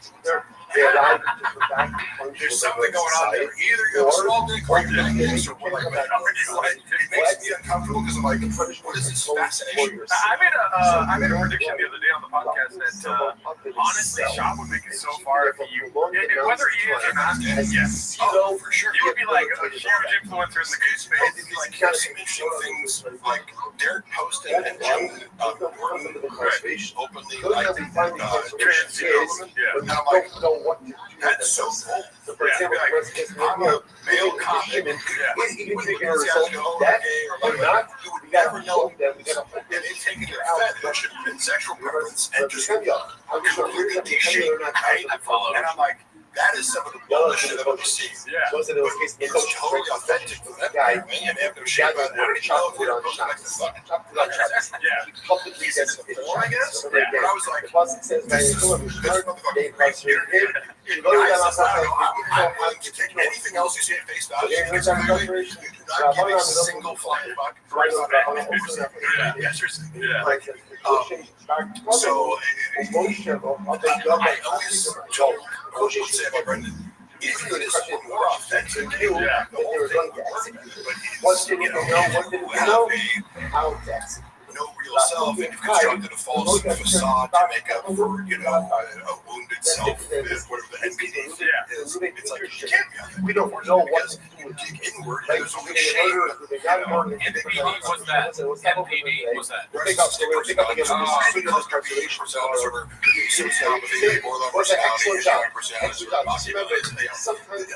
Claustrophoby has a lot of overlap with regards to like a damaged self that allows you to either self-destructive or destructive. Yeah. In various expressions, you gotta have a core commonality. Like something's wrong with your brain. How did you learn about all that stuff? Like, I'm very interested in personality disorders. People misuse these terms to be like, oh, that person's bipolar, or like, I go, you don't know what bipolar means. They think people who have like mood swings, I go, no, bipolar means extended periods of mania and extended periods of depression. So it's fascinating. Narcissistic personality disorder. The moment you start to get rough, you're a narcissist. I'm like, yeah, I'm a narcissist because I'm a little bit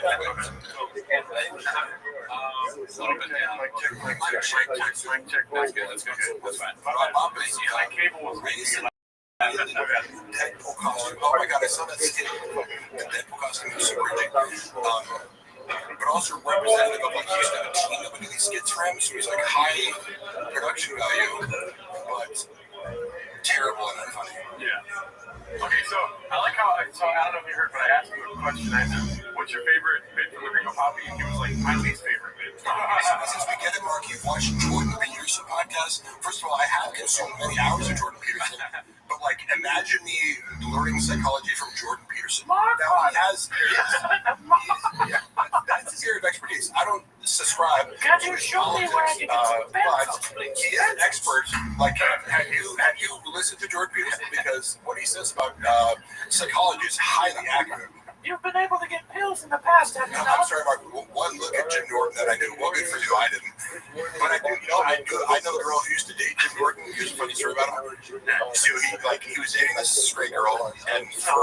matter. For either his birthday or her birthday, I forget which one, but they hired a male escort because he wanted to watch this girl get fucked in front of Jim Norton. And like, so I'm sure they get a guy with a huge gun, and he's like face this girl. Oh shit! Oh my god! Throwing up, and Jim Norton couldn't take it. Oh yeah. He thought he wanted to see this, but he couldn't handle it. And like stroked off and it created this huge conflict. Yeah. You know, because the girl's getting banged by BPD, SPD, yes, exactly. That'd be funny. I like Jordan Peterson. Oh, Mark, I provided the 300 pages of evidence.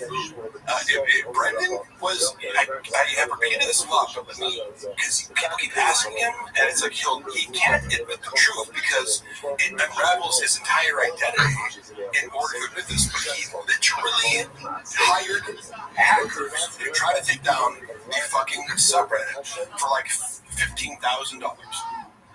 How could I make that? Yeah. Right? I mean, it'd be funny, like Jordan Peterson, if he wants someone to have sex. Thank you. I like DPT's comment. Does BGL cry like Peterson when talking about men not having sex? Yes. I'm no shame in crying. If you don't give me sex for a little while, I might fucking cry. Okay? That's if you want to hurt me, you got me, brother. You know, deprive me of sex for a week, and I might get really emotional. Yeah, That's not right. Do not give me sex. hopefully no one ever tries to Hogan, you know, when they're like, have sex with my wife. Has anyone ever tried to Hogan you? Asking for a friend where they like, or they're like, have sex with my wife? I feel like Jordan Peterson might do that. Red bar once he withdrew the sword from the stone. I don't know what that means. Speechless. Steamrolling this life. I'm sorry, if I'm steamrolling, No, you're good. I'm sorry. We got 24 hours of this. It's a long time. Go over that's how long we did the podcast. 24 hours. I can be with whoever I want.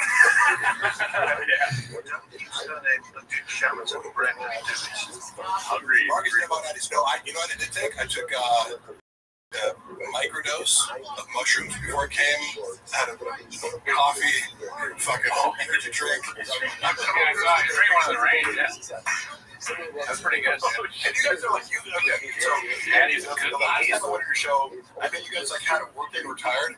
Like I took pre-workout before I came. It doesn't take much to get me going. Yeah. But I was, but hey, that's me. If you don't want me in a podcast talking, way too much, then find someone who talks less. I want you to talk to Jordan Peterson. I would love that. That would be so fucking cool. You could probably figure that out, right? I would like to talk to him. Yeah. He went on Jim Jeffries, and this is a rare moment where people dependent.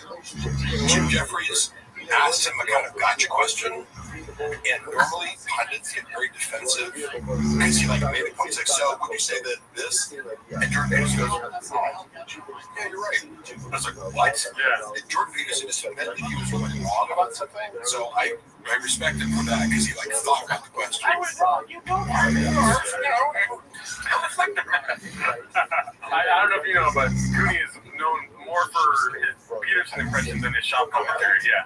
I mean, I do the Peterson impression on the show a bunch, and people request it, but I'm not convinced it's any good. Can I hear it? Oh yeah, I've been doing it. Mark, I've heard that you at one point could have taken pills. Is that still the case? Have you ever thought about working with a Canadian? For sure. Let's see high pitch. Give me pencils. My daughter has plastic surgery on her face. I mean, thank you, David. I'm still not convinced. It's really, it sounds too much like when I do my mom. Impression of my mom. Has Mark ever laughed genuinely? And why do people think I don't laugh genuinely? I'm very open with laughter. I don't kind of shield my laughter. If I think something's funny, I laugh at it. Can we get some more English money in the chat? We need English money. Navjot, where are you at, Bo? Do you want, are you saying English money because it's like in pounds? I'm joking around. He fucked up. I mean, I did it on purpose. It's a printed shop. It's a joke. There was a guy that gave us, I'm not sure. Indian ruble. Was it rubles? Yeah. Oh, I didn't know that. He gave us that, and I was like, is that English money to Gerardo? And Gerardo didn't cut it in time. Does Mark know the lyrics to 10? Let me picture it because I'm confusing it right now with all the. I'm falsely confusing it with all the songs you guys do. Maybe the start of it. It's time for my favorite time of week. When we get the hip hop time. That's so smell. Yeah, thank you. I kind of are, you know. Oh man, Dagestan, ever heard of it? I want to see BJ and Miguel have the race when they get the train. Do you know Miguel? Weird now, probably not. Miguel, he's our friend that used to be the show, but he hates the show now. He sounds fast. Wait, he sounds fast. Oh, he hates the show? He hates the show, well, he hates our fans because they were making fun of him a lot. Probably because they're so featured. Yeah. What do people expect to go to live stream and not get made fun of? What? Yeah, take that, Miguel. If I was on here and I was like, look how cool Mark is. I mean, would you guys trolling me? No. Like, did you make a bunch of like bots to be like, oh, no, we actually made a decision. Thanks for bringing that up, Mark. We made a decision. We don't want any more bots. Oh, yeah, dude. I know. biceps. Yeah, vote on the bicep. Damn, fools, you can see a real big horn view right here. Dude, look at that horn. For real, no. Look at. Wait. Actually, you can see it. Is it coming back? Wait, what's that one coming back? Look that way. No, too much. There, what? Just go like back and forth right there. Oh, can you see it now, though? No, I used to have a horn. I had a thing. Oh, nice. Dude, Horn Brothers, bro. Give me that. Yeah. Horn Brothers.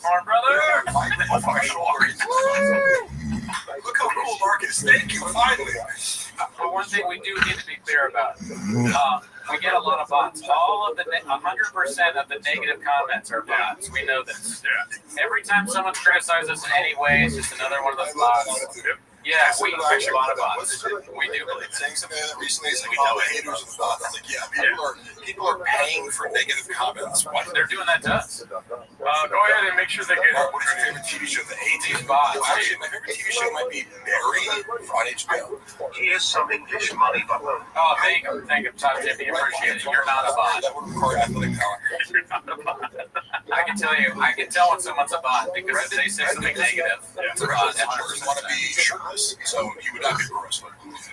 Hey, Mark, what happens to his chug giveaway? I don't really know how giveaways work. Like, I've been trying to follow that story, but I'm just like, I assume whatever shop is doing is fraudulent. Like, obviously, but that's my presumption is, if you tell me that it looks fraudulent, you know more about giveaways than I do, I believe it, because why would Chop do anything that doesn't benefit him financially? Or involve some sort of misrepresentation of reality in order to benefit him? The only giveaways I do are facts. Mark catches facts. I saw Brendan piss in the sink literally and the creative director at the time pulled him aside. He was like, I have one request. Could you just not piss in the sink? Holy shit. And Brendan, I think, agreed. He said, oh, yeah. What a stupid thing to ask for. I would never ask somebody for that because I just assume they're going to piss in the sink.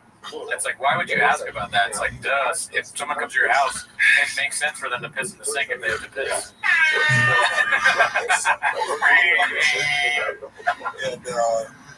Dude, I piss in all my friends' sinks. Both men's sink is full of piss right now.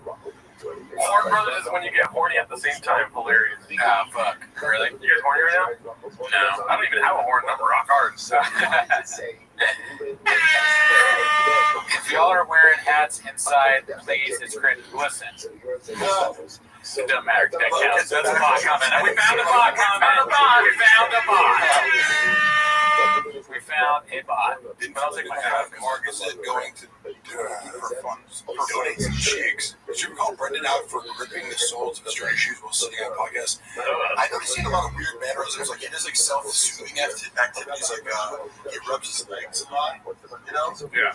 Like, he's very tactile. So this is a neutral observation, just because it's certain personality types, I think, do like rubbing behaviors, or like, but he's always doing this on his knees. You know, he's like, what is it called? Stimming. Yeah. It's like self-soothing. Yeah. But you constantly. Oh, yeah. She does that all the time. I still see that once a night. Compulsively to the point where Say the most. I have my own compulsions, but then if people make you aware of them, you become self-conscious. Yeah. I don't know what my compulsions are. Oh, I used to play with my beard all the time. I still do. Yeah, you play. Then they would talk about that on the pod. They're like, oh, Cooney's had his beard again. Tell him to stop. Yeah. Good luck with that. Or did you hook up with what's your okay, hold on. Yeah, no. Mark, did you hook up with no, you don't need to say that. No. You don't need to. Jamal. Let's see. Did Shop take his big juice straight or require a rain chaser grade? That's great. Oh, shit, dude. It's called autism. Shop's not autistic. Yeah. It's mentally retarded. Why won't you answer about Sanaz? So I got word that Sanaz called me deranged. But turns out, hopefully you'll find a better future, but she is the most deranged person who's ever worked for Shop. And I wouldn't say that it wasn't true. She's crazy. Hey, Cooney, you have no fucking idea. You almost forgot. I like reading. It wouldn't surprise me if she ended up in jail the next 2 years. Whoa, that crazy? Maybe. Okay, allegedly. Sure, I get it. Why would I say something that didn't come out to be true? You know what I mean? Did you ever see, let me rephrase this question, because it is one of my questions, Mr. Mark. Yeah. What's the most creative you've seen Shop take at once? I like the... Jesus Christ. What's a happy hippo? No limit. He takes everything. He takes an amount that would make me emotions. You know what I mean? Where I'm like, and I've taken pictures where it's like, one can be fun. Yeah. It gives you some sort of buzz. It's a liquid? He would get happy. There was happy about Shop. Oh, I thought there was like shots. Yeah, it's like heroin, right? Tommy Lee was talking about how he used to do like Jack Daniels and Jamaican said, oh wow, why? Who did that? Alcohol. That's crazy. Who said that? Tommy Lee. Oh, yeah. He's already injecting a bunch of drugs and things. But like this, I don't know. I just would try to minimize the things. Yeah, inject things in if you didn't need to. You didn't even need to inject it. Why do that? So funny. It's like, there are people here. Look at all the people that are excited. Here's the paper mache. I used to inject benzos directly into my penis. Oh my God. That's not even when it was really bad. Mark, is that why this show was called the Gold Shower? I got pills of benzos. That's good. Couldn't fix the left eyebrow like that's true. Christian, you're blocked. Hey, you know Bot what? comment, bot. We got What I know about bots, I actually was surprised so many bots. her and Brendan didn't have sex. Right. From what I know about her now. Yeah. And I say that with like, I'm not slut-shaming anybody or like, I'm not one of these. I go, I know enough about her to know her proclivities. That's all. What do I know? I'm just a guy. I heard she stands 10 toes down. That's what people were telling me. She stands 10 toes down. She does stand 10 toes down. I mean, I don't know. What is your favorite bit from the Gringo Poppy if you had to pick one? Wouldn't it be cool if I was gay? Things like, who's just like bros? Like, man, COVID with the bros? Yeah. Just everyone was gay. Yeah, that night we fuck each other, yeah. It's like, I just remember being like, ugh, like, it's just so hacky. I don't know. It's just like, that's your favorite bit. I'm confusing my favorite bit with just kind of like what I thought about the most, like watching him do it and like do a twink act out, or like, what if God had a little twink assistant? It's funny how he works penis into everything he does. Like it has to be nice. Because look, playing high school football or whatever, it's like you're always making gay jokes. It's good, but when you see like a 40-year-old man constantly making gay jokes, you're like, what's going on there, bud? That's bad. What's going on with the fascination with penis where every single episode you have to talk about dicks being I don't even believe that he plays video games, right? Because on the videos, like when we play video games with each other, like what video game does he play? No, right? So that's just like he's like the non-human trying to relate to you. Right, the podcast. He doesn't have a fucking console. He's too stupid to play. It's another abstract thing Where he's like, I just play video games, right? I can pass it off as something that I do that's normal. He's probably bad at every single video game. Video games? Yeah, because video games are. I get up video games and I realized how much better my friends were than me. I'm like, oh, you're actually good at Tony Hawk. And it would take 3 years of playing it every day so I could just get as good as you. Yeah. A guy who's good at video games. I really just played Tony Hawk for the music, if I'm being honest. We're not doing all caps, y'all. Like, you actually like all caps? No, because it's just like attention grabbing, and they're not obvious. It's also like if they're not here all the time, it's like I'm not gonna. Yeah, they're taking away time from Top Jimmy and Mark Hardy. Yeah, it's Palestine jokes all the time. Gay jokes all the time. Brendan Schaub does. Yeah. So what's accusing you of being gay jokes? Well, listen, you think I'm Antoine Jameson too. So someone said hacky sugar. Mark would be one of the bros in the scenario. I certainly would be. Why would you expect that? You guys fucking love me. If we do any kind of gay joke, it's ironic. Gay communities are some of my biggest supporters. I'll be back out of piss listening. I'm pissing like a mad madman. love for gay dudes. Oh yeah. I mean, pissing in the sink. I mean, I do it every night. Every day. Yeah. 7 days a week. Only game Papa's good at is NASCAR. All caps, no gas. Can you do me a favor? Adam is one of our loyal supporters. Yeah, and he has a wife named Ellie. Can you say, what's up, Adam and Ellie? Make sure to cuddle tonight or something like that. You know? It was wait. What's up, Adam and Ellie? Makes you cuddle. Yeah. Motherfucking groove on We need some little Adam. Yo, let him have them rings, dog. Dude, if Ellie's not turned on by that, then I don't know what else to do, Adam. Twins.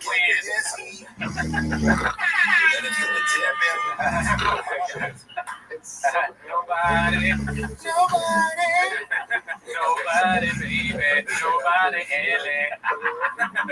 Whatever happened to R&B? Back in the 90s. I'll make love when you want me to. Ellie, you're so right. I'll sit back and watch Boys Smith videos. Sometimes like the whole video is like that. And like the music video is like about this like tragic radio. It's about like the incident of like the romantic tragedy is like the girl makes a cake for the guy, but he like leaves the room for a second, and she's like, "But I have this cake." And then, I want to show you it. That I need you. Adam. Oh, sorry. That I need you. Keto, it's keto. Yeah. My big dick is right there. Sorry about that. About to shoot up a cougar. 25 minutes. What if we were gay? Give me some Benadryl.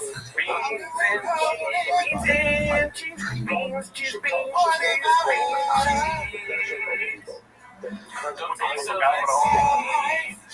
Oh shit, Ellie's in here, dude. What's up? Yeah, what was our That was cool. I actually wanted to do that. That was great. That out, yeah. That was great. I think you could do so many versions of that song. There could be a Shaw version, Peterson version, Gerardo version. Yeah. I like the part that I'm permanently part of the Thick Boy album. Shop took down all the episodes where I appeared as a guest on The Fight with the Kid from the video, but there's like clips of me from the episodes on the Clips channel. Yeah. Like, you can still get the audio version, but like this was like just like me, you know? It was like, ooh, like even though I appeared in like 100 episodes after that, like in Cat's chair or whatever. But I'm like, oh, you got me. You got the final episodes that I'm on. Yes. That's fucking good. You said you're still on the record? Like, you can find me. He didn't take down the audio versions of podcasts I'm on. And then there's clips where it's like, oh, Mark Rowe talks about lifting weights on this episode. Yeah. Didn't quite finish the job. Erasing me from That's lazy. I guess. I like Bench this. press is me as hour 22. Two S words. People as you can, so that's pretty great. He probably hasn't gotten called out more for saying he's leaving the NFL. I feel like he does get called out a lot, but it's insane. That is an insane lie. Yeah. Can we just become more brothers? It's like, I don't know, just because he did so far from doing that, it's like I'm showing up at fucking, like, Buffalo Bills Stadium. Like, I played. That's how close he was. Yeah. It's like having a courtside seat at a Lakers game and saying that you played with LeBron. Yeah, it's like throwing up in the Lakers. 25 to 46 times.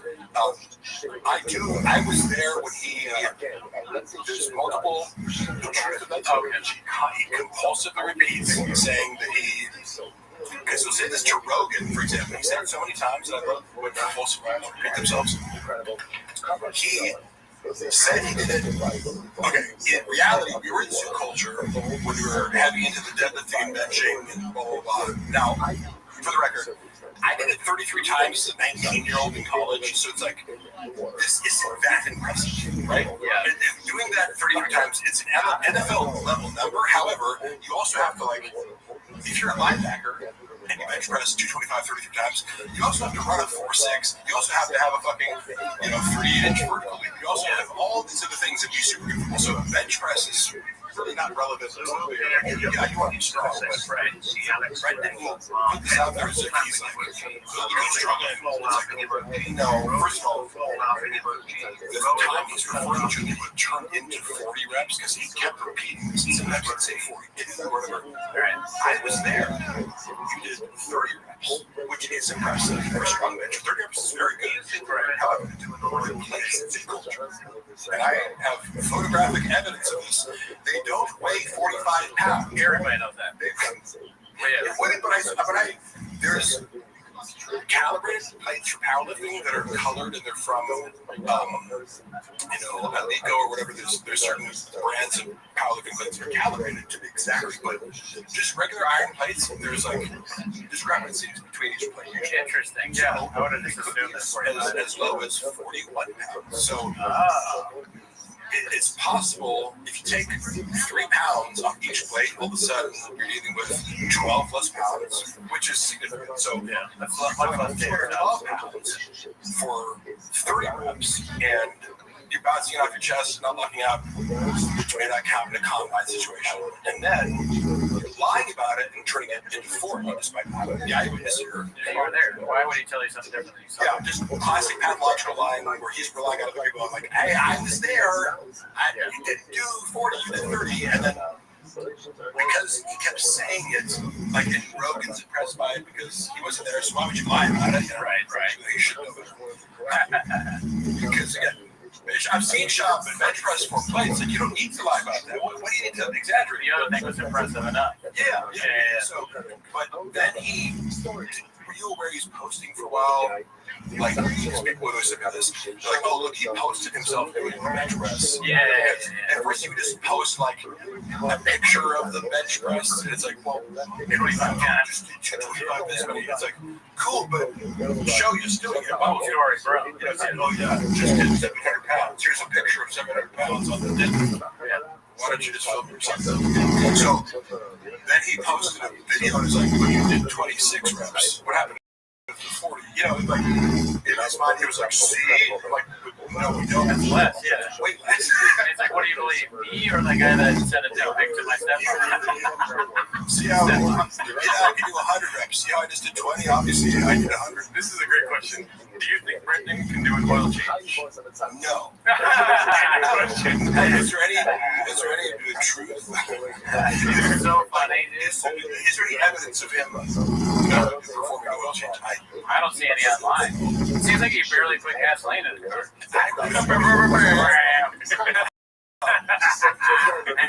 That's the Diet Coke. 6'5", bench press, 225 down count. Yeah. Okay, so what the down count thing was really funny because we were looking, and I think I maybe present this video when I was doing current events, but I showed him a video, and maybe it was Ryan's opener. Nick is this really buff guy. Oh yeah, that guy. Yeah. seems like a cool guy. I think I was seeing this. I was like, dude, shops are ridiculous for like trying to mock you. Yeah. He's got a short arm. 20-pound dumbbells, which is commercial gym's 120 pounds to lift That's a lot, right? And your shoulder presses them with a 4-inch motion like 9 times or something, which is shit. Yeah, he's a big dude. And but you have like, so if you know wrist strap, it's just for wrist support. It's so your wrist doesn't like collapse. And it doesn't help your strength, right? Like, if you put an elbow roll on, that creates an elastic advantage where it's like rebound. Oh yeah. You're super right. Definitely. Wearing wrist straps doesn't count. It's like, what? It doesn't help you lift more weight. It helps your wrist out. Yeah, he probably doesn't. Either is like, he's just his logic for everything is, what's the thing I can use to dismiss the person who's doing better? yeah. Because he could, that's what I was saying. It doesn't even count. What do wrist straps do exactly to help you lift more weights? I don't know. He like meets anybody that does anything. You know, when the question like, It's true, no, truly. can you either saying can Chop do a oil change and then someone, I think it was Mark Mayer saying can Chop change a tire. The real question is can Chop change a light bulb? How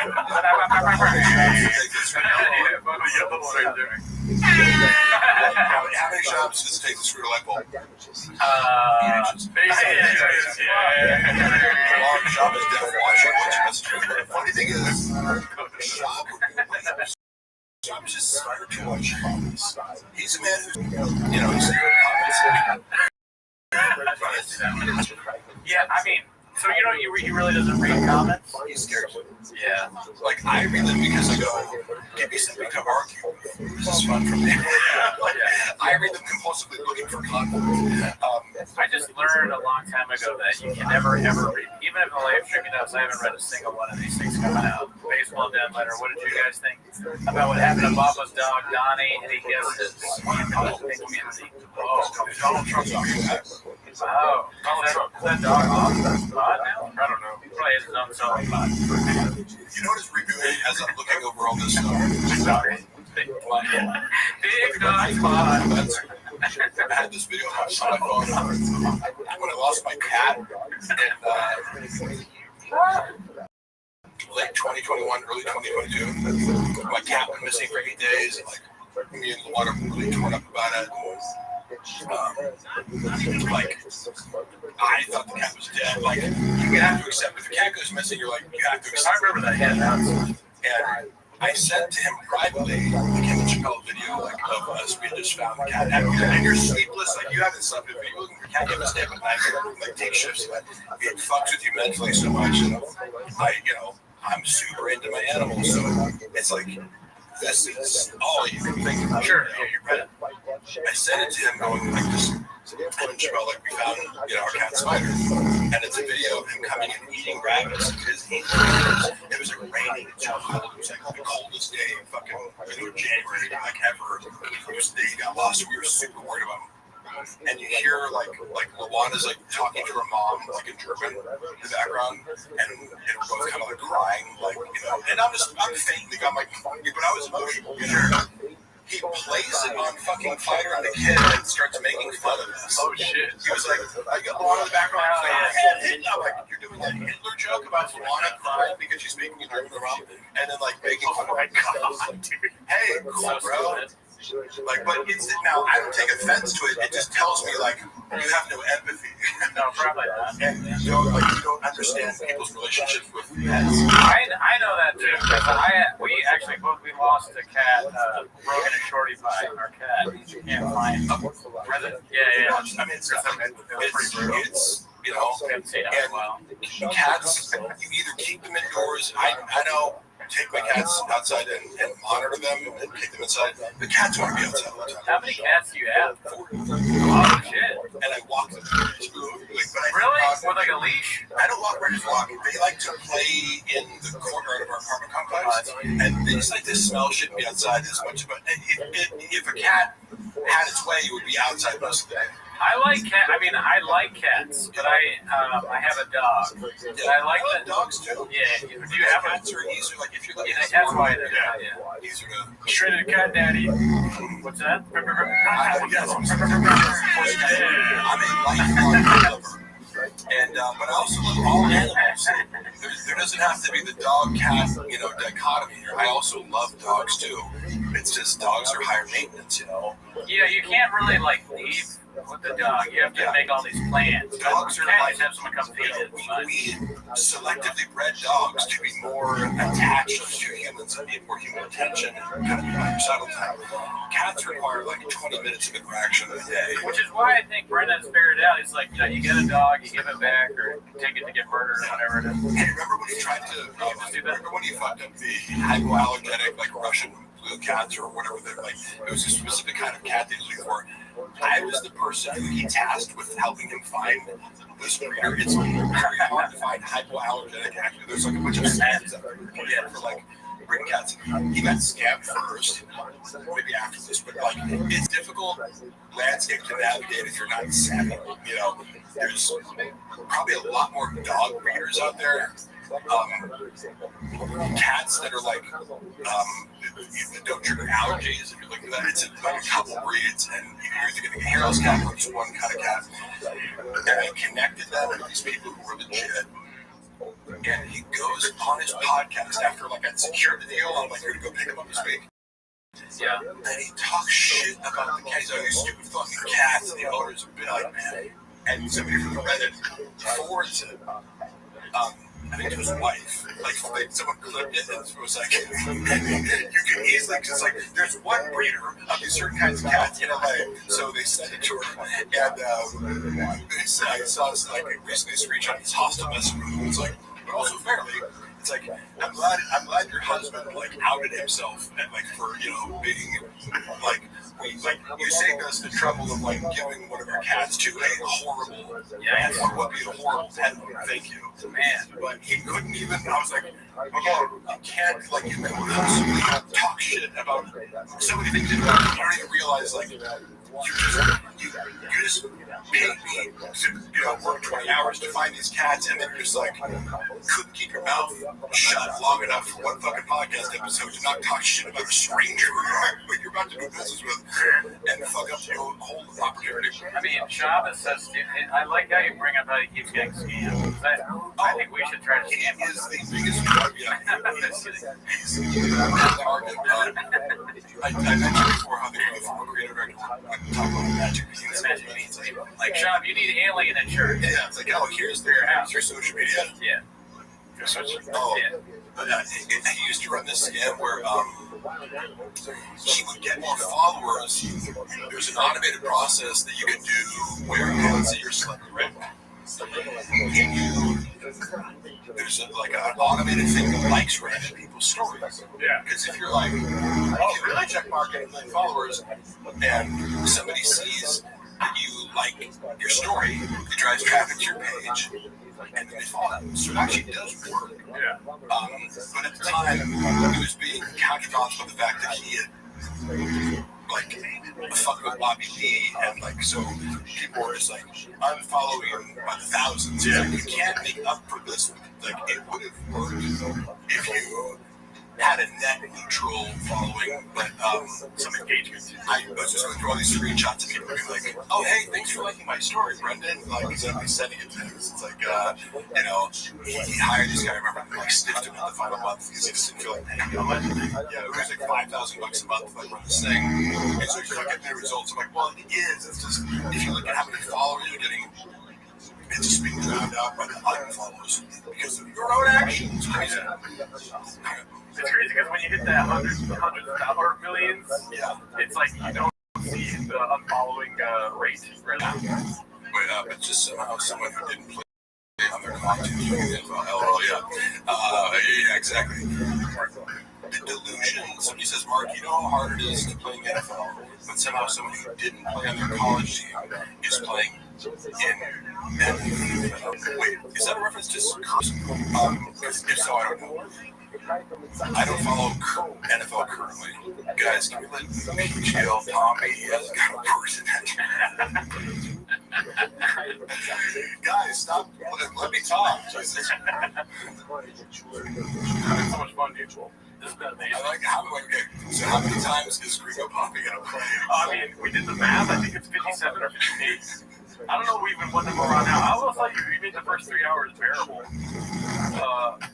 I'm just thinking about the production value versus this first one. Yeah. Like it's like the first one looks amazing. It's in this theater and the lights and everything's so perfect. And it was like this looks like it was shot in someone's like basement. Super 8 camera.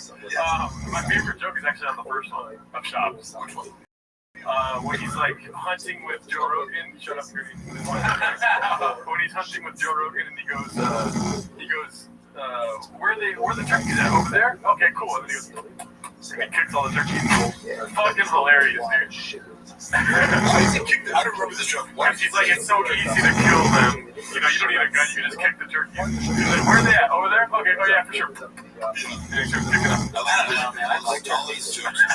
Carelessness towards animals. Yeah, that's a good point, Mark. I mean, turkeys are great. You ever see those wild turkeys? They're so funny and they're kind of friendly. I get hunting more turkeys. I see. meat for the rest of the year. I totally get that, but I don't know. Trophy hunting is a little weird to me, but I get like the argument for it is it drives animal conservation. Sure. Sometimes you gotta kill a deer. I just every time I'm like, let me go kill a lion. You wouldn't want to do that. So I can put its head in my fucking. Yeah, that'd be cannibalism, It's in a closed environment, and I had a high-powered rifle. Talk about a lion killing a lion, baby. Mark, let me ask you a question about that. Do you feel any kinship to lions now? That's ridiculous. You always have? I remember as a child, I saw this guy, an article about a guy like who somehow had like he had a pet lion, but there was some like he might have been South Africa, like he lived in a place where there would be more like an actual lion in the wild, but he like befriended a large cat, and there are these people you can see on the internet where they like this that one famous South African guy who like he kind of has this like herd of lions. He also knows hyenas, and he knows other behaviors.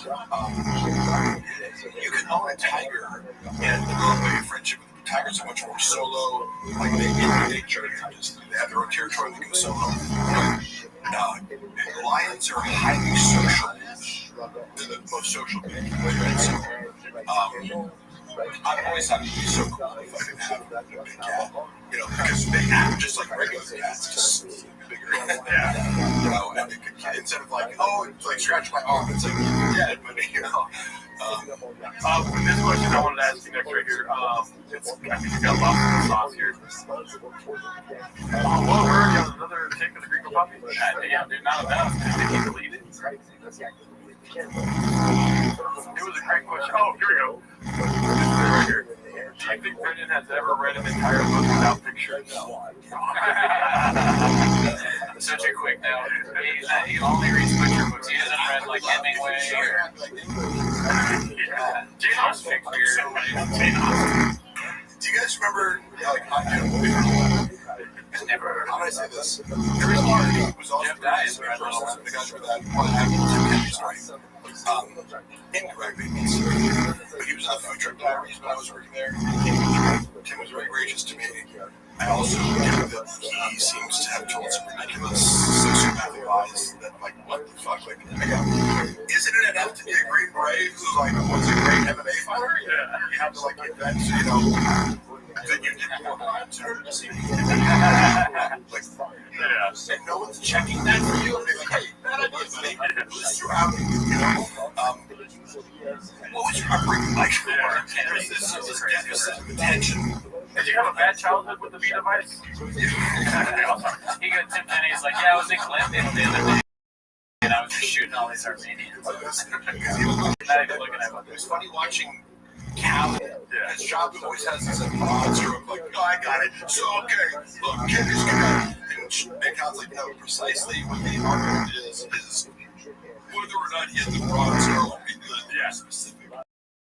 We kind of research into it and have an understanding of like why it's a big deal to, even go from this star to something with a, you know. But and he actually looked into it. And said, yeah. He's a good guy. Like, dude, we're not fucking. You have to be. This is a very nuanced debate here. Yeah. Military people are talking about the technicalities of metals and things like that. And it's in that world, it's very important to be highly specific and not misrepresent yourself. Well, that's the thing about that world is that he's not Superman, but you're gonna find out he's Batman. You know what I mean? What the fuck is that kind of thing? I was like, huh? You know? What? I like that sometimes think of physical kind of like because we're just watching the physical component of this, you know? Yeah. But like what he perceives as like this is gonna be I like donuts. Well, I'm glad that we have a line in here with the game. It's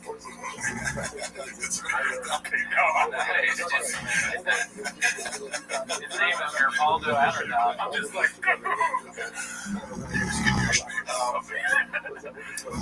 wow, the guy with this fucking scroll device. So, Kennedy, by the way, was the morning that Tim Kennedy was coming out of the show. yeah. He's promoting his book. Yeah. Guess what I text again at 8 in the morning? Hey, could you read the book real quick and like give me some notes? Oh my That's just god. the whole thing, but I had to like scan. I had to like download the book and wait a minute and like find like a few. You know, it's like give me like a book report by an hour. You know, so I had to like feed Sean questions so that he could pretend as if he had read it. That's why. Right? And I'm like, why not just say you didn't read it? Who gives a fuck? Nobody thinks you're a reader. Yeah. And then you go, oh, so I didn't read the book, but tell me about it. Yeah. And allow Tim to tell him. Right? He can tell you. Why does everything have to be predicated on the lie? Make yourself, you know, because that worked. Because like he asked the questions that I told him to work to set up because it was so thematic. It was like, oh, so you're talking about this in the book, you know. And it teed up Tim perfectly. Yeah. If he'd asked one follow-up, it's like, oh, like, did you remember the chapter about this? And he'd be like, oh, yeah, the one with the thing. And then he says, yeah. Tim asked one follow-up question. Okay, yeah. House of Cards. Your ability to assess risk. What the fuck is Chilian.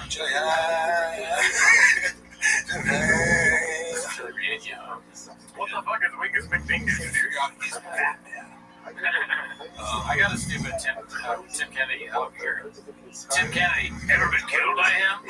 Sorry, Mark, did Brennan after that video of everyone congratulating him for his Rico Puppy special, or did Chin actually come up with that on his own unprompted?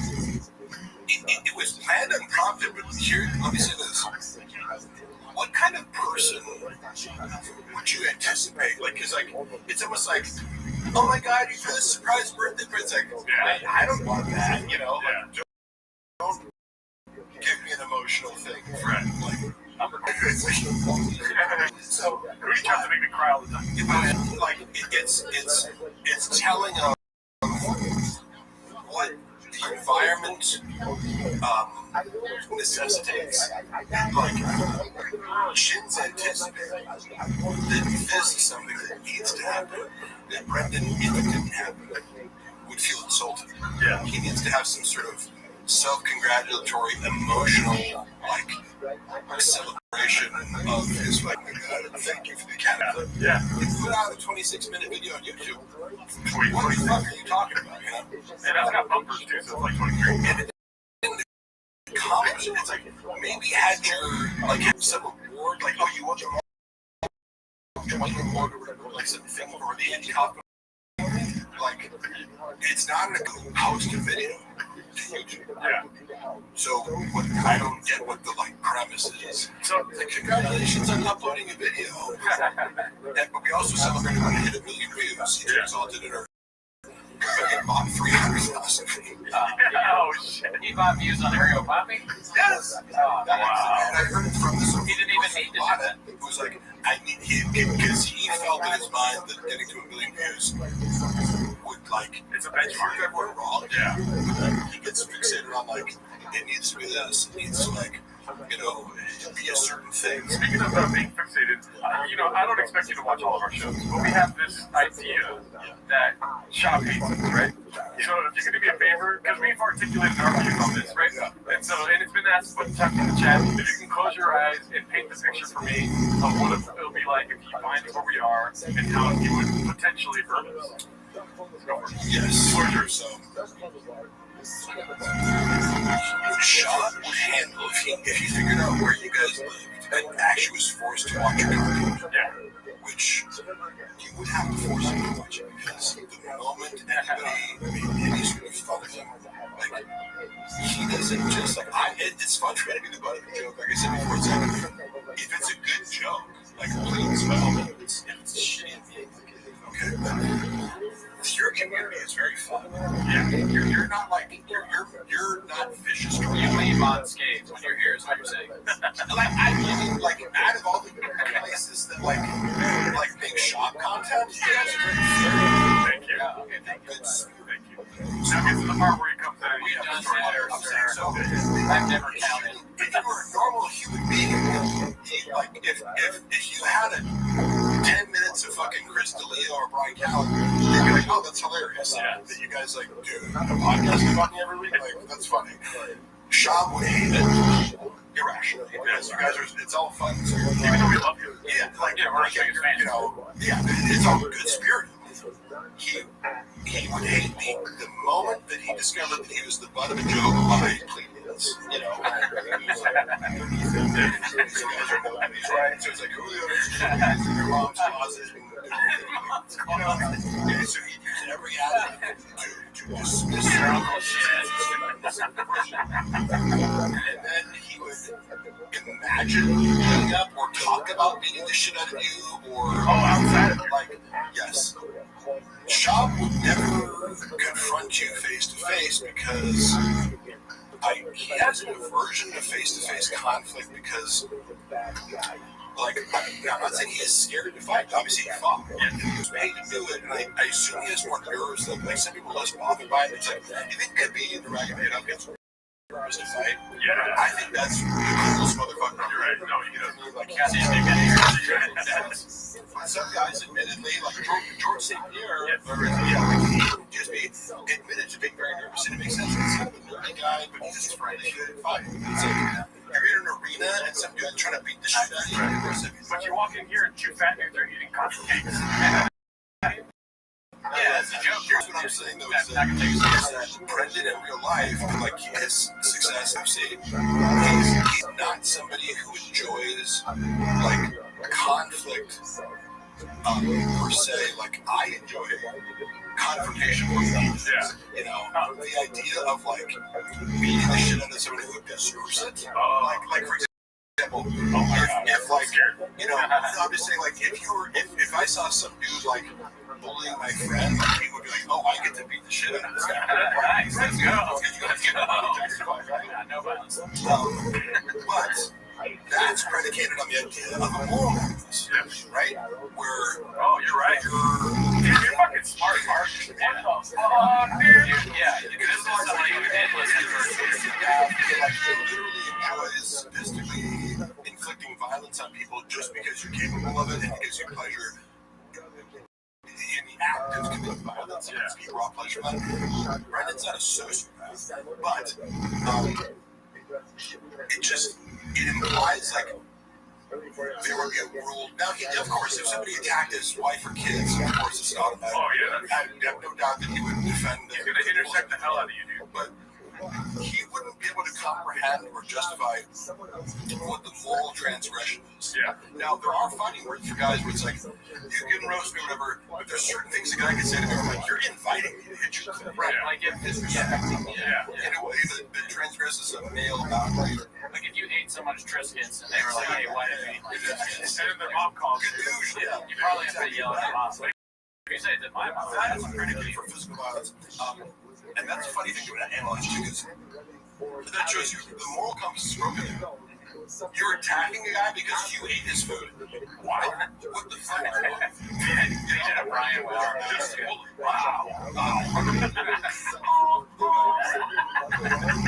In his mind, he's the hero of that story. He doesn't realize, like, oh no.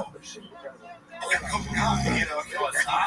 Saad is one of our favorites. Dude, he's a chef. Hey, real quick, y'all talking about being scared. That's your takeaway. Locking the doors, walking the way out on skate with the Diet Coke. Yeah, exactly. I'm just telling you, like, why would I lie about my perception of Brendan?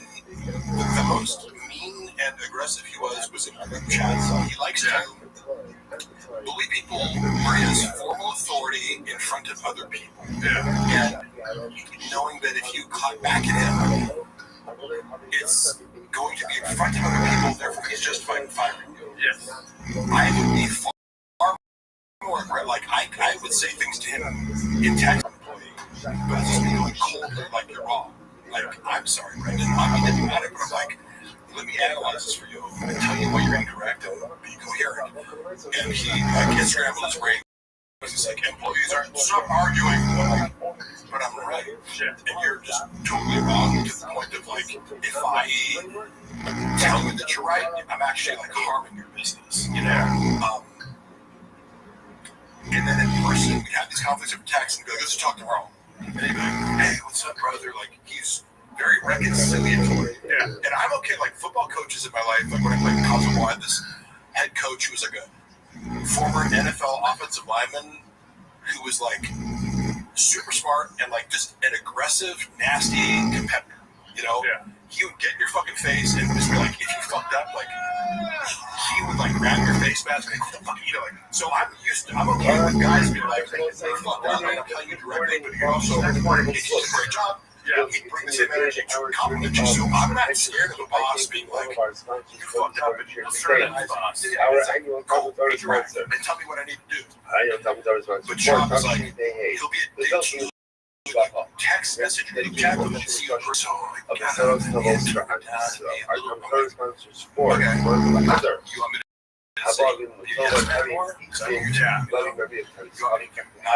You're a fucking idiot. You want me to tell you what I think will happen? Yeah. You know, you're very diplomatic. I mean, we're more on your side now where we don't believe he'll actually hurt us. You know what I mean? But we used to have two big ring chairs only for the sole reason that we could dance around the long tracks. Yeah, we were thinking the chairs could maybe give us some time. We'd try and get us. Last line of defense. Obviously, he told us that we don't have to worry about that. Yeah. Tiger Belly's money is pretty good, but most of that we just put right back in the pot. Yeah. As you can see from the photos. Yeah, sure. Cupcakes. He pays us pretty well. He's a good boss. Bobby's assertive. Yes. He'll tell us, like, hey, there weren't enough clips about, like, pistol things. Yeah. Where we still know Mr. Whole Foods is. I've given you guys, like, years to find that out. Absolutely. I always talk to Bobby every night. I just remember that phone call. Oh, yeah, I saw it. He called me up, he's like, we fucking got him, dude. I know he says basketball. And I'm like, no way. How do you think this?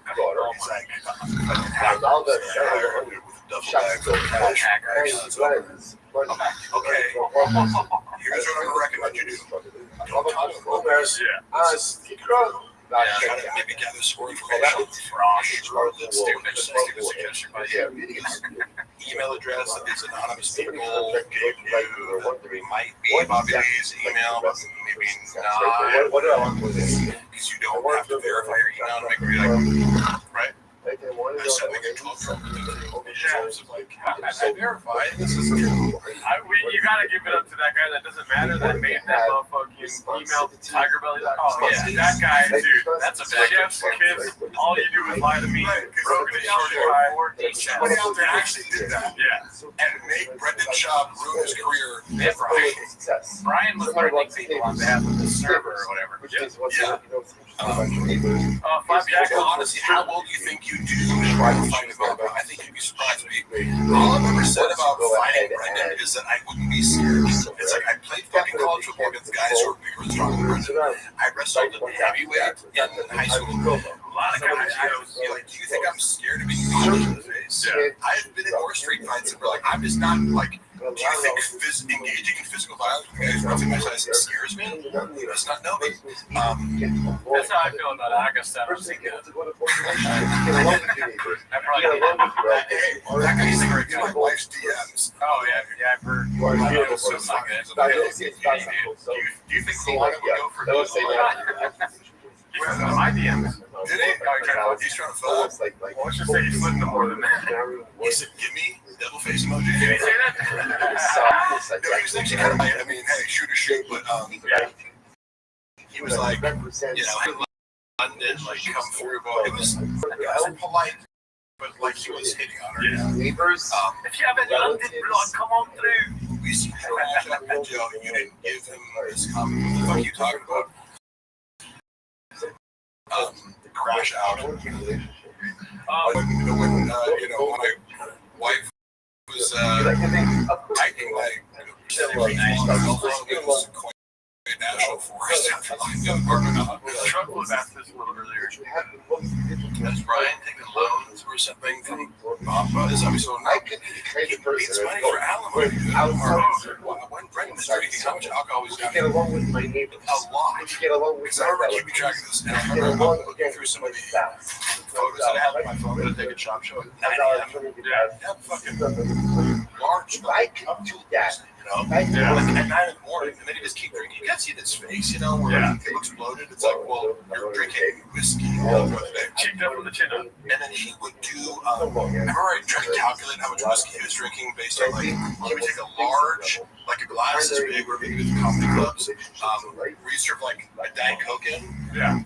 With whiskey and ice, and I was trying to be like, okay, you know, like 6 shots, like that fills up with ice. You know, one of those, maybe more, and say, so he was drinking at least one whiskey at night, of course, the shows, and then he I was like, he was at least drinking 30 drinks of whiskey a weekend. It was all ice. And then go to London. So, I mean, is that alcoholism? Like, I don't know what the fight of, but I don't know if it is or not. At least I've heard had tolerance. It was part of his acting.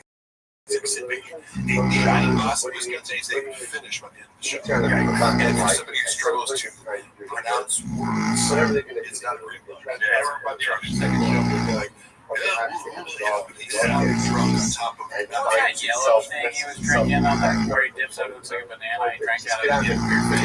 That was the Then I think drinking that even one time makes you have punk. I'm done with baddies that hooked up with Bob and Dragon's comedy. That's where they just a lot of them were, but a couple of them were very intelligent and like women are having those relationships. Understand that like withdrawal of status is enormous for most even sophisticated women. It's like, yeah, you're famous. He's also tall, athlete, right? Like, is it surprising that Brendan Schaub has women offer them such a number? A lot of them are dumb, but a few more sophisticated. And of course, that last one. And they just see through his bullshit. He gaslights everyone he's with on the side to be like, he does this like future faking where he's like, I'm gonna leave my wife for you. And I'm like, oh, he's like, poor old me, like, I don't see my wife anymore. It's just like a staged marriage, like, yes, for the kids. Because I've seen him to my own friends, multiple of my own friends, as I'm like, this chick that I work out with Zoo Culture, like, I've seen him pursue so many women, like, I knew before. The reality of, like, his approach is identical. Daddy's bad, and Batty. He's the most socials. He is incapable of not same story, which involves, like, I'm super sympathetic. My life is actually really sad at home because I'm obsessed with my wife, so this is my money. It's my money. I worked for it. I worked very hard for it. I heard it. You're like a 60-year-old in the middle class. You He acts like a 60-year-old in the middle class, like acting like they're gonna leave their wife. They don't really have that much money, so they can just pay for sex and like not have to. Yeah, you know, like, I don't know. It's like, yeah, because you can get away with all this, like, you know the deal, right? Like, I'm famous, everybody has a kid. You're the side piece. You can't be honest. He shared facts. He's also NPD, you know, classic behavior. Enter into a shared fantasy because I've received, like, I didn't know that well when that reached out to me and be like, we made plans to go fertility clinic, talk about having idiot for believing that. Brendan was an issue because he developed pretty elaborate fantasy of people that discard next week. We burned by fire straight off. Like, guess what? If you do that to other women, one of them is going to. That's Plural. That's crystal. Right. It's just like you're upping the odds of like, like objects. Like, one of them might grow up and that might get momentum to straight. yeah. It wasn't who's commercial. Or other people. Truck flip, great question. We already answered that though. Yeah, the only So why does it say that women has head? How many days have you been with all that? We Both women are Oh, we already answered that. 3 to 4 days. How's Brenda Dory? Lifestyle does that make sense? Peter. Okay. So I really try to not speak inaccurately, right? Like, because there's already so many people speculating on, like, he's going broke, he's doing this, but if I don't see your bank accounts or know your exact financial situation, I can't comment on that. Right. I know there's a lot of money doing that, for sure. There's a lot of money doing that. If you have any sort of financial intelligence, And I think he doesn't keep it a secret that he lives outside the means.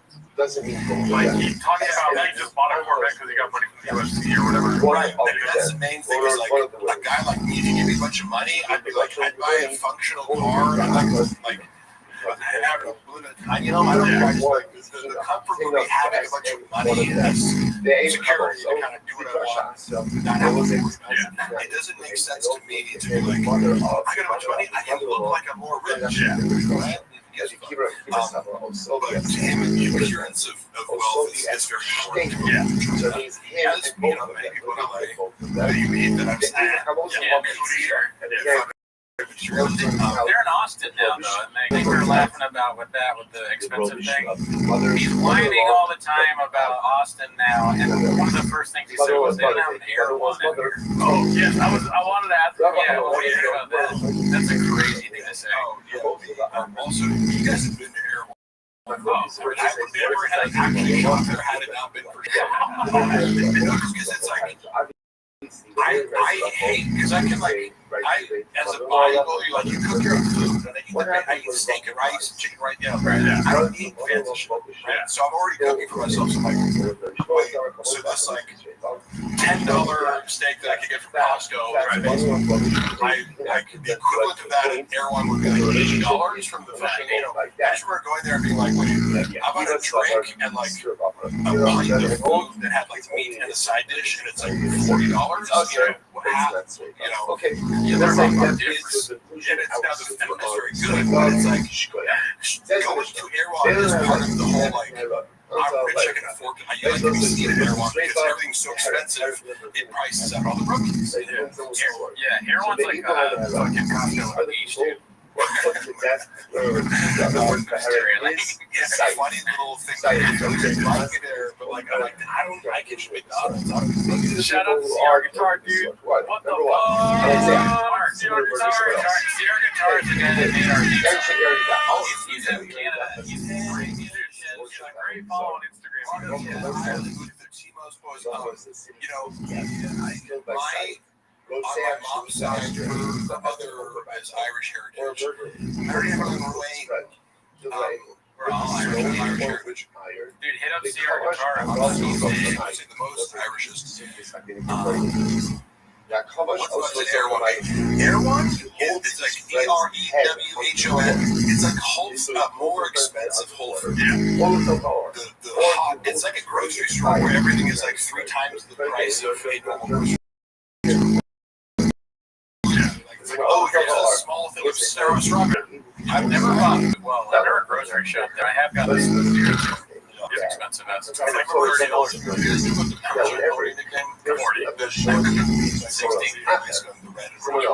So Theo Vaughn referred to me as Protein Pony when I was out of the room. Oh, wow. And it became this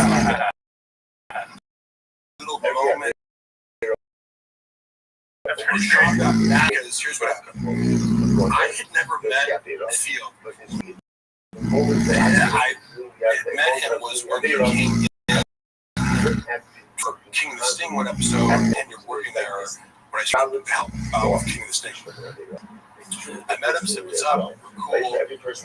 He just got on the plane, and you could tell he didn't want to be there. You know, like the whole energy and the whole theory of like he really wanted. He made some big reference to like, you know, man, we're just doing stuff like just kind of, you know, your heart's not in it, whatever he said, but like he was obviously referring to King of the Snake. But you don't blame him because even just traveling across the country to do a podcast sounds horrible. It sounds like the worst flight of all time. Yeah. Like when you're already traveling for the fire, it's like, why would you want to do that for you? And I'm sure it was lucrative. There's some of us that it's like, you know, if you're thinking about, you know, I could be my living room. Correct. But like, if I was making enough money, you could not pay me enough to like take a good. But then again, podcasts are so powerful that sometimes you watch the Gringo podcast. Yeah, falling out. There is certainly a reason that they are not associated with one another. I'm not going to go into the specifics of it, but just know that Chappelle's one of my closest friends. He is a person with the utmost integrity as a human being, and those kinds of people tend to last very long with running the show. Yeah. Right? So I'm not going to go into details.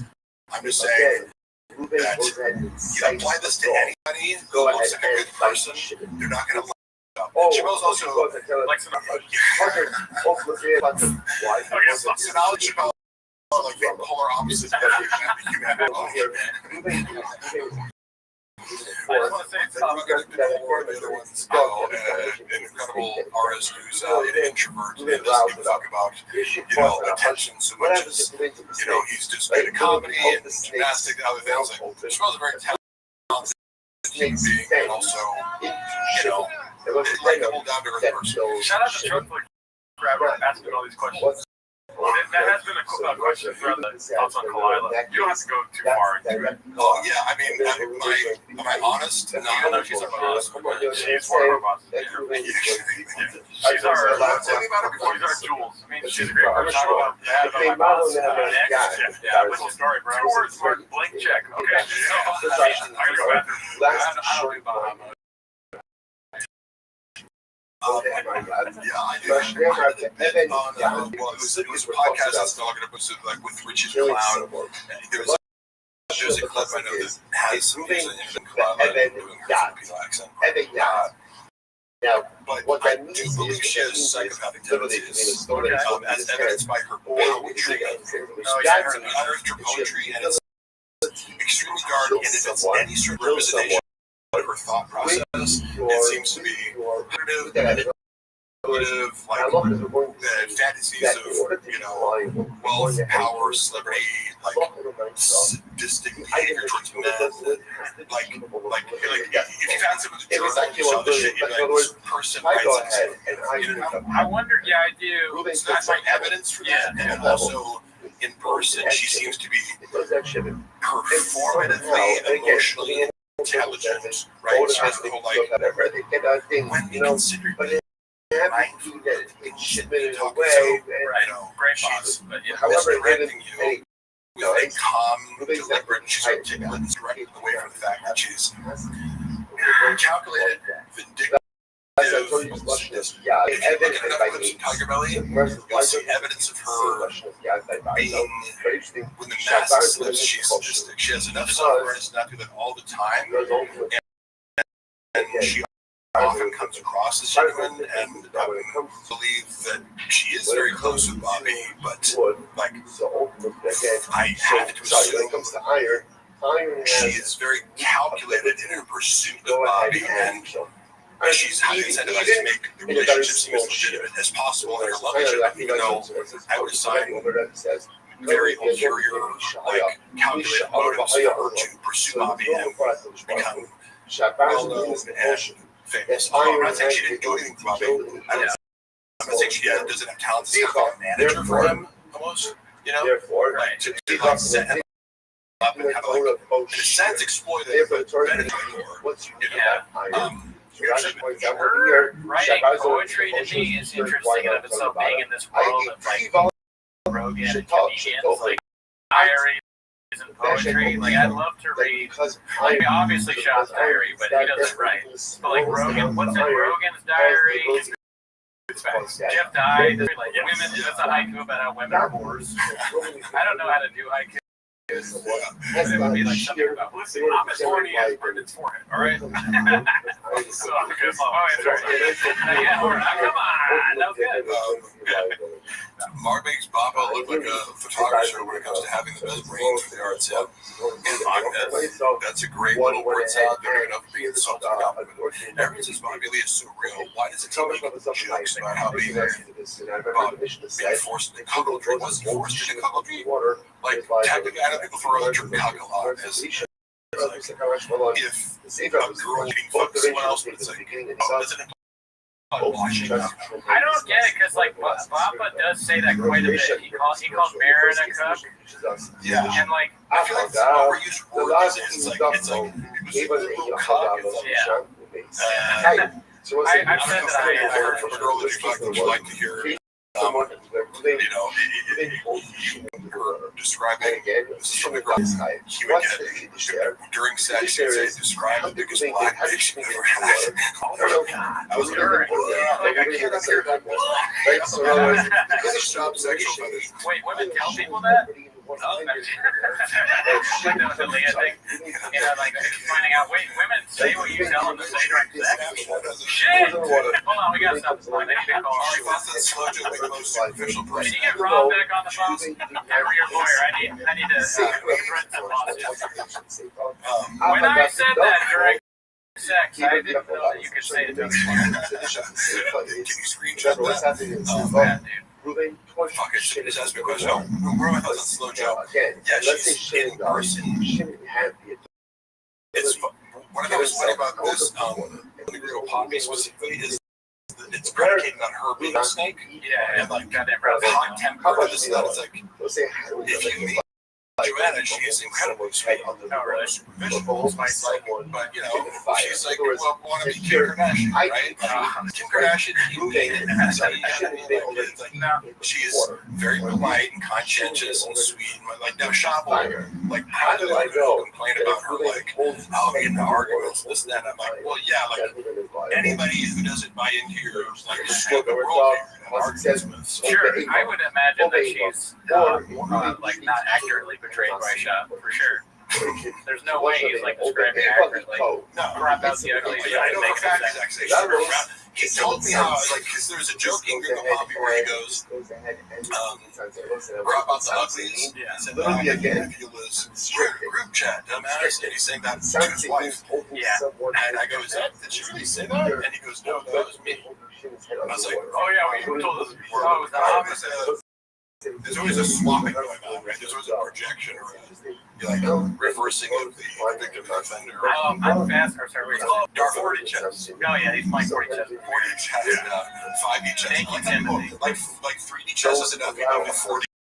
Like he's playing 8. What is it? Chess. Yeah, 10. Yeah. So we're on right now. What's the 8th dimension? Well, it's 40, like 40. Oh yeah, 40. CT. I mean, some people are just giving money. I know, it's very nice. Thank you, Tim. I think it's because like you're already spitting facts as it is. They don't really have a question. They don't question the facts that Mark Harley spits. Somebody's honest thoughts on Brian now. Okay. Love you, Brian. You want to hear something funny that I learned recently? Oh yeah, of course. Okay. I don't think. I mean, I don't give a shit if he cares. Who's flying him around in his private jet going back to Austin in LA. So he's retired. He's flying. Right. So, I know the wealthy individual. Did he ever try anything with a cat who was using and Brian loves Richard. Brian's favorite people are Richard. He also likes people in cow costumes. Saying, like, you wear Lopez. I don't know what the fuck story is about the Lopez. Well, I've seen that in context, and I'm like, what the fuck was he doing? He certainly wasn't. This guy was ushering And what did Callan back and forth. He told me some stories about how he is and left it in the sun. the most ridiculously and astoundingly unpunctual person I have ever heard of. He, like, time and now he would sometimes come late. I remember Brendan being annoyed by him because he's like, oh, I'm running late to the studio, there's a lot of traffic. And we'd like check the traffic, like raise him away. But it's like, oh, big deal, you're like, 30 minutes late for a podcast, you've been doing $800 million, like, but, right. And I know, but Brendan did seem annoyed by it because, like, for the most part, Brendan's on time and kind of considers himself like his big job, I guess you did. Brian apparently has a more difficult relationship with time, and I get that as like an ADD symptom, like time management, time distortion problems. However, details of some of the stories I've heard, I was like, Brian is 8 years old when it comes to time. Like, I heard like 10 different stories from this guy. It's like I hung out over a month, and he fucked up so many times for his own shows. Fiddling for like big, like Tony Hinchcliffe's headlining and like Kim Compton is like opening, and you have an open, and you're like 30 minutes late. Like, not even like where you're supposed to be. This is for the show. So like somebody has to come on, like kill. It's like not 2 minutes, whatever. Like, you know, do stand up. I don't just settle up, but then it's like dinner, it's gonna be like, oh, hey, let's meet up for dinner at 7. Hey, I'm at the restaurant, and they say, oh, they don't have time 9 p.m. or something like that. It's like so many times I'm like, so it's a representation of he's talking about it before his entitlement. You know, remember he was like, I used to think myself as like one of the chosen ones. He is self-aware of his own entitlement. Doesn't mean it fixes it, sure, but he's referencing, so that's why I feel safe kind of like saying that it's no secret. But he feels entitled because we wait for shit. Or he'd be like, I'll come over at 6 after dinner. And the guy would show up and it's like, I'm here at 6. He's like, oh, we're still at the grocery store. Getting the ingredients for the dinner, motherfucker. Like, what are you doing? Why would you hurry up, David? Forget about shit. We're just, like, it's just such a degree where he goes, I literally have to stop hanging out with him because he's like, so late. It's annoying. I really hate that shit. My friend Cutter here is a piece of shit. He's late to everything. He's just like, why would you want to work with someone like that? He sucks ass. Do you know people like that that are just late all the time? Well, no, not to that extent. But I get away with it more. The more celebrities you have, like, celebrities with, like, you know, for example, I don't know if you're following the live video, just spelled on lawsuit, but like, you hear a lot about like the holding shit up on set, like The Rock and Vin Diesel, like they talk about how Vin Diesel would like hold up production. If you're an A-list actor and you want to have a temper tantrum, there's not much you can do to like force Vin Diesel out of the trailer and his show. It's gonna cost some money, but what are you gonna do? Fire him? Like, there's no like mechanism to like punish you for not showing up on time. I know there's something there. I was like, what did he say? Thank God. 3 heads figure it out. Chuck wants to know Tony Hinchcliffe go. Oh yeah. Tony Hinchcliffe, did you guys have fun with Tony? Oh yeah, we do. Yeah. He's really? Oh, no, I don't wish him. He's absolutely horrendous. He's another guy that was actually nice to me. I'm not a like guy when I met him, but his stand-up is very bad. You said something that was very. But if I I think when he's on Kill Tony the show. Not really. Okay. Yeah. I mean, here's the thing. Right. But he's only parted by name. What I said the other day was that he's an open micer that got his way. Like the fantasies of an open micer, Tony Hinchcliffe for some reason can just achieve all those. Yeah. And without really the talent. To corroborate that, because I also met him. So that's funny joke about me. You call me like half madhouse centaur or some funny joke. I was like, oh, that's funny. But I thought he roasted that it wasn't me. And another example my buddy is a comic in LA. Seemed to have an issue. Like I brought him up once and I was like, that fucking guy walks around the comedy store like he's the fucking king of the universe. So apparently he doesn't run people.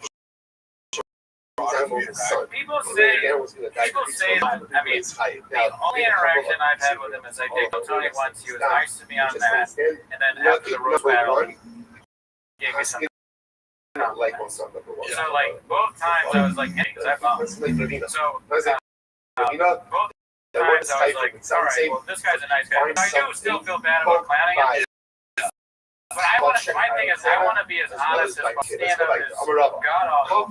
We watched one shot, and you can't even find it online because. And I have seen him actually do that in person. The thing where he's like acting like a big deal. We were at. I told the story in the pod before, but I was at the Rose Battle once, and he tried to make fun of this random open micer in the crowd. And this open micer. I like the guy. But again, I'm going to be honest. He is not. He is not going to stand up. He's somebody who actually might kill me. So I love the guy. I love him. But he, at least at the time, he wasn't very good at stand-up. He said something back to Tony, and then Tony tried to slam him. It didn't go that well. But then the open micer was like, your special one shot. It's terrible. No one liked it. And he got a big pop, right? And then Tony tried to come back at him, and it bombed. And then the open mic went back, but he was like, I remember there's been moments in my life. I remember we used to roast each other in my fraternity. Like, as part of the initiation, you like anonymously roast people. Like, you would tell one of the pledges to like, you'd write a roast. That right there. Like, so again, and tell you would do it. Right, and it's like write some roast, right? Yeah. So you know what it's coming from. So it's very fun. One dude, he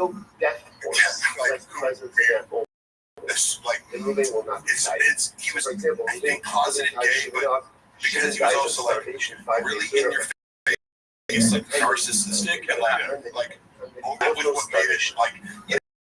This guy was gay, but like he was there and a douche and like a girl. The final joke of the entire evening, somebody. Like, sir, whatever, you're gay and no one likes you. And it was just like, people laugh, it was like sad. And then everybody, he's like, did you fucking say that joke? I'm like, no, dude. That's a great, you can find it. It's one of those things that runs in this, you're just gonna like, say you're special. Yeah. And it's like, if it did, you just have to say that, and it gets a laugh. It was so much worse than that because he kept trying to think. And then you're trying to run up and it's not it got worse and worse, and the crowd started chanting the open micer's name and like, Tony sucks. Yeah, it was insane. I said this on the podcast, and two people messaged, or actually more than two people, they messaged me about it, about other times that exact thing happened. So this has happened to Tony 3. So random.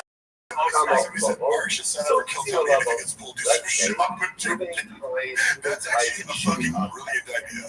I would go and do my own dick joke that about me, where I send terrible dick pics out. Like, oh yeah. I'd be like, okay, hey, could you like maybe? I didn't say something. And how people might perceive that as being disrespectful, right? Like opening the entire act with like. Again, he does and sends shitty dick pics. And also you shouldn't do that for an employee or a person. Okay, that's it. I'm hungry.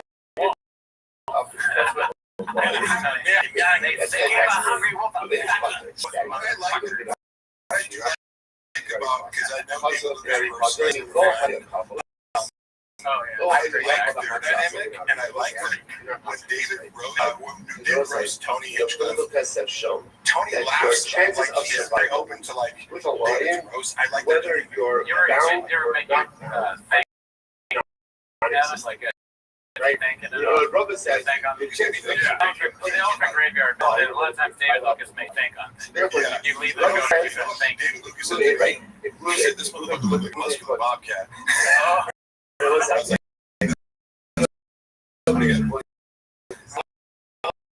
got a line problem, y'all. That's funny because you hear the same shit over and over again, and you're like, oh, okay. Like, this was original. They're dynamic to me. It's just like, David's like, man, you gay, though. And then Tony's like, well, you're fat. You're fat and fat. You ain't fat. You gay, though. You're gay as hell, bro.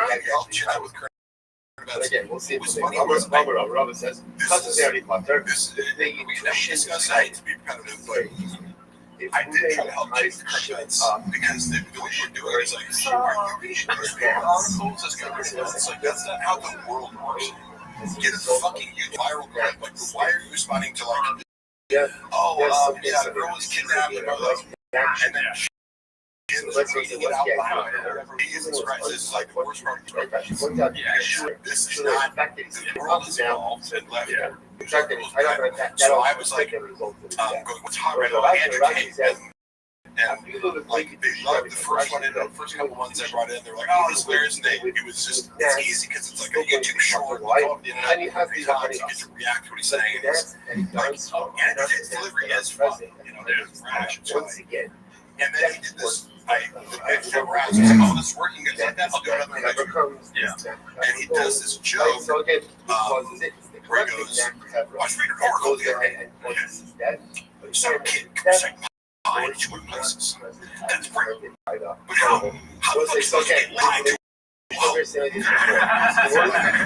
that's the fact you guys have is verbiage. How are you supposed to get laid in a club reciting pie to a hoe? And I was like, that's just funny. It's a funny delivery. It's funny line. Also, Who has a funny? Is that?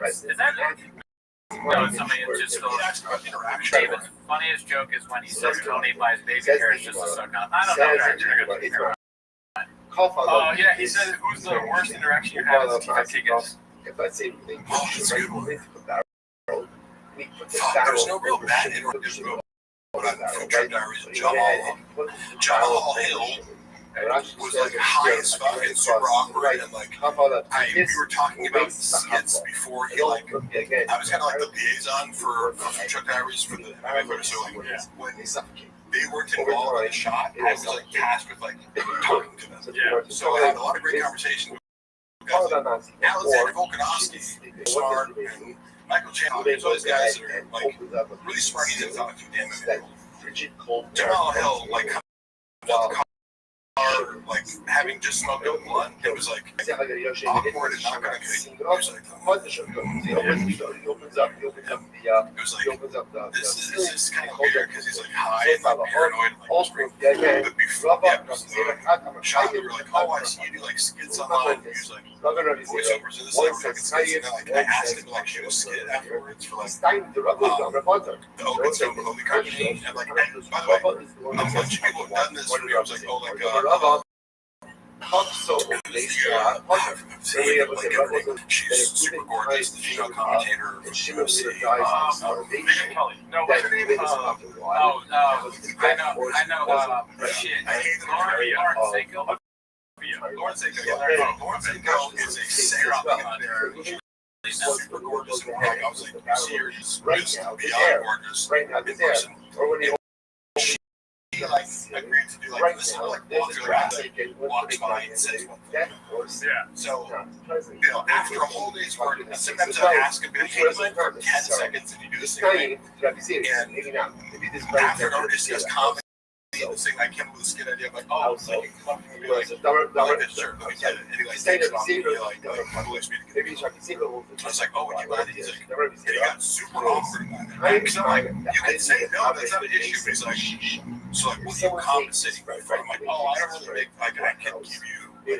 And he like laughed and I was like, oh, I'm sorry. Like, he just kind of like, came in late, but it's like, he's like, ah, like, I've asked him for like Volkanovsky. I was like, oh, do you mind taking a picture of this? Like, my buddy has something in the company. He's like, yeah, I didn't have it.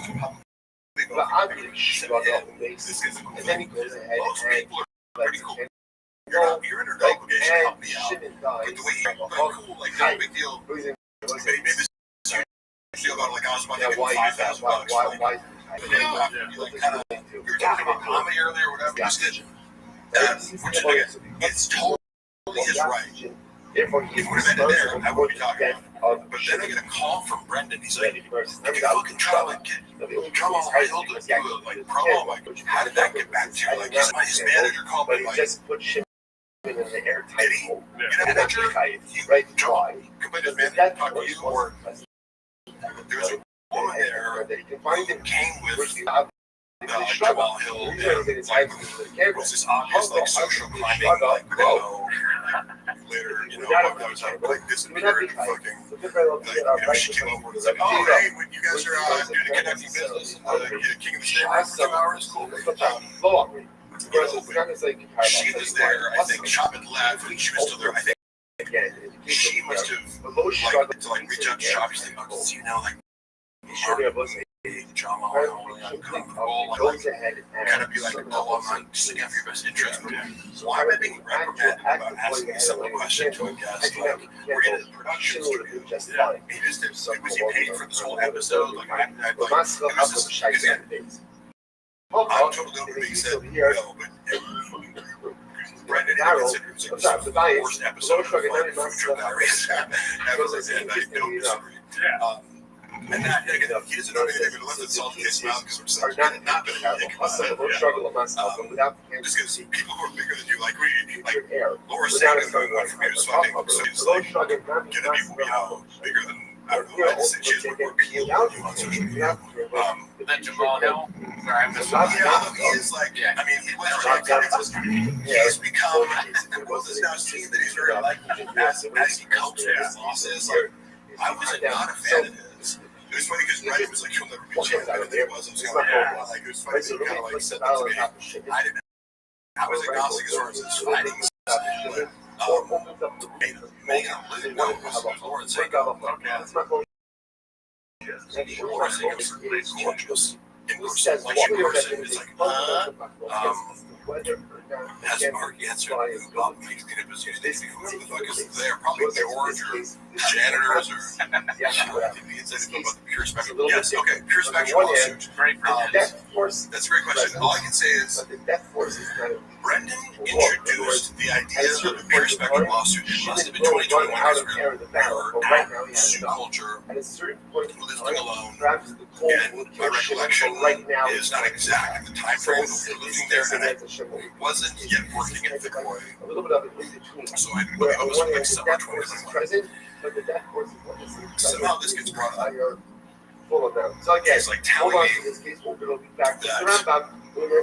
he had to sue that, right? And so his version of that, when I first died, so I have no reason to distrust everything he says, which I now like anything the Chop says is like take it with a grain of salt because him being wrong and other people and money and numbers, it's like none of this could touch the truth. There could be a kernel of truth, or he could be flipping it entirely on its head to project, his bad deeds onto other people. But he told me what is literally the upside down for me of this point. It's on record.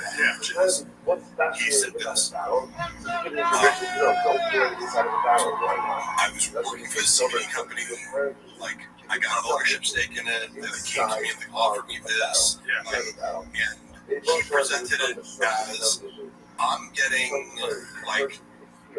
I own a portion of their business and it's paying some sort of dividends each month, and everything's going great, and then slowly that starts to dwindle down, where I'm like, what's going on here?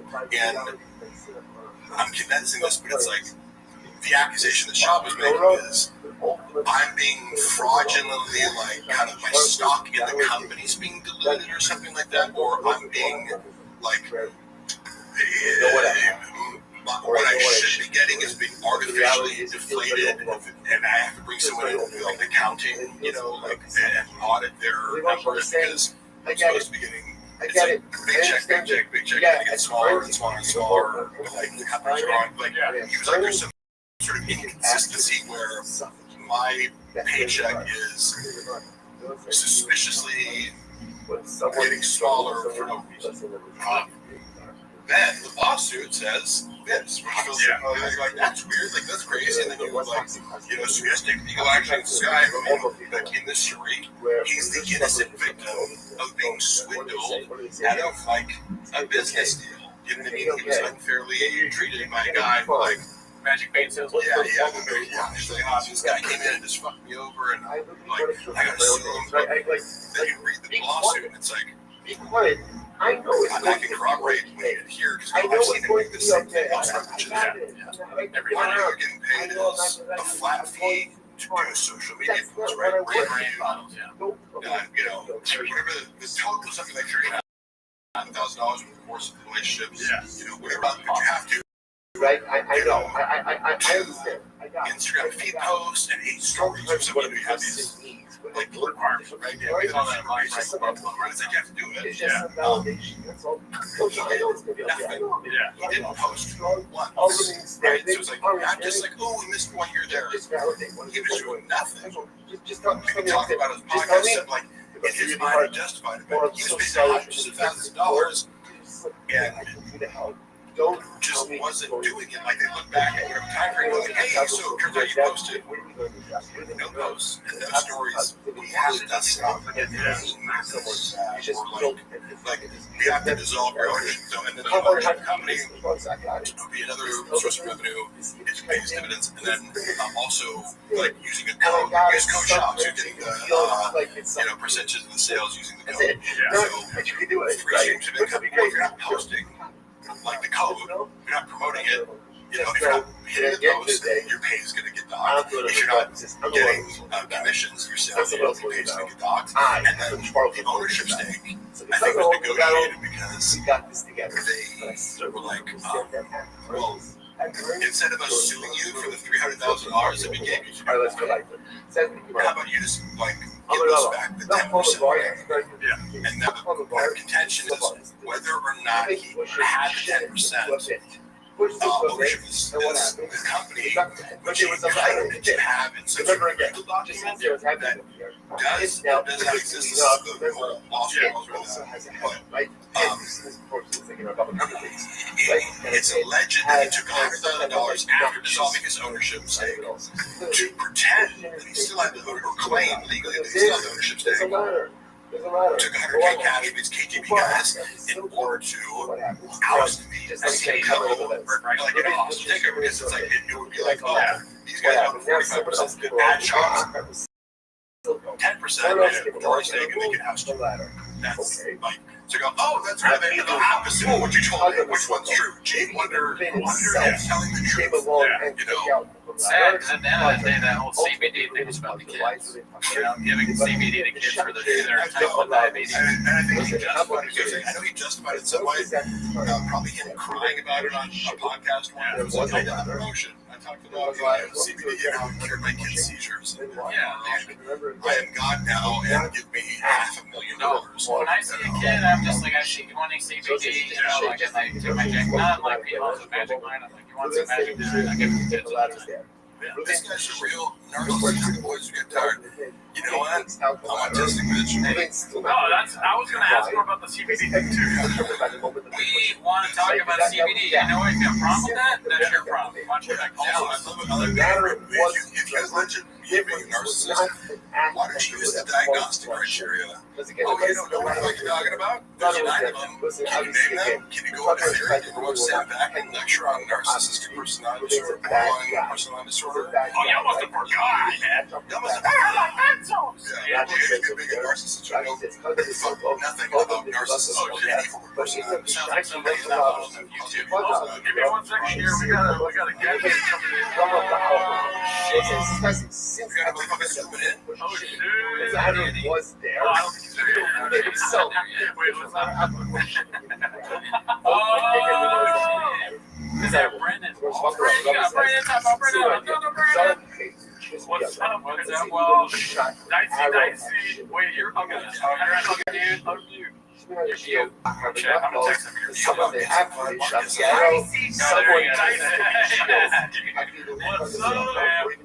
What's up, Walsh? How can I hear him? Oh, I hear your headphones on or something. Everything is not No, it's like just and that they're pulling your shit, it could not be. Go ahead. I can hear them. I can hear them. Brendan, we can hear you. It's just Mark can't hear you. Yeah, you're good. Can you hear?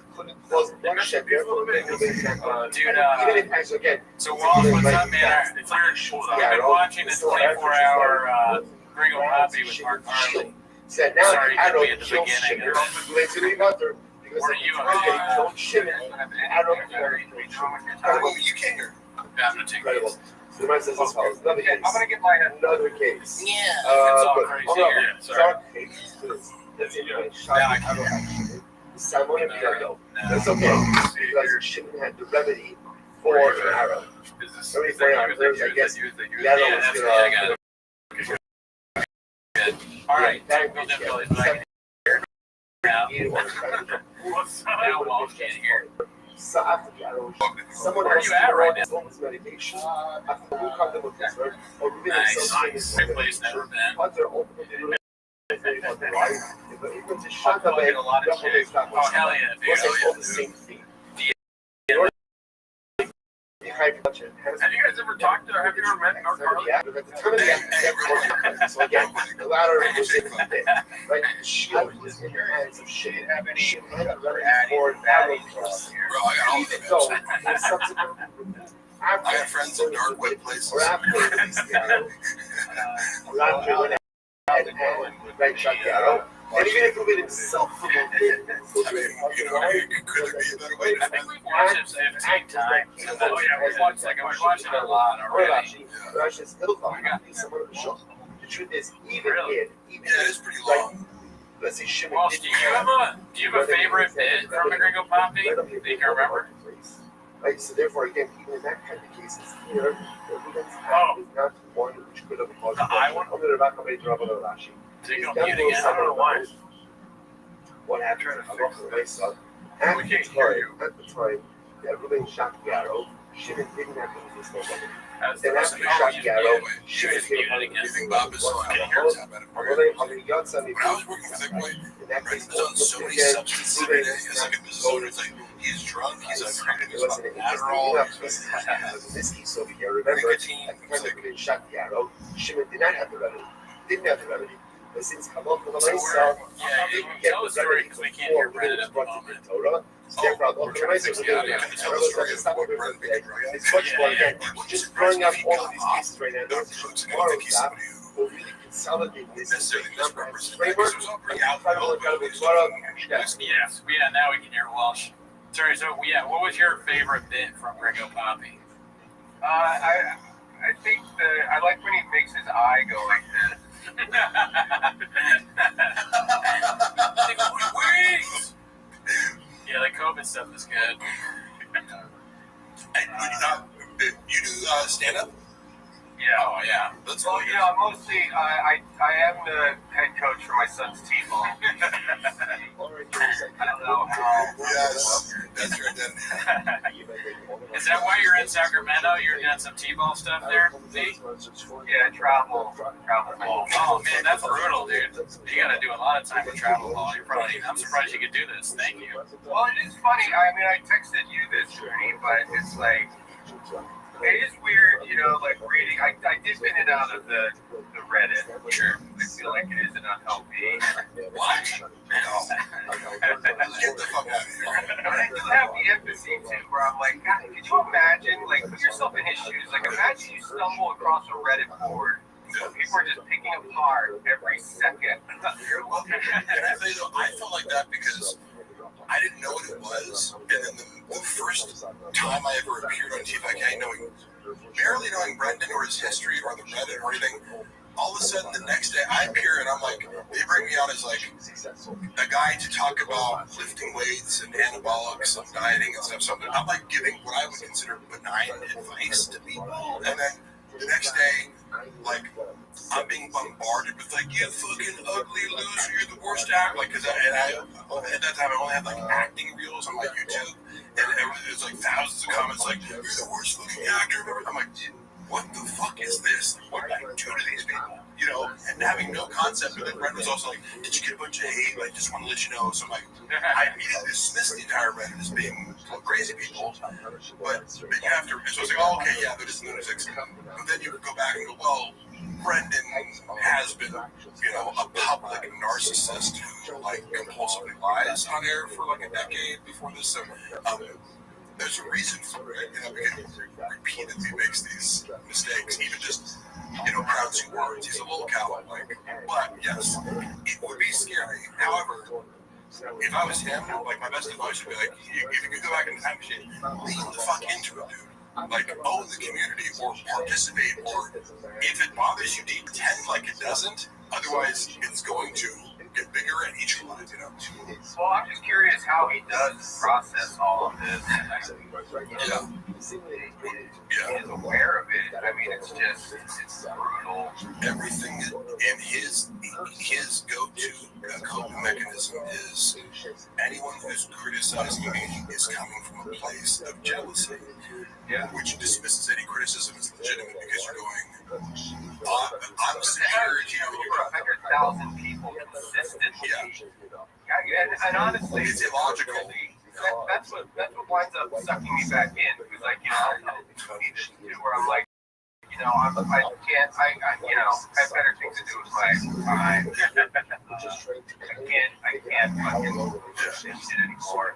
And then, you know, I'll step away for, you know, a month or two, or three, and it'll just, you know, it'll just be one of those things. Like late at night, I'm fucking, you know, everybody's in bed, goes through sleep. My girlfriend, that's the thing too. You know, my name's Brendan. I'm a failed comedian. I'm a failed podcaster.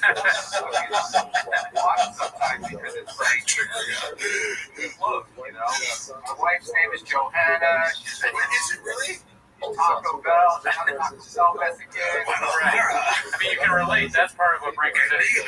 See, the thing, what I would say, you asked, like, how tough is it to be in Brendan's shoes? But if you're in Brendan's shoes, your feet are going to be wet, remember? So you drink out of his shoes, so you can't do that.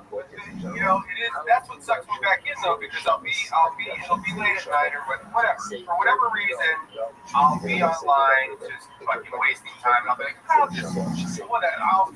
click on, you know, I'll go see it because I muted the T-Fact K Reddit, so I don't even get any suggestions, so I don't even know. When you go on Reddit, because again, I think Reddit's amazing, like, as a social media app.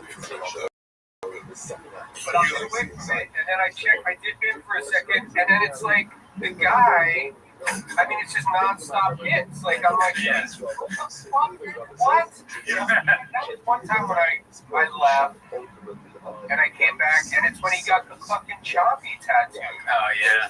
And I'm just like, yeah, as you're saying, he keeps doing himself. And then you start scrolling back, and I'm just making references of shit where I'm like, well, wait, what does that even mean? What do they come up there? And then you go and find another channel. Yeah. I remember finding out Best Brains for the Arts. Oh, fuck, yeah. The clip was him attempting to discredit a group of black MMA commentators. Yeah. And you're just like, oh my god, you're like openly racist.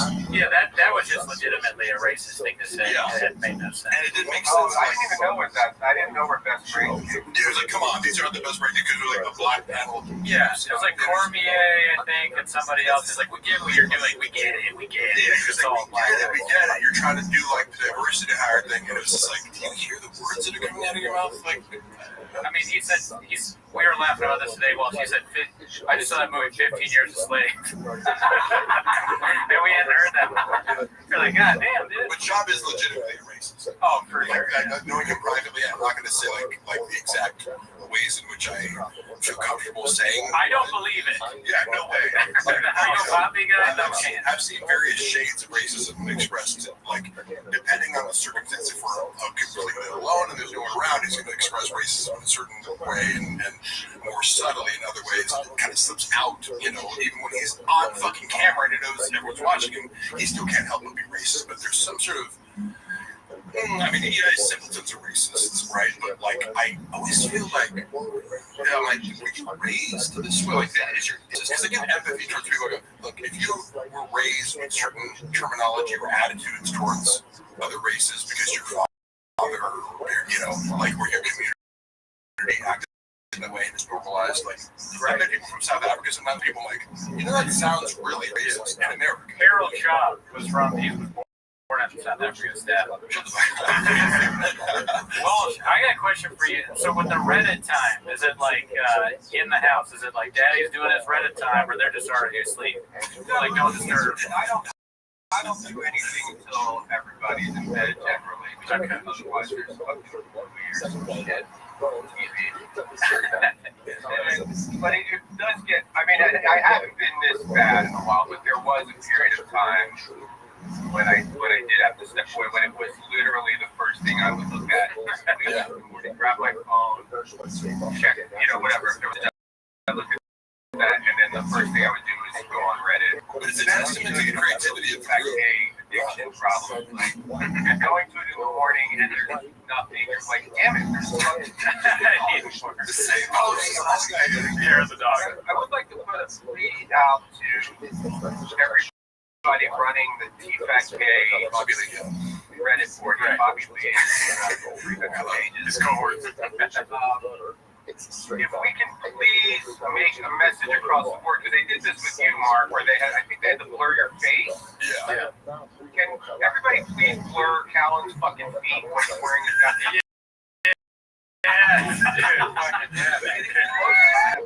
That cocksucker sitting Indian style.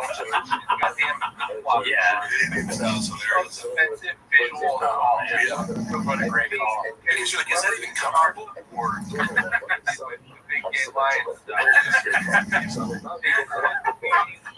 Make it mandatory. If there's any clips showcasing Callan's feet, you heard it here. Well, it sounds like you're running. Like you're going to be on the cabinet.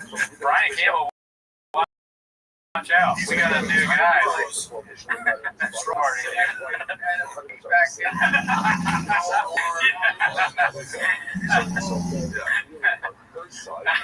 There is no black TFAK or white TFAK. There is TFAK. That whole everything about it is. I mean, I have a pretty loose grip on reality sometimes, and it really does kind of fuck with my reality. Where I'm like, I can't even understand how it's real. I don't understand how, because like I said, like I podcast and shit. All of us here are less successful than Shaw. Yeah, That's true. No, I'm very. Have you seen my Ferrari, bro? I think I'm right. I can see where you are. My Prius. Well, he's like Brandon Duro sucked. Prius, bro. He's like, I've been to most of our houses. And we said that when he came on my podcast, it was just like, could you? I mean, I don't know if this sounds racist, but I was like, if there was a black chick watching the podcast, going, wait, hold up, two guys named Brandon talking shit about a guy named Brandon. This motherfucker's crazy. But the whole, this really does baffle me, like how, because it's like, okay, people shit on their, because I guess, they used to get hundreds of thousands of listeners. So, when everyone was like looking back, it was, the average was like 250 kids. God, man, around 2019. I don't know. There was a lot. But those are bone zone numbers right there. But the people will be shitting on it. They're like, oh, okay, it only has like 30,000 listeners. Or whatever the counts are. It's so huge. But even that is hard for me. I'm like, who? It really is confused. Like, who? What? I'm like, people who are true fans of the show.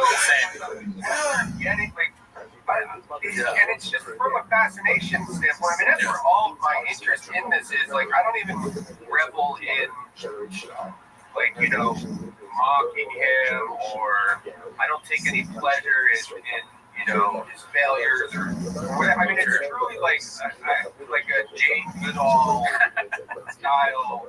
I'm just completely fascinated with this, and I can't wrap my head around the fact that any of it is real on any level. Like and I do vacillate from thinking, like, I can't give him this much credit, but I mean, because I do try to look at the positive. I don't know. I want life to be nice and amazing. Yeah. So I'll think like, this is maybe he's some kind of a genius. Like, maybe this is a true, like, next level Andy Kaufman thing going on. Would that be great? This is the only acceptable explanation, even though I know that it's not true. Yeah. Right. But that would be amazing. What if it is? He masked off Pagliacci We talked about this before, but I think it's fascinating too, because he has all these hits, like you said, and he is fascinating in a moronic way. Either way, yeah, I mean, it's like every time, and I don't check in on it every day now. One of the funniest things he said recently was that I have no symbols, which is like so ridiculous. I was like, yeah, it's like,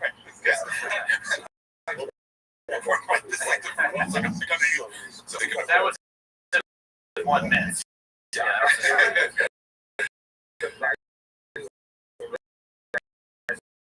Something new. It just blows my fucking mind.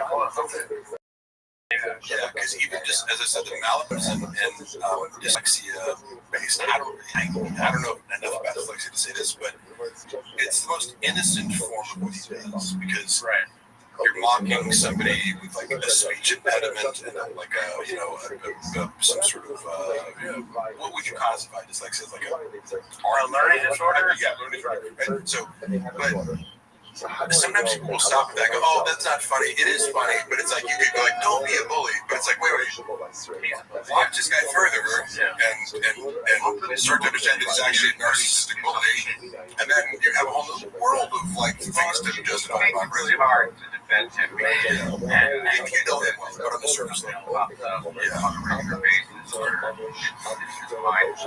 And then what else has he done recently? We got a poll in the chat, and I just wanted to check in on the viewers, and I asked him because, Walsh was talking about the hair of the dog. How long do you spend on chains? And the winner is 8 inches. Of course,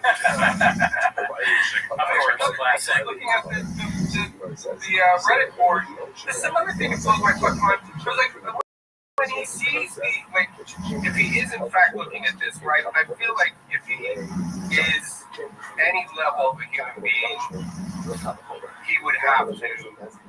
Like this, if this was happening to me, I would just have to stop. Like, you just make believe it doesn't exist. I don't know how else you can cope with it. But if he is checking in on it, because like one of the clips up top here is him shoving those fucking nicotine pouches down the cushion of his chair. And that's the thing, is like anytime you try to find a shred of humanity in this guy and have some kind of empathy, all you have to do is open up the Reddit board, and within 2 seconds, you're like, never mind, fuck this. It's just like that. Because it's the basic feedback. Back to 100 people on subreddit commenting on the things you did. I was curious enough to go like, is what they're saying true? Like, should I be ashamed of things like, people will make fun of me for saying like, which I do. Not enough for me to really try consciously to expunge the word like as from other, but it makes me self-conscious and makes me think about, should I try, but there's none of that because he is very scared. He does not visit the subreddit because criticism is very threatening to people of this certain personality. So is he just, I mean, he obviously was raised in a certain way. I have some insight on that I thought was interesting. If you want to hear suffered any criticism or one that I think you could extrapolate a lot from, and he tells a story because he has these like moments of like vulnerability, and he's telling a story that seems genuine and sympathetic because you couldn't make up the details. Like, it's not, when he's telling a story where he's the hero of the story, it's less likely to be true. But sometimes he'll tell a story where he's the victim, where you go like, it's embarrassing enough where I can tell there's real pain there. And one of the stories was, as a kid, no, I'm just laughing. It's embarrassing enough that there's real pain in you laugh because I'm a bad person. So. I'm a bad person. I'm just laughing. Yeah, I'll be like, I'm trying to describe it. Because like you, by the way, people think I have animosity towards like Brendan. It's like, no, he owes me money and he's trying, and I like keep that warfare kind of private. And I can also look at it objectively. Oh yeah, well, by the way, if you ever need a lawyer, we had Mark's lawyer on earlier. I know you have Frank Cum. He might rival Frank Cum though. This guy Rob, what's his name? Rob Pebble. Rob Pebble. It sounds fake. It doesn't sound evil. Evil has like a crazy thing. Sean has no fucking idea. His name is Danny San Francisco. Schwab is banking, like, because I did a settlement conference that went totally sideways because they were like, oh, here's on paper you're owed $150,000. We'll offer you 2.5K. I was like, suck my fucking dick, bitch. Like, but my lawyer wasn't there. So they think I'm like, I don't have a lawyer. And I heard, like, basically what their defense is going to be because I heard the lawyers regurgitate what Brendan told them. I'm like, oh my God, like, you have no idea that he can't back up anything that he's saying here. But go ahead, believe that. I'm sorry, I derailed. The story I was going to say is, as a child, let's say he was between 10 and 13 or something, he starts off by saying, I used to love strawberry ice cream. And if there was a gallon of Neapolitan ice cream, I would dig out all the strawberry ice cream. So it was a fresh, like, I hate to say this, but I'm familiar with this. But that got me into his childhood trauma because my parents, like, right, I can list off any flaws or whatever, but I go, to shame me about eating it's not something that would happen ever, even if I was fat, like saying you fat fuck or something, whatever his dad said, because he comes home and he's like, Brendan, did you eat all the fucking strawberry ice cream? Which is a stupid thing to do, but it's a kid thing to do. But, like, clearly, Brendan has always been self-absorbed. He's like, I know, I'll just eat all my dad's fucking ice cream, one part of the ice cream. And my dad yells in the room and just goes, did you eat strawberry ice cream? He's like, yeah. He's like, fat pig or fat fuck or fat pig or something. And his response, remember what his response was? He's like, oh, fuck, it was like a dagger through my heart. So that was the moment where I'm like, oh, your dad hurt you. And Trauma aside, though, is the fact that he has managed to go this far in life with just, never really learning anything. I assume his dad is pretty, his dad funds everything he does. He doesn't, his dad made actual success. Like, actually made the Pentium chip or something like that. It's something where it was the diamond mines are pretty profitable. The emerald, he says the emerald empire. He actually built a business, rather than CD for cat. I think so. I'm surprised that there hasn't been an action. I guess there's those YouTube frequency and health and shit. He's such a fascinating guy. To have a real true documentary made about this guy. But I guess you can't really keep up with it because by the time you're done editing, they're going to be like, he did 70,000 fucking crazy things since you documentary. Yeah. So there has to be an ongoing reality show. I don't know. A reality show would just be a fucking. That's such a good idea. It's hive-minding. It's like, who's going to watch all this shit and come up with find the footage that matches him contradicting himself and previous things. I never watched that Beige Frequency documentary or whatever it was where it exposed all the lies in his before I met him. Because I met him and I was like, oh, this is a guy Chappelle Lacey opens for I had a clean slate as far as meeting him, so he just seemed pretty normal to me. And I didn't have an incentive. Once the subreddit attacked me in the world, I was like, oh, these are crazy people. So why would I seek out more information about this person when I feel unfairly attacked? I think, and then later you watch the page and be like, oh my God, this lies about everything is a lie. By the way, the chat is saying that you guys are on Baja mode. I don't know what that means. Chat. I think that you guys have a great idea with the reality show. I would watch that, but my thing has always been documentary on specifically the Gringo Posse, because that is the most important aspect of his work. I'm being serious here. I want to work on this. I was to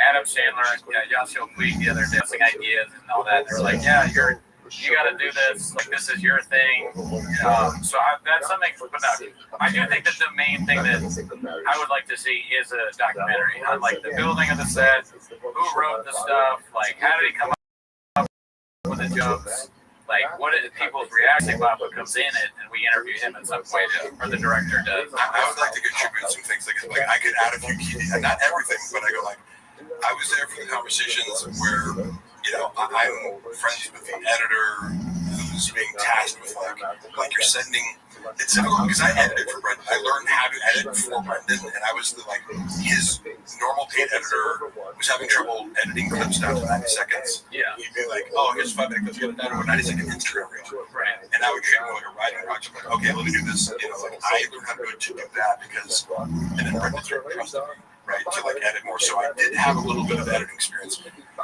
One of the things with the Real Poppy was he kept going, juice up the laughs more. Yeah. In his head, a stand-up comedy special is funnier Juice up the laughs. If the laughs in the audience are loud. And so it was repeated. It's he sent it back. He sent the dish back 4 times to the fucking kitchen to be like, warm it up. Dude, how fucking loud do you think the laughs need to be? So people might notice that, but it sounds ridiculous because it was ridiculous. Because you're like, dude, you want it more loud than that? Do you think it's gonna make the jokes better? Or are you tricking people into laughing? He doesn't know anything yet. And by the way, the reason I brought up the strawberry ice cream thing was the insight was he has an issue with seeing other people. I eat a tremendous amount of food, and this is a difficult concept for him because I think one of the reasons he wanted to be friends with me was I think he thought he was going to get ripped by osmosis. And I'm like, yeah, we can work out in the gym together. I also run 6 miles a day, and I also eat a strict diet. And if you want to get ripped, you have to live a lifestyle, which I don't always. But if you want to get to 9% body fat, you have to do a lot of things, right? He believes that it's kind of well, if I'm around this guy, and then probably became disappointed later. He has a very strange relationship with food in that, he hates when other people are eating around him and he can't be eating because he publicly presents a facade that he's on a carnivore diet or he's on this diet, which means if he's surrounded with people, he has to keep pretending that he's on carnivore or he's not eating or he's doing this. But then it's keto, man. I had enough inside to be he's like, yeah, I stuck to the carnivore diet today, but then I had a pint of Ben & Jerry's. You're not on carnivore. That's not a carnivore diet. You can't What a child. I ate steak, and then the next meal I ate, a bunch of candy. That's not a carnivore. You just ate steak and candy. And he would say something crazy like, yeah, I'm on the carnivore diet, but I ate 10 bags of Skittles yesterday. That was every day with him. I don't think he stuck to a diet for more than 18 hours at a time. So I go, well, you wonder why you're not losing weight. It's because you just, you're eating an additional 1,000 calories of fat. But he would, in the green room, because in the green room, he's in charge, right? The Oprah isn't on there, but that's where we get fed, right? So I'm ordering, can I get, 2 orders of chicken tenders? Because I eat a lot of fucking food. And if it's a Saturday, I eat good all week. I'm going to have some fucking chocolate cake or something because it's free at the Improv, or, he hated it. He'd be like, Jesus Christ, Mark.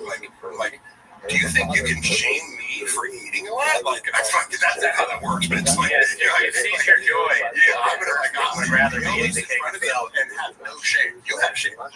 Yeah. And that's your problem. But I see you trying to shame me the same way your dad shamed you. And this is part of a body dysmorphia or eating disorder that it becomes very apparent because he has this contempt, for other people eating around him. And there's multiple stories that see but the moment he gets private, he wouldn't want to eat before show, but then after show, he's like, let's go get pizza. And I'm like, aren't we supposed to be dieting or? You want to get pizza at 1 a.m.? He's like Chuck E. Cheese. My relationship with food is they have a cat there.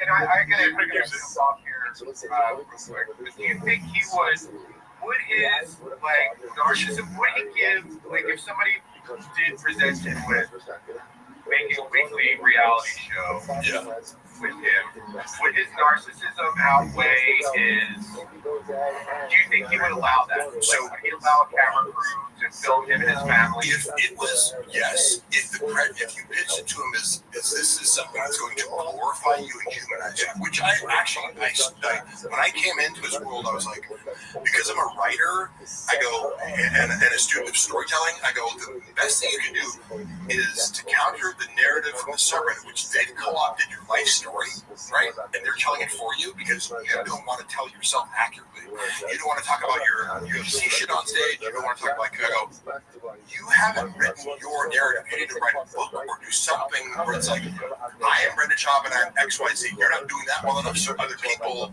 are doing it for you in a very negative light. So my first recommendation to him was like, you need to reassert your, hire a ghostwriter, me, hire whatever, but what you're not doing, like from a publicist standpoint, is framing your narrative correctly.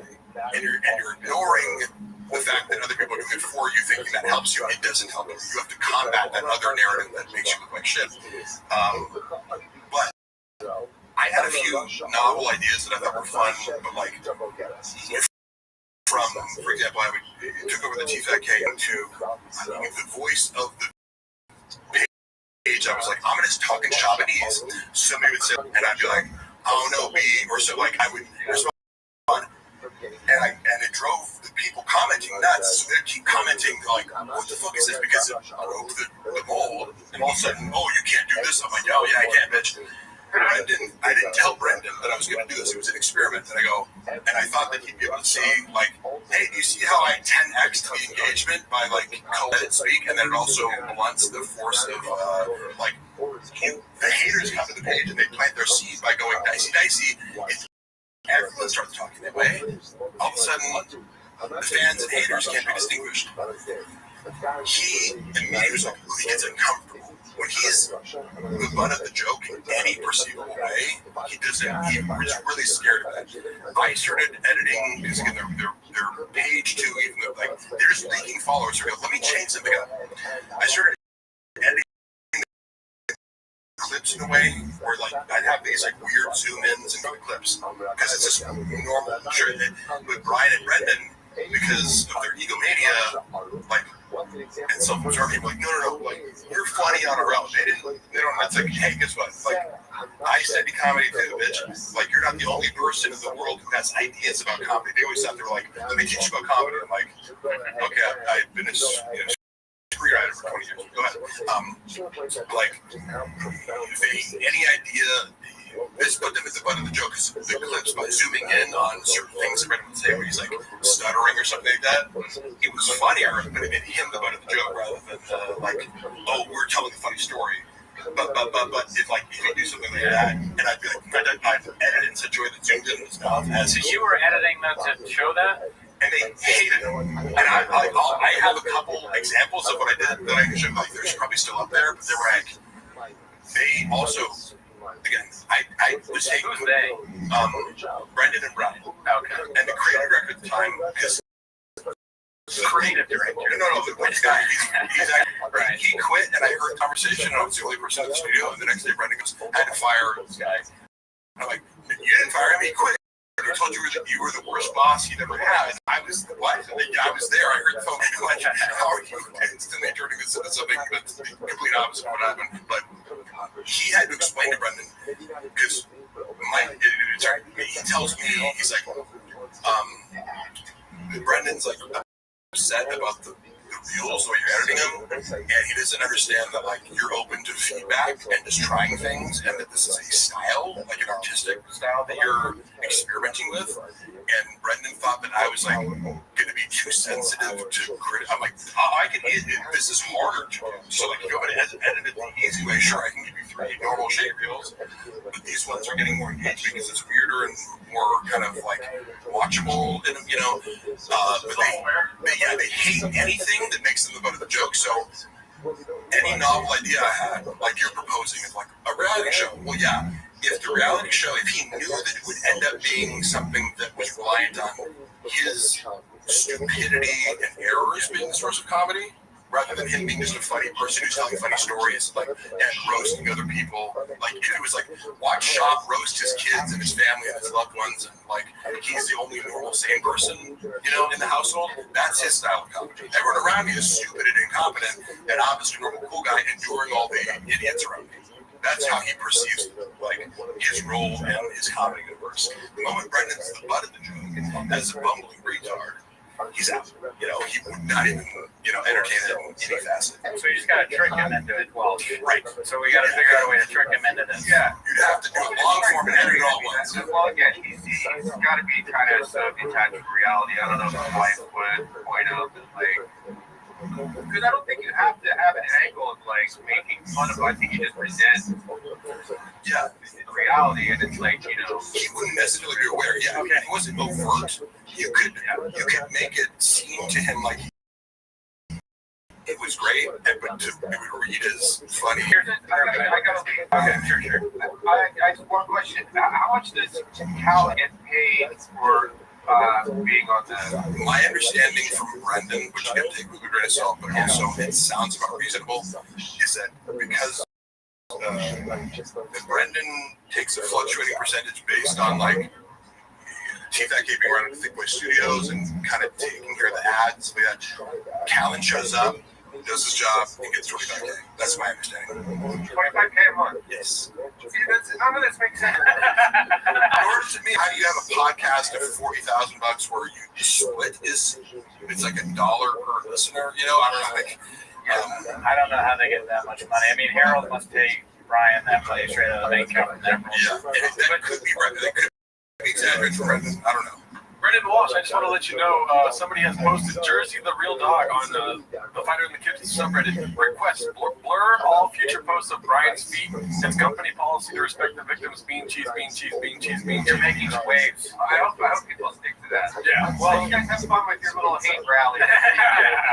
All right. Well, you and me, we're going to do Windy City Hate 2 with Brendan Chopper, okay? That's our next business plan. All right. Love you. Nice meeting you, big. Nice meeting you. Thanks, bro. All right. See you, Brendan. Wow. Brendan Walsh, world record pause. Check it out. Let's switch. There you go.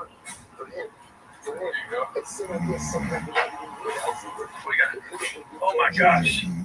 Sorry, I've been running around. Let me see here. We have been playing the Gringo Poppy in the background that whole time, if anyone's wondering. How do you guys originally know Just search comedy. Yeah, first I got it from a Skits and Bits online. Yeah. So, Mark, what's the thoughts on college methods? Oh my God, Joe Rogan is a redacted unfit. Methods are very low consequence.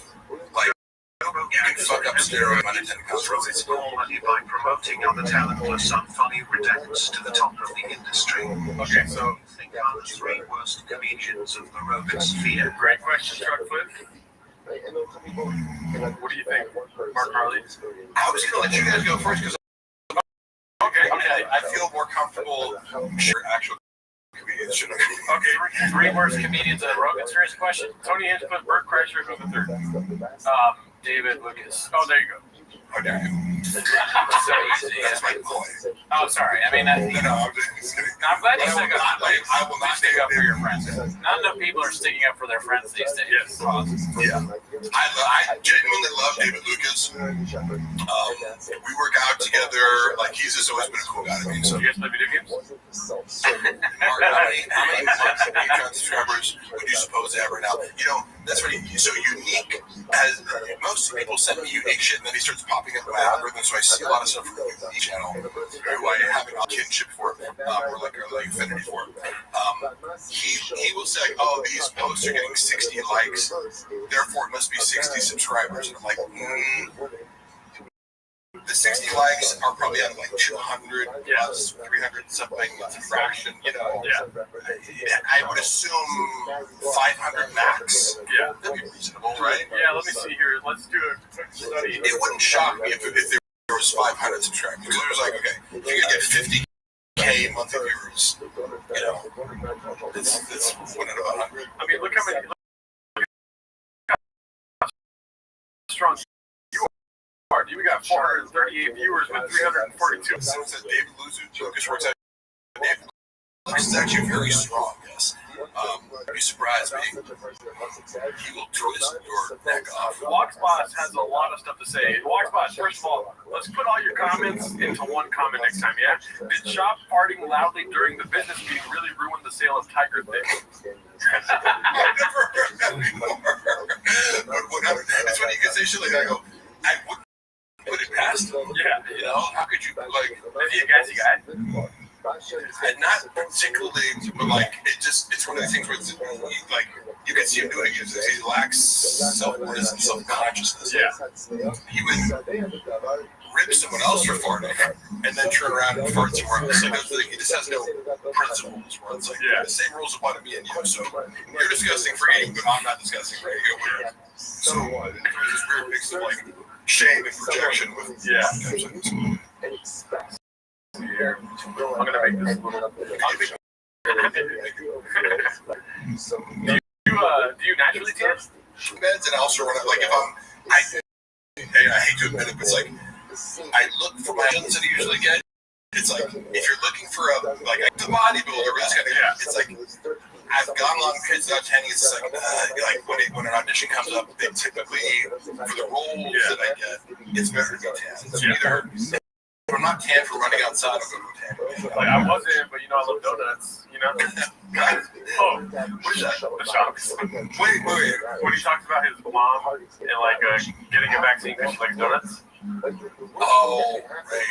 Some free donuts or something. I'll stop the shop. Wait, no, because you triggered something of the memory of that. Giving out free donuts for vaccines. Yeah, I remember that bit. He was kind of obsessed with vaccines. Yeah, let's see what he has to say about vaccines here. This is He's like, when did you get the Johnson & Johnson? There's always one guy, no fucking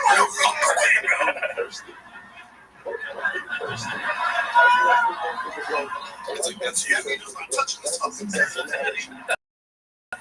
It's funny because he was not anti-vax. He actually was very anti-vax. Oh, yeah. And I'm agnostic, but like I got the vaccine just because Luana was paranoid about it. Yeah. But I'm like, I don't give a fuck either way. But it was funny watching somebody have this, cognitive dissonance of like, you feel like you have to tell people that you're not like against vaccines, but then every time you're alone, you're like, look at that. Yeah. Well, you've seen the most recent Joe Rogan episode with him, right? Where he talks about vax. And autism, yeah. And it's funny because that's a conversation. Be like, I've read RFK's books just because I'll be like, when someone's like, this guy's a lunatic. I hear him talk, and I'm like, if you can get that voice, that I was indicating earlier, as a joke.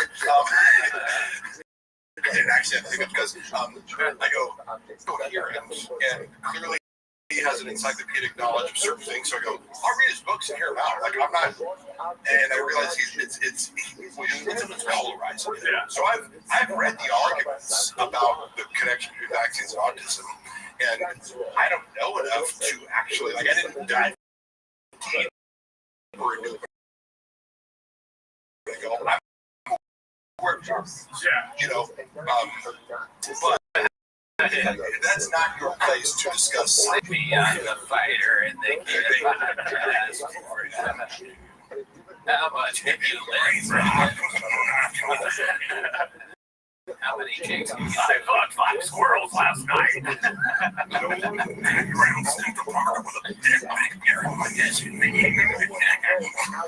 night we fuck each other. I got a vaccine. RFK Gringo Lobby.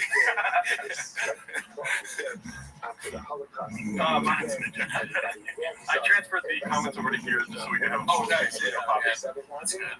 BGL is like Bradley Martin with the beach.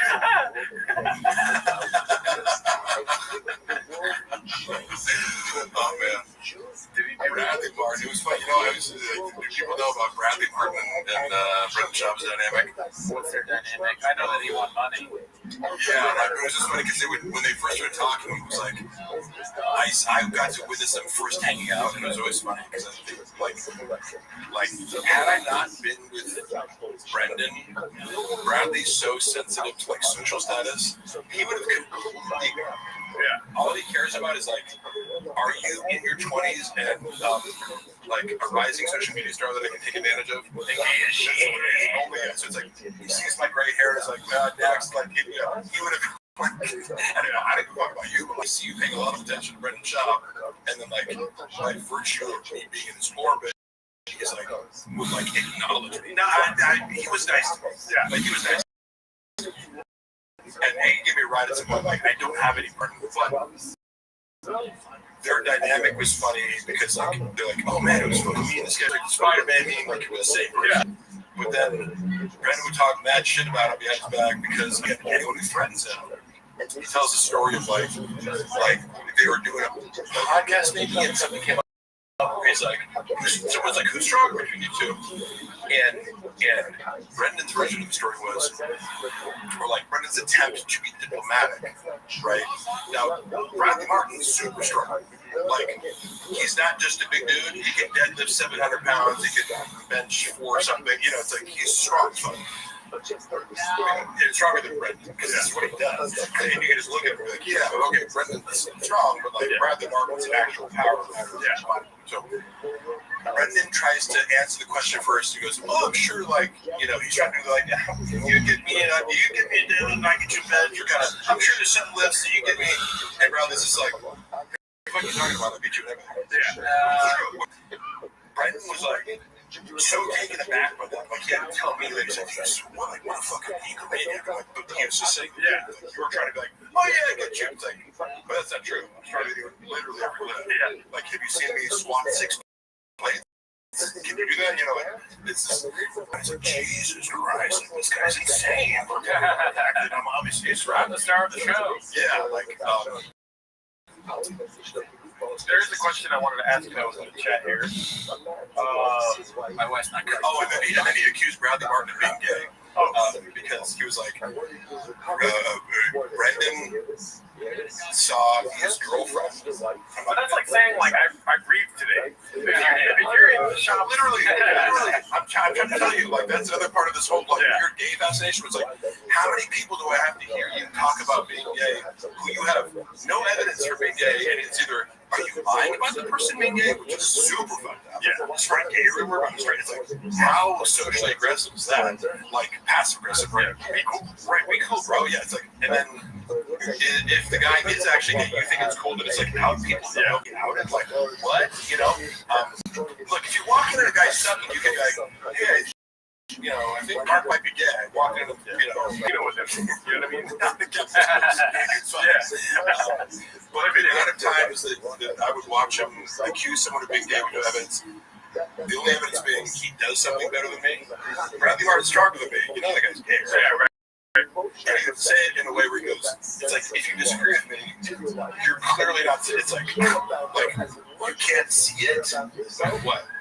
How he's gay? Yeah. Like, what part of it? Oh my God. Bradley Martin is gay? Like, he's fucking this chick. Like, yeah. You can always play your shots game and be like, well, dude, you can never be as gay as you. But I wanted to highlight this right here before it goes away. Kodachrome Graphics, Mark, do you have some plans for a new podcast? If so, do you get some editor? Yes. Plug your podcast. Hit me up. Hit me up on Instagram if you want to do that. So, as I mentioned before, we've been filming episodes of Hella Toxic, and basically I'm not going to release it without her permission, but we're arguing over the source of like the comedy. I'm like, the fact that you're walking off and getting mad and we're fighting is the source. I'm like, that's what it's so. We're kind of arguing. We shot a bunch of stuff, but empathy for Luana, which is she doesn't have experience podcasting, and I am a little bit impatient. Like I could be more gentle. However, it's like as I'm setting everything up and it's like hot outside and if you're up the AC, it's like I'm like sitting there sweating buckets and she's like getting pretty. I'm like, hey, could you like could you wait a little bit? Like we were just not being in a bad mood. When I'm like, I'm sweating my ass off, and then you're like, you know. He's a Luana the bot. I'm the Luana. He's a Luana. Oh, yeah. I lose my shit. Yeah. Is that true? Oh, yeah. Oh, do I get a setup and stuff like that? Yeah. All right. Yeah, or I have this on camera where I'm like, you know, I'm annoying the fuck out of her. And then she like walks off, but I'm like, no, Luana, like, now she's mad about it. She's like, it doesn't make me look good. I'm like, nobody cares whether you look good. Like, I don't look good. None of us have ever looked good. But so I'm currently trying to convince her to release this footage. Or I'm like, no, that's like, people don't want to see two people getting along. You know, swimming. It's like, oh, it's like, hey, here's our like perfect fine relationship. I'm like, no. Hella toxic. I know. Getting along and everything's working. That's fine. I'm like the joke that I came up with. She admitted she was like. She even told me on camera, like she walked after saying, "This fucking thing is so every time it's so stupid." I'm like, no, this is because you want what I predicted. You're walking off. Yeah, sure, like he's toxic. You know what you can do? I'm out with your talk. You should, in the intro, have you like lifting your car. That'd be great. That would be fucking hilarious. Yeah. To make that like the intro theme song. Yeah. And then have her in the car like rolling her eyes like, here we go again. Yeah. That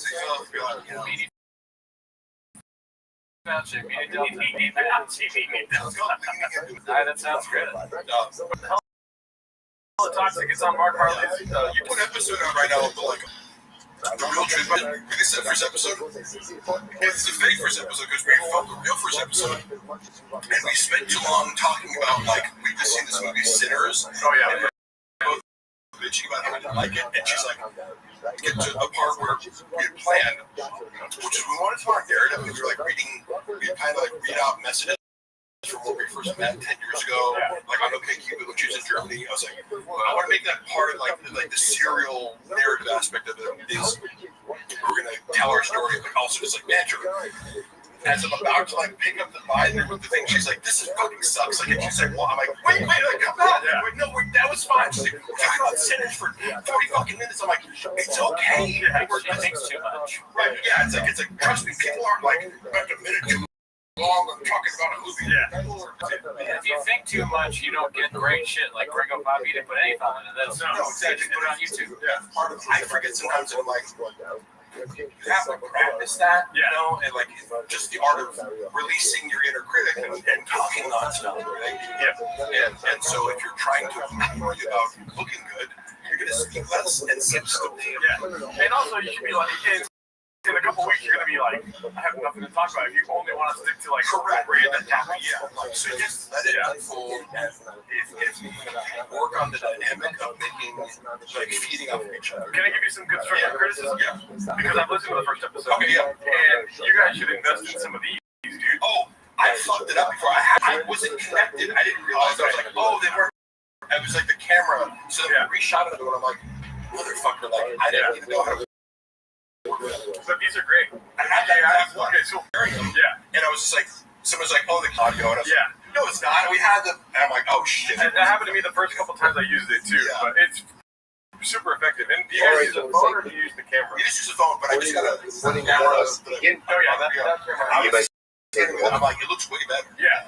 Yeah, the phone has a nice little hookup. But if you guys have good audio, I'm sure you guys are going to take off. Mine was point this was like, we filmed the first episode this year. We can wait to like do the perfect fucking setup and everything, like, but that's going to happen. Yeah. Okay, when we have $5,000 to do is go, put the camera up, put it in a fucking video, and just one angle, whatever, because then it's also like, there's no editing where it's like, this is just it. There's no editing, there's just attention. Yeah. You know? Yeah. And it's really lo-fi. It's like,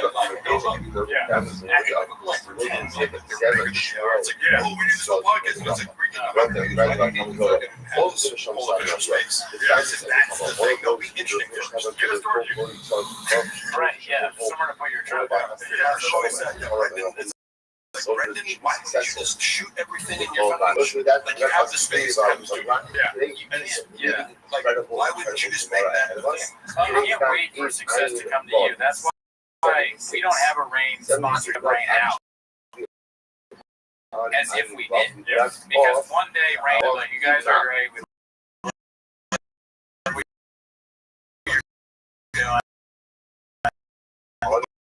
we're marketing team. Marketing team. What I need you to do right now is focus really hard. Right? And please use the keyboard here. Spell my name. It's G-E-R-N-E-O. straightforward. Show your head on factor morality.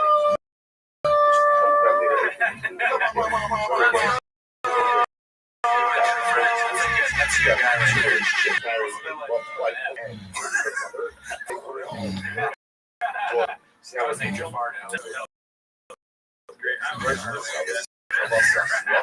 I think I lost say that just the Not knowing that Australia isn't his son's wife. Europe, you go. So he should be to his wife's son's wife. How did you? Right, in other words, the same way that you mother-in-law, that's normal. So, usually They're all trying to her son. tell you how to spell it. You You gotta rag y'all. Gerardo. Just Pasto.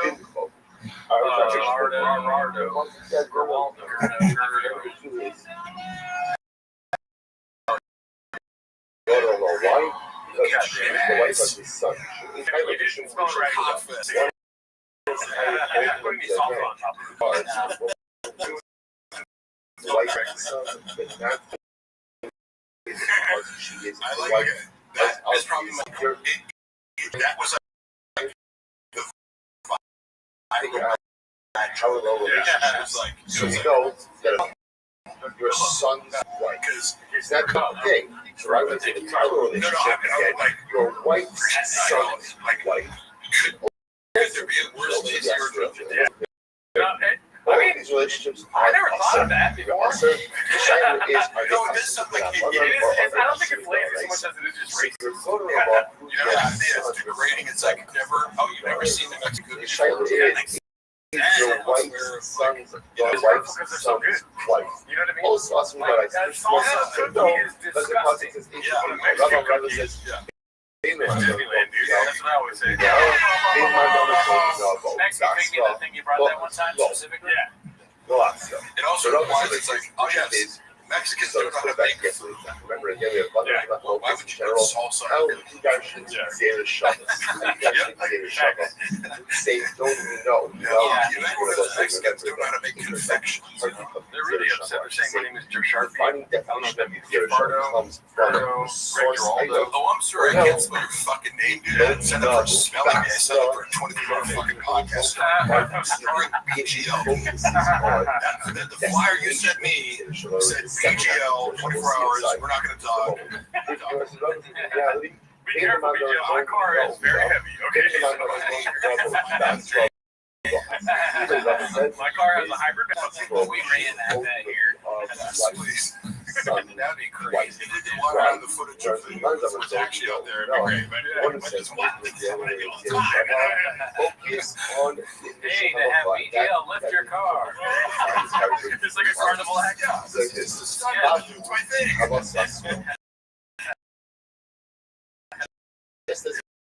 He's the world's strongest.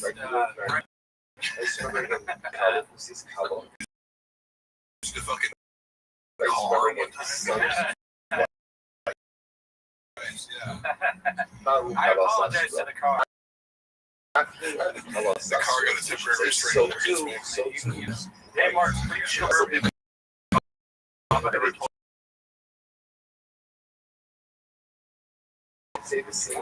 They're saying job and sexual witch killings all the time. That is what I'm saying. My honest perception, I have confirmation of it, and my inference from it's like my impression based on says was that they had had sex as friends of course. First slide line, I love According to him. That explains, like, you know, you brought up. Like he's like, oh, my big flex is like, This is like you brought up Sinner. This explains why Whitney Cummings lost her funny. Brendan Schaub got really funny. You know what I mean? He sucked it out like a vampire. He took her comedic abilities. Sinners were like, wait, so you become a vampire and all of a sudden you're going to play the fiddles? Yeah. It was like, this is confusing. I didn't like Sinners because the rules of the vampires were weird. I'm like, what is the...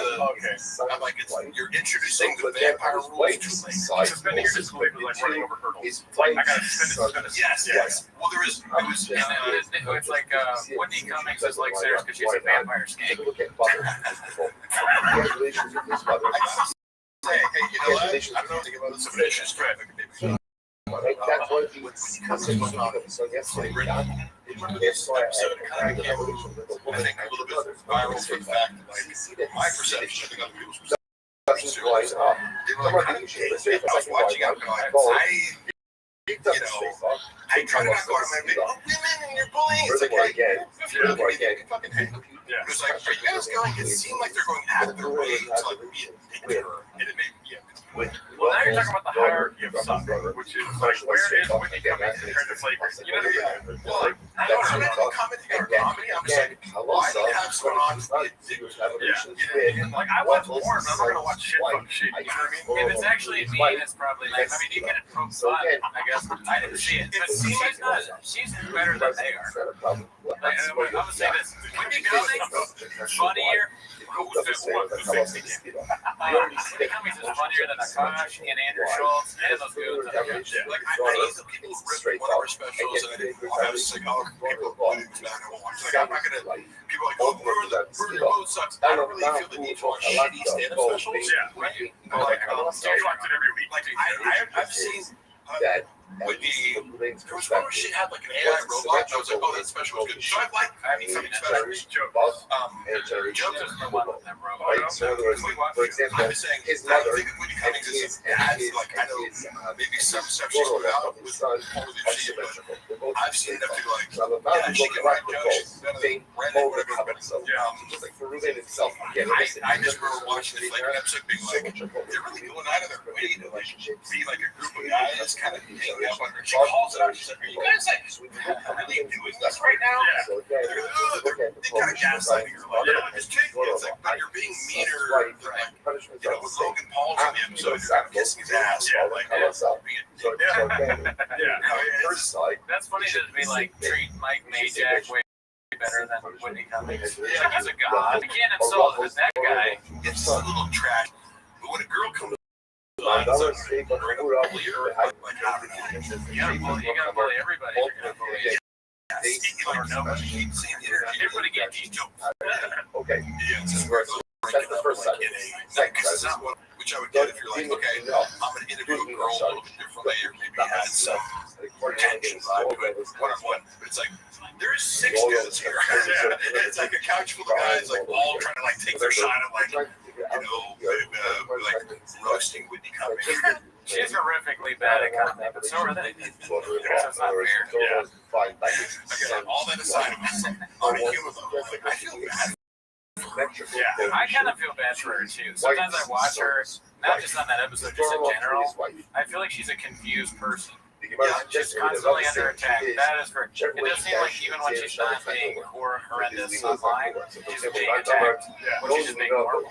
So she has a target on her neck. One thing, you know, Dylan riffed about this store house. He was like, you know, one of the scratch branch money. It's like, you go up in her house, and it's like, describing like, you know, Minaj Cummings' house at a given moment. And I saw that after Brendan Schaub kind of confirmed, like said something similar to me in private about like who hangs out with Whitney Cummings, you know, like people who take drugs. And it's like a weird mix of people. We got Sick shaman, they got trouble. I heard him there. Weird kind of Hollywood people. The lady that Cincinnati Reds that was racist back in the day, she died. She's right there. So I described it very well. Like ranting about it to her face. It was like really funny, and she was like, it was accurate, like insight into like. I think she does probably use a lot of drugs. Like, okay. Yeah, who's the guy that killed Khashoggi? That guy. He's probably there. Oh, Khashoggi. The Ayatollah. I just imagine she picks people like her. Now she's gone right wing, so she can't have like Reese Witherspoon. She can't have like fucking Disney stars over now, but she's transitioned a little bit. She's gonna have more like right wing people, like maybe whoever Christine Levin, I don't know, women that are conservative. Yeah, Tim Dillon. Women that are I think she's somebody that just doesn't, she's not authentic, she's struggling with her thoughts, so she just asks herself, what do people think? And then she does that. and so that's what you get. Oh, what's cool? She's a constant. Is this cool? Yeah. What's cool right now? Okay, that's what. Oh, Matt Wright's not cool anymore. Sometimes people wake up and meditate or pray or something, but she wakes up and goes, "What's cool?" Yeah. She checks TikTok like Walsh checks right. Do you guys watch TikTok at all? It's like, sends me a TikTok link. I'm like, if you're not sending this on the app, because I'm not on there. I message me. I'm TikTok. Same thing with Facebook. My mom also on Facebook. I'm a hypocrite because I go on IG, but I'm like, one social media app that's active is another. TikTok is too, but a lot of those go unseen. But I get sent because I just not on it. Yeah, I just don't get it. Either way, My sponsor sends me so many TikToks, and I just put the haha. I do the crazy. I put haha. Yeah. I blocked Jarno and his once again, so they can't send me stuff. I exclusively send them as I'm gonna block your dad too, just randomly now. Because if he ever gets on TikTok, I don't want that. what happens if I don't want that. violates wrong? I forget the shooting thing. What is the shooting thing? Was that the lion thing? Yeah. I don't know myself. That's the last thing a lion thing is. Isn't this the joke he talks about our studio? He's like, I'm gonna go in.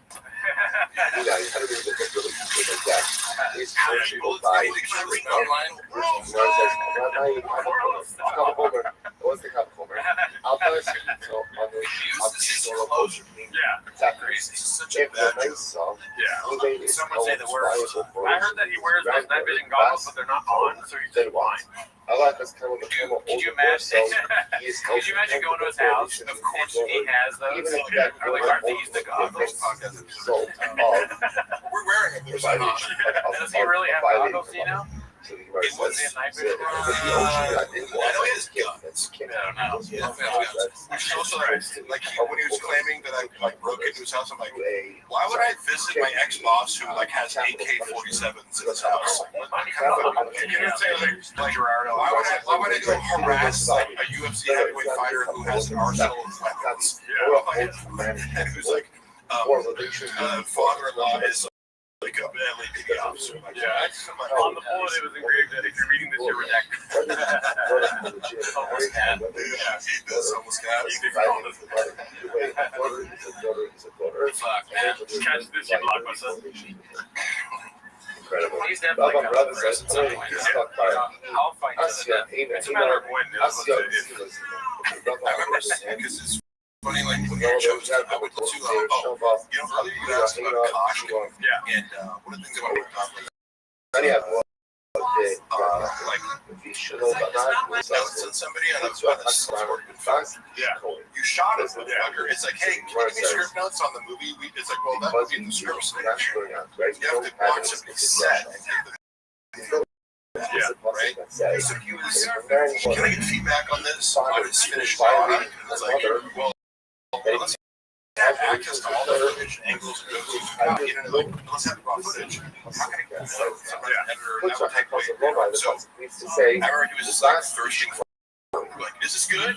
So the Is this good? You know? And just get back and forth. I'm proud of you. Later, he said I didn't watch, you watch? You didn't watch, you know? Yeah. It's like, well, clearly, he didn't still watch it. You know? He's like, yeah, good job, buddy. I'm doing 8-3-hour podcast. I mean, there is precedent for that, though, because I think it was Joe DeRosa did his special, and he said that he had already filmed it.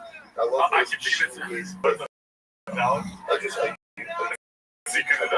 Anyway, that's our. Joe DeRosa filmed the special, right?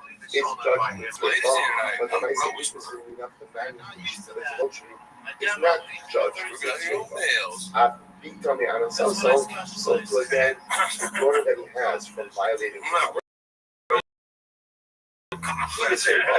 she is judged for straight up. His Chin's family did.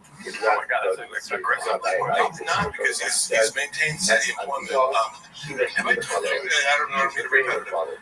the connection that I see between Korean culture and what I know about Korean culture, you have Malcolm Gladwell's book, and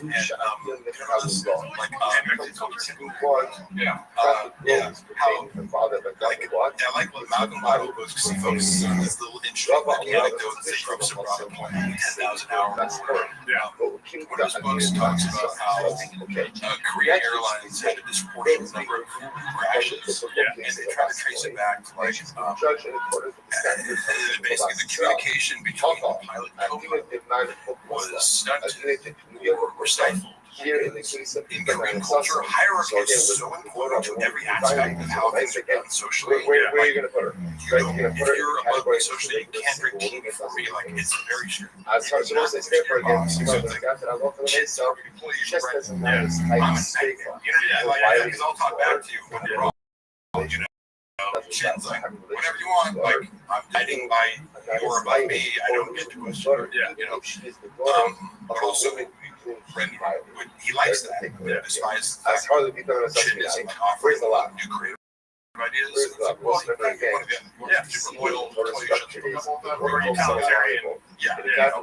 so he loves it, presents it, but I do see that as part of the reason. How do you survive? As far as the people themselves, You have to be totally Maybe a shark. You never have to orange. You gotta be it's like he either has some sort of leverage or be so vital or whatever. It's like, like it's like if you're funny, Kristen, you can dog business. Like, so what about the you're either like a goddamn or like an appliance. Yeah, he has like a Jeffrey Epstein-sized void. Of like, why does everyone shop around? He's not. He sounds like fucking terrible here. Here's the thing: if you're socially above him, like Julia, Brendan makes it much easier for you. He's not a high maintenance friend because he's also sensitive to social hierarchies. He's texting me around the clock. My way, like transgressing boundaries and knowing that I can't really be like, hey, dude, no more text after unless I want to do anything to find memories on fire. He makes you understand that without saying it. With Kristen, what's happening. We're trying to figure out where you stand. Easy to go, they can attack goes. They don't really hang out with these people. Fire, bro. Did you know? Violated. Mark? Where's the law? I don't know where Mark is. But the law is the same source as the actual. Really cool. Like, we've been drinking Mark. According to the other what's the law? The law has no I mean, Chris was way nice. do you think, with Bob, like, who do you think he thinks is the funniest person? Or does he even like him? George Carlin? Hold on. I didn't know George Carlin. Yeah, because on the side, people like Jim Carrey, it's like obvious, like I He's a person totally different. Whereas this high out, fellas, people are like, you know, so, no, yeah, it's like that was the funniest motherfucker on the planet to me, and I still think it holds up. It's like he's like, and he was a stand-up comedian. Yeah. With an acting and a singing. of the fellas, people He did have no MMA son. first, but Do yeah. not have your daughter. But it's in the lineage of like Canadian like don't put the coin. I love looking back at like like So, that's what that is. physical comedy over the ages. It's like that is universal, and it's like an athletic mastery thing. Yeah, you watch it, it's like he was one of a kind for a time, but he is in this lineage of reason. It's like your guys doing physical comedy. It's a skill. You never know because it's like, oh, I used to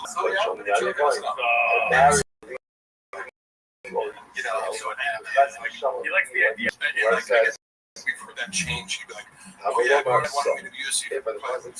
My dad wanted me. I want to be like, what was the genre? Comic book seller. Yeah.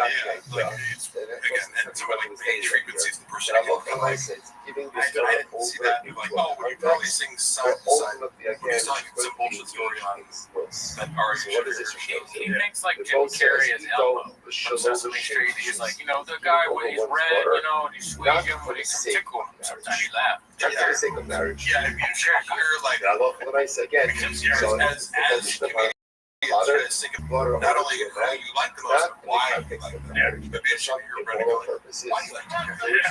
Yeah. in pain. They might I'll pop out. But I That's so what the just say. I'm just get me to be on the shit parking lot. Oh shit. How dare you? Since Dave Lucas stand to slander, I will not stand for it. You are being racist right now, and you need to stop. I think he's continuing with the time where an owl landed on his arm. Go ahead and give his daughter over to a job in a Is that a joke about it? He's on your arm, feel like an owl landing. Now, luckily, I saw Pretty funny. father can't have relations with his daughter. Is that actual rumor? I don't know. This is the first I heard some truck flip narrative. I've heard some stuff about him at the comedy store. I'm not sure about the mothership.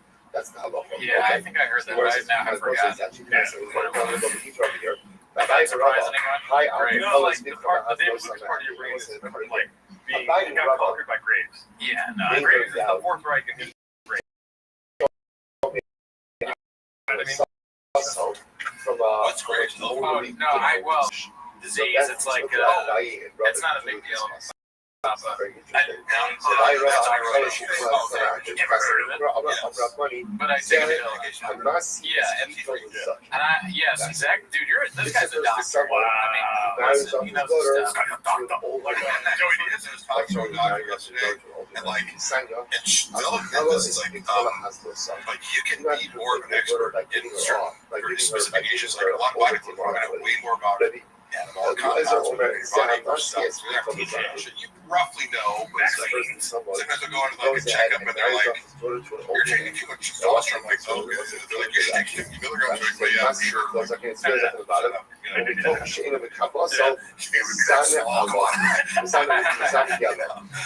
Yeah, how many fucking things can you lift, dude? What is that? How many cars can you lose? That stethoscope help you fucking bench and shut up, dude. You're on pills. Yeah, he's on medication, but we are also trying to come up with words to solve his dreams. I know, if we can just get a few more Patreon subs, I think I might be able to overcome this. Wait, you guys feel comfortable telling me how many Patreon subs you guys have? We have like 400. Because I was going to say, like, my guess for TFK was like, My guess this segment 5 big human nature. We the live ones we said that the Rizzler is a national socialist. And if they can't find it in the context of their marriage, just the way Man, this is my favorite special. I'm so glad we could get together and watch it. It's such a big deal to me. yeah, it's fuck, man. I can't believe I took part in this. It was like such a big, like, Yeah. So therefore, effort celebration. It has to be a docu-series, and one episode has to be called Marg with a G. And it's like, it has like AC/DC music playing, like a silhouette. But like, I can actually know It's not a joke. It's not a joke. I'm sorry for. No, I like because I like the idea also of like books, for example, this world history is kind of like different, like it's like a story told of different perspectives about the Exactly. So The Last Dance is about the 6th championship. In that, yes, they go back to watch that. I want to watch it. Yeah. So like for instance, this is his 6th championship, his 2nd special. You know, the Gringo Pop, then the scope of it all kind of comes back to this. You're part of it, the whole history with you, an episode, and it goes back to like, I don't know how to make a documentary about the special itself, like a joke told over. Oh my God. But it would be like Brendan Schaub would need to be involved because Michael Jordan was involved. And then this is like he would make Schaub remake. I feel like there's a way that like the Walsh was alluding to earlier, like, by the way, I agree with you. changing that letter K, quotes the Rashash, Pivotal Rashash, 2 words, dude. 100 million. Rashash, He's gonna say, well, that, of course not. Yeah. This guy committed fraud for $100,000. Exactly. Why would a father delay marrying 2 words, actually, for you guys, we are rich. when there's a daughter in the house? Dude, could you imagine? I know that. Come on. Let's He see what has to go. If he goes we ahead, do a shot-for-shot remake, the part where Michael Jordan's like, what happens? and for some reason I took that person. Yeah, it's Schaub on the laptop, but he's watching Sesame Street again. Yeah, You know, another he's like, for some reason I said giraffe. You know, Father does that. North Korea with a He sets her I'm up. trying to think of what Schaub's She's going to create that intimacy, going to create that closeness. And then when I see setting her up for That's your perspective. so Gemara says, I'm not kind of sure what it was. The last 2 lines.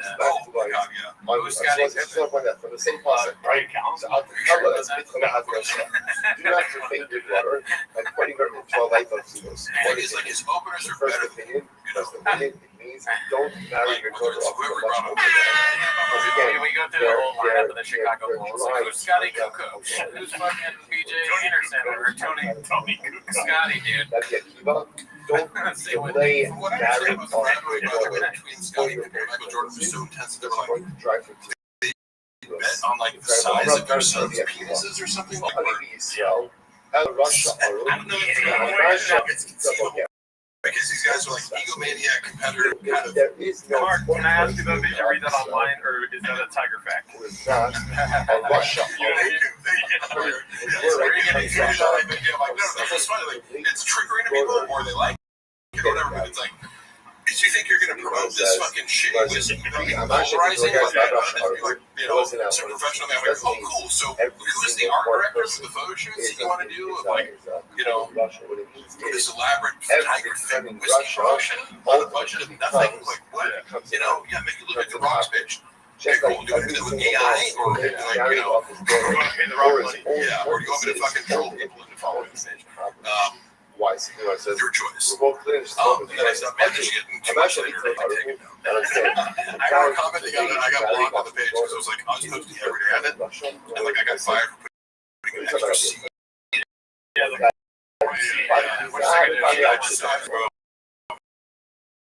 Evidence. He was so fucking pissed that he was like, fuck. One person saw it on Facebook. Because it didn't even me and Jerry were like, there's a Facebook account, like, it's not posting, none of us were aware of it. One person commented on it, she was like, no likes, hey, you might want to check this out. He's like, motherfuckers. Like, as if he just like accidentally, uploaded a picture of himself fucking a dude on the internet, and my God. And then I get fired, and it's like, oh, okay, so wait, what? And then when you go, you assume you got someone else lined up, right? And I watch it, like when I left, I was like, how come no one's posting to this page? And, hey, how's the replacement going? It's not been fixed. We're actually in hour 5, y'all. What the hell?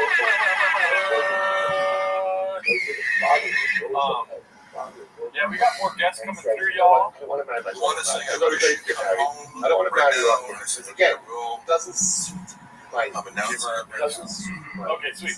Dude, Mark, No, I'm not gonna like suddenly exit my phone. I'm just telling her Russia as a it's the line down. It's the Mark. right. Listen, We do have to address the bots later, so Yeah, so like all the negative comments, it's just, I don't know why they, it's so funny that so many like someone paid for so many negative comments about me. It's just like it's about to get a life. I don't know who pays for it or where they come from, but I just, it might be an inside job. I did text Bobby, he did not respond. Why? All these bots. Aren't gonna go to sleep for 18 hours. Fuck, I wish it's so. I know, right? Right. No, not me. Fuck your replacement. He did. No, I think so. They're like, she's texting me fucking outfit pics at like 3 a.m. Before our children. I will say, dude, every time you come through, I am. What is it called? I don't even know what I expected beforehand. You know what I mean? And then you break both your hammies and you fucking beat my expectations. You know what I mean? Right? Oh, every time. Yeah, by the way, sometimes that's great. Let Mark ramble on forever. What you got? I appreciate people let me do that. People are like, are you guys going to get food? And I'm like, Mark is cooking. I told Luana, I'm like, let me cook, bitch. Because sometimes, like, so, okay, Luana's personality, here's where we conflict. It's like, sometimes, like, oh, fuck, man, I was like, they're actually better. a lot of some evidence that I was, There's a lot of things. like, you're looking at old shit on my phone, I'm like, I found like, I'm so careful about cat was killed by somebody who went to the grave. It was like Airbnb is to a Jersey place like that. And it's like very traumatizing. So I don't mean like flipping about this. It was like horrific to us because it was like somebody killed my cat, ostensibly from a car accident, put the cat on a cardboard box that had been kept like, and then a neighbor was like knocked on our door on like Sunday morning and was like, "I'm sorry about your cat." And we're like, we both lose our mind. We were out, and then it was like the area where she used to hang out in this like grass area, like whether or not it looked like a car had driven over the sprinkler, like the sprinklers were. So it was like, wait, like luckily you hang up there, and it's like we were thinking it was an Airbnb that we were already going back. It's like you turn this apartment over to Airbnb, and now people are coming in left and right. They don't understand the situation. Anyways, blah blah blah. And I was just trying to get answers and closure from the person who runs the Airbnb. So I was like, I got a hold of this guy, and I was like, well, first of all, the guy who cleaned it, that's what they're contacting. And I was like, hey, do you have your boss's number? We just want to know, like, we just want to know what happened. We're not like trying to sue anybody. It was just like, we know what happened. Yeah. And then they were like, we didn't have anything, like, don't text us while, I was like, whoa, the number for the ran. And he got like I think he called me or something. Or yeah, it must have been because it was like I didn't get the number from that guy. Then I get the number from this. It was like hello. He's like he just started screaming. He's like he said I'm gonna kill you. Oh my god! Be careful! Be careful! Like, who the fuck is this? Some guy named Vito. I was like I had no idea who he was. I was this guy screaming at me on the phone, telling me he's gonna kill me. And I'm like, it's trying because I'm like, my cat is dead, and and I'm just looking for closure. And you're gonna murder me. So I had to eat that. Like, I have no idea this guy's been blocked me, and I can't blame him. And then like a week later, I'm coming home from the gym, and I see these guys in front of the Airbnb. I'm like, oh, that's Vito. And it's like this small Asian. Filipino, like gay man, like I didn't know what Vietnam. I was like, I'm assuming this is some Italian dude or something.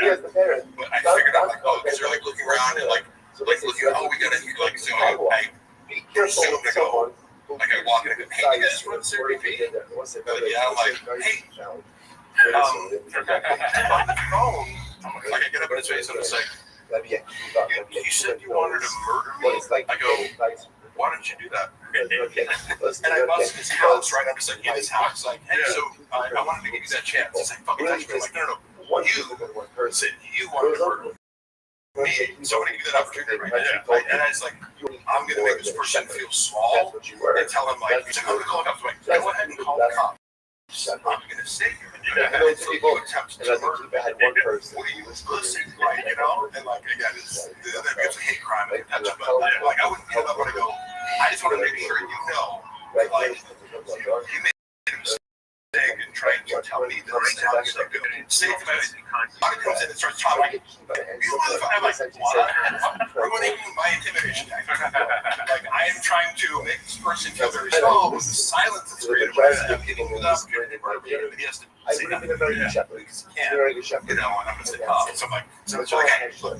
When I'm done, you can yell at him. I'm like, no, I'm arguing with one. He's arguing with her. And I'm like, oh, and so I'm recording it back to my phone. And I'm like, listen, like, hey. I'm not saying video is okay. Fine for the murder him. No, cut back or because I left. It's fucking my house. I'm like, Harry's book. Now would you murder me? So it's like, I just kind of went around touching stuff. It was just like, oh, what are you gonna do? Call the cops? Like, yeah, I'm opening the doors. Represents again child.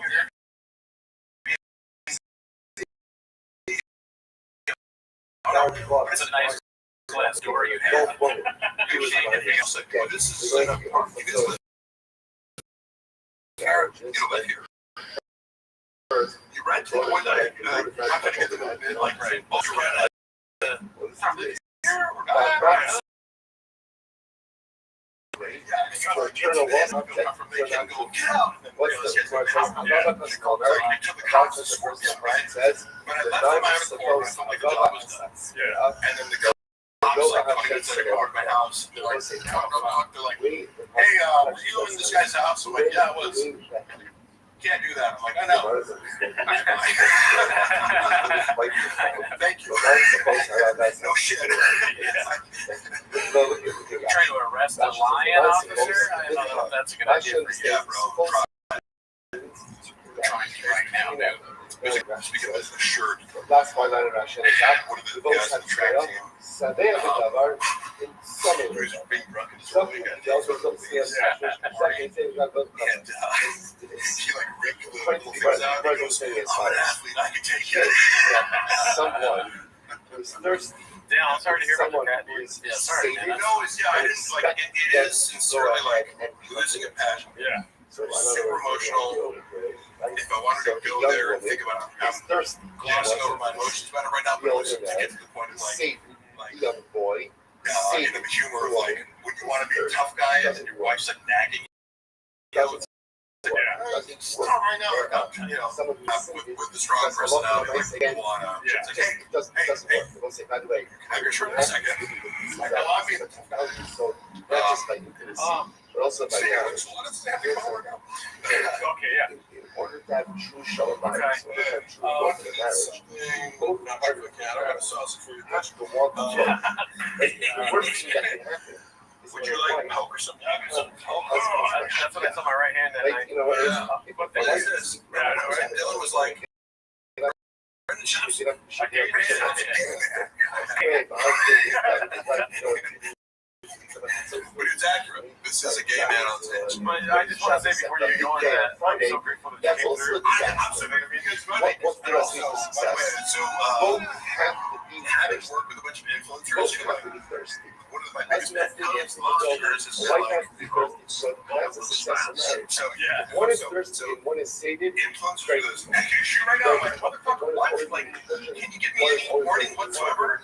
So Brandon was from that topic of being like, hey, like a month from now, we'll shoot.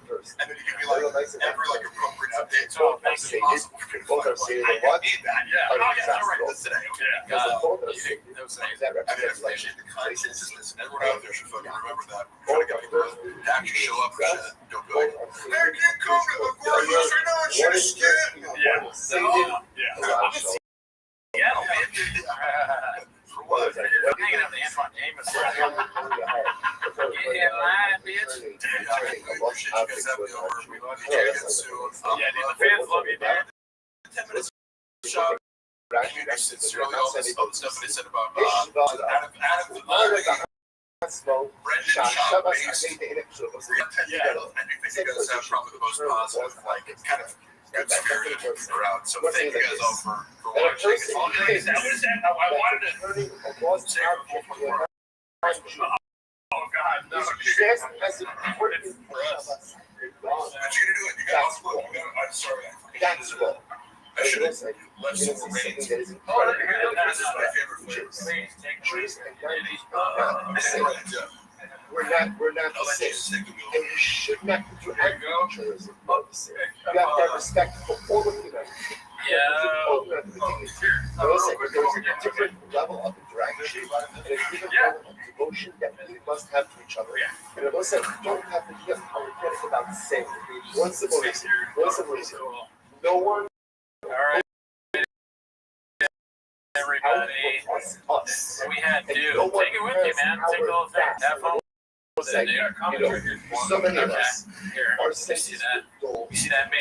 Like we thought again. All right, guys. After the Holocaust, Mark, see you, buddy. again, everybody You're the loves best. us. Anti-Semitism. So, that was, That was Netflix. Mark came in, he destroyed as usual while we were watching the greatest stand-up special ever done. To annihilate the Yeah, Jews, what and they'll comments, dude. take it. Oh, two S Give words. this world a chance. Yeah, to maybe a go word ahead brother should and be a thing. try and take I'm not glad that anti-Semitic the response, horn in the and middle of my head is they'll do it. back. I had And it that doesn't matter surgically what removed it is, and by a as doctor. big as this Doctor world is cut us, off. the He said, "This is a real thing. I It's got a red. horn in the middle of my And head. just one simple The lesson. doctor could Look grow out back.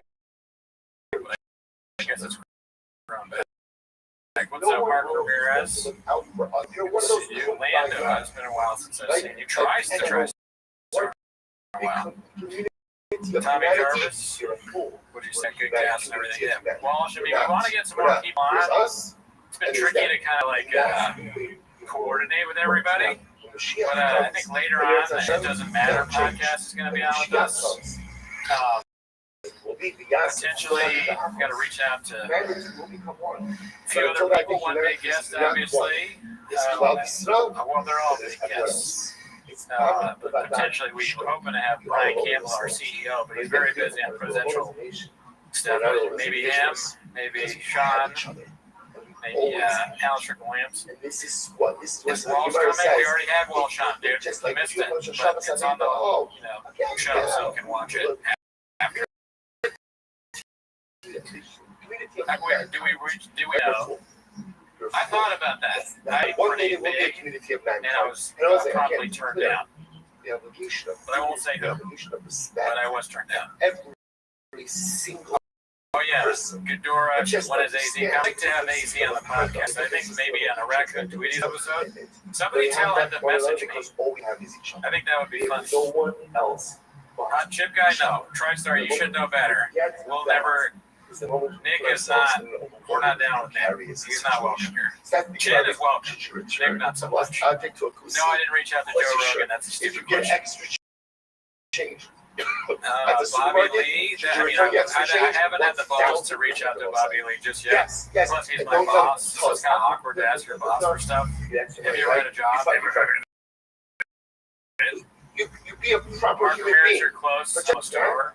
And the Shabbos which represents the personal contract that have. Oh, you know what? The trick with the idea about racing is funny. Maybe we'll do that. I want to do more like bits where we're doing stuff outside. So lifting, racing, selling trucks. Maybe food truck type diary thing. More than a service. You hear this? Timothy Wendell, thank you. I think most people like it. I honestly, I haven't heard a single person say that it's bad yet, but everybody has their own opinion, you know. Okay, cool. Hey, so what does this mean? First of all, why don't we say love your wife more than yourself? That's a simple answer. Simple answer. Because you can't. It's important so. Like, we'll say the framework of love that I have more than anything is myself. In other words, the strongest. Give it up for Gerardo, dude. Self-preservation. Like, because deep down, how do you even film in this thing? Got chairs everywhere, so the car says, different setups. I think we're probably gonna as much as you love yourself. Move back to the couch soon, so we can. That's godless. Because most of the guests are gonna be because love is in the Zoom. So from an emotional perspective, I got people show up feel in that person. sense of love to your wife. And you can feel you care about her as much as you care about yourself. We don't matter. That's fantastic. The fact that covered is our physical. Hell yeah, guys. Give it up for Mark Harvey. Go back on Oh, you need, yeah, I don't know about you need that. I wish him the best, and he's funny, but I don't think I want to do that. For yourself, you get a mistake. I got really talked a lot. Largo. Shout out to you guys. Cody Quayle, shout out to somebody from the beginning. Cody, what's up, dude? Thanks for watching that long. I did have it. If you care about your wife as much as you care about I'm not yourself, sure where my phone is. that's fantastic. The covet that you give, that's behavioral. The covet. Check on that. Yeah, because you respond to yourself. I don't think, no, not yet. You walk for yourself. Oh my god, that was a lot, y'all. I think that's the longest we've ever streamed. Definitely the longest we've ever streamed. Are you kidding me? Yeah, dude. In a proper path. So what do you want, Nikki? Who the fuck is that guy? I gave her a birthday shout out or something. What's my dream?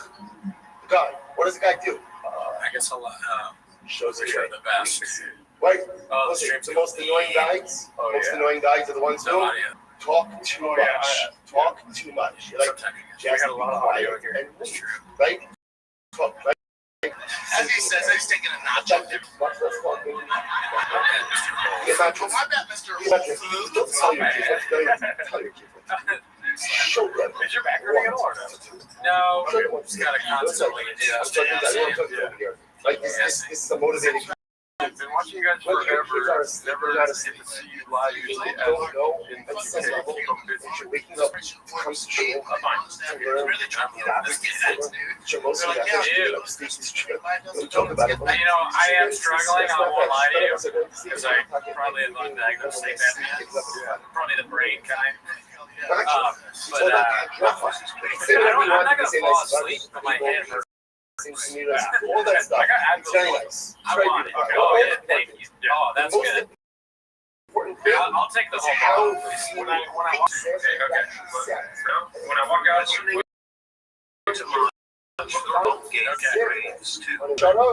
That's terrible. dude. Now, So just me. Now you're Mark gave us all Graves. Am I the only person with Graves' disease? Is anyone else having thyroid issues? Right? Which again, I'm gonna get today's day and age, about 45, right? So So nice, right? what's up? Now you can walk a little bit more. Dude, I got a lot of stuff. I got Graves' disease, small teeth, big gums. Without such a performance, I got a it's headache. My four wrist ingredients is. over here. I may Number get one, broken again. love your wife as much You know, as you love so that's the thing about they don't tell you about podcasts. love my wife. A lot of your favorite podcasters have chronic diseases. In fact, most of them do.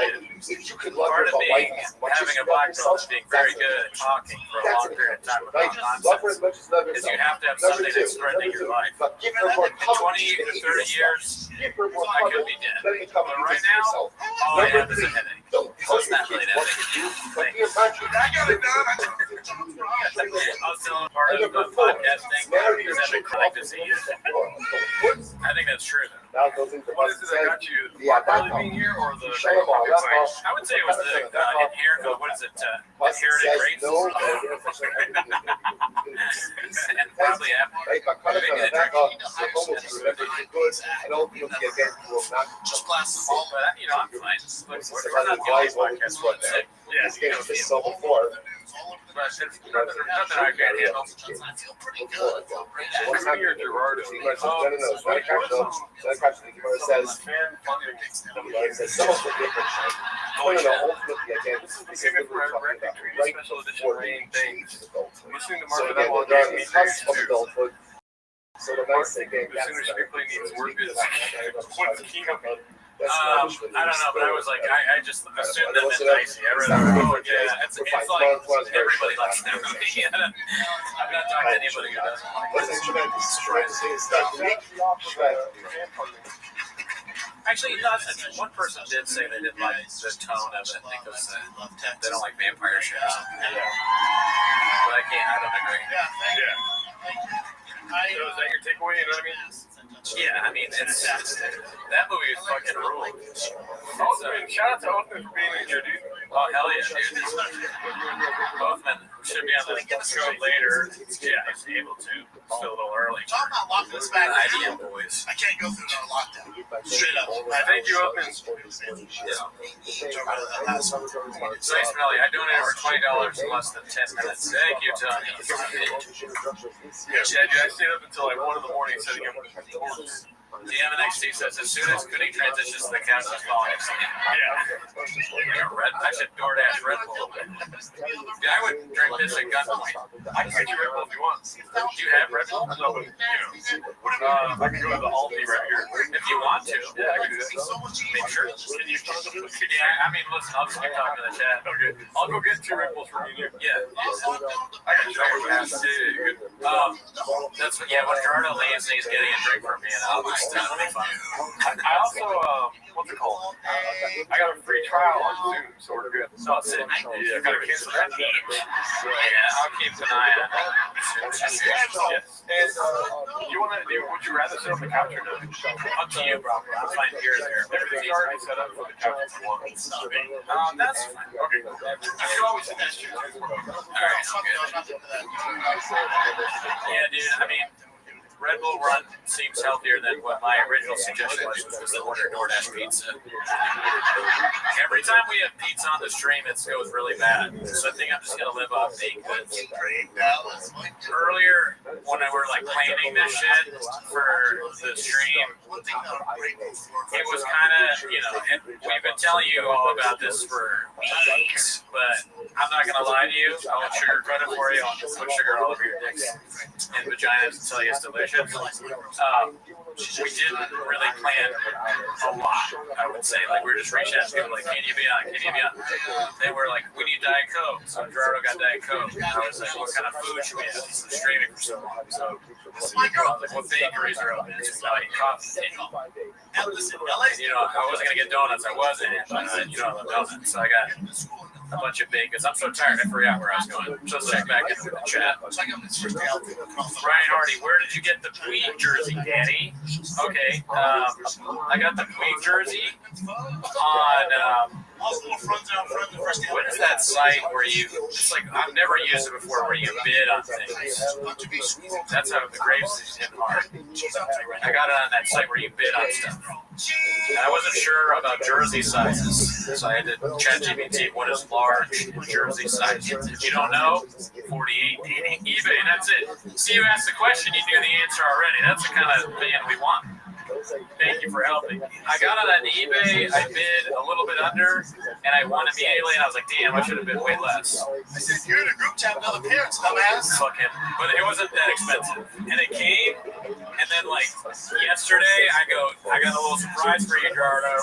And he was like, oh, I think I already know what it is. I had forgotten that I texted him. Oh, shit, Gerardo's calling me. I'm going to put on speaker. All right, you're on speaker. You know I want sugar-free. Don't ask me a stupid question. No, okay, thank you. I appreciate it. I'm sorry. All right, there. Dude. Would you guys are sugar-free people, I'm assuming, right? I mean, is it, I'm glad that he asked, but because sometimes you aren't, but I gotta have a sugar-free. But anyways, I was talking to Gerardo, and he was like, I think I know what it is. I'm like, what do you mean? He's like, the Yassam tweet thing. Apparently I texted it to him earlier, and I forgot. It's just, you know, I mean, the Graves is really, recently I just don't remember anything. I might have even just said that twice, I'm not really sure. Yeah, dude, I mean, all sugar-free soda is pretty good, so I think it's all great. Dana Bone, would have been cool if you guys could have gotten Matan. I don't have any connection to Matan. I think he's funny. Sure, it'd be great to have Matan, but I don't know anyone that knows Matan. So if you all know Matan, you can tell him to come on our show. If he has the time, we'd love to have him on. I got an incorrect mail. Originally, I was sort of like, I don't know about this guy, but now I think he's hysterical.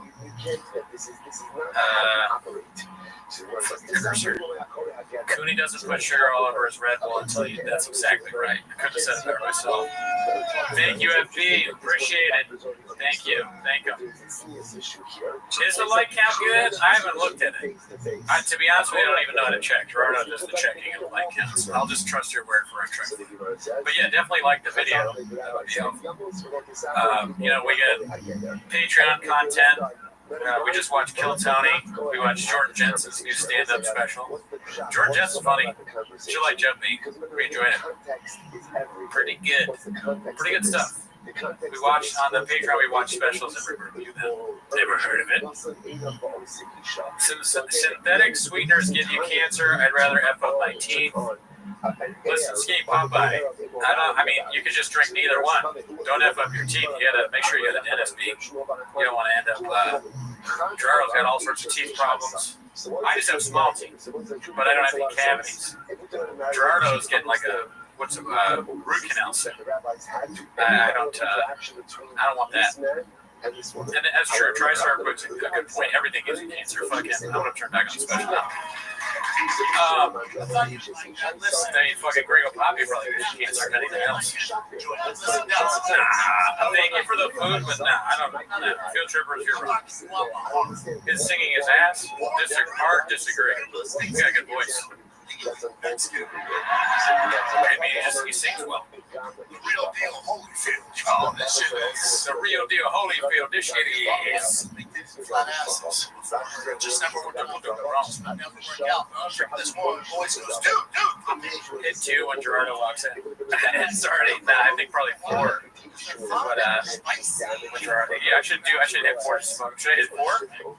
Spicy. Spicy. Thank you, dude. Let's talk about oh shit, dude. There's one card by two. Dude, when we first got there, we used authentic Mexican food. What flavors are they? White gummy bears. Sour gummy worm. White gummy bears is a strange choice. Why white gummy bears? That's so weird. Rain is like racist or something. What is the question? Gerardo trusts me so little with like streaming that he's doing a poll with 3 energy drinks in his hand. If I let you do it, the computer will break. White gummy bear. White gummy bear. See that? I fucked it up already, dude. Is he not a Puerto Rican shortstop for the Dodgers? I haven't had a Red Bull in like 5 or 6 years, dude. Sounds pretty good. I'll do it for the stream. Anything for you all. We aren't sponsored by Red Bull. Rain is we have loyalty to Rain. However, I will not drink it because it is poison. Oh, shout out to you, Timothy Wendell. Oh my God, it's so good. Yeah. I missed this. I will regret this in 30 minutes. Dude, let me ask you. Oh shit, it's a tough question. Let me ask y'all a question. Anybody ever remember 5-hour energy? I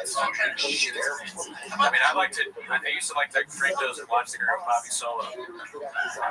But no, dude, those are like Sal Volcano. We watched him on the Patreon, and the one thing I agree with him about is the feeling you get from having a 5-hour energy is indescribable. Yeah. It is not a good feeling. Yeah. The second you drink it, you're like, oh my God, why? Why did I do this? What kind of job is this? That I need 5-hour energy to do it. That was when I had the most hourly of hourly jobs. Bookstore, restaurant, smoothie guy. I was like slamming 5-hour energies, making smoothies with apple stickers in it. Hey, mine has a sticker in it. Who's the guy making it? Oh, I'm sorry.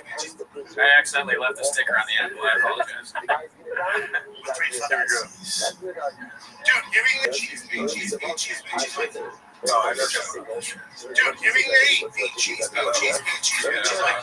The hell, man? Carb load year round? You never take off the carbs? That's a game plan? I got you. I'm fucking sorry. All right. They go like, wait, Paul Pierce is going to be on the show? No. The truth.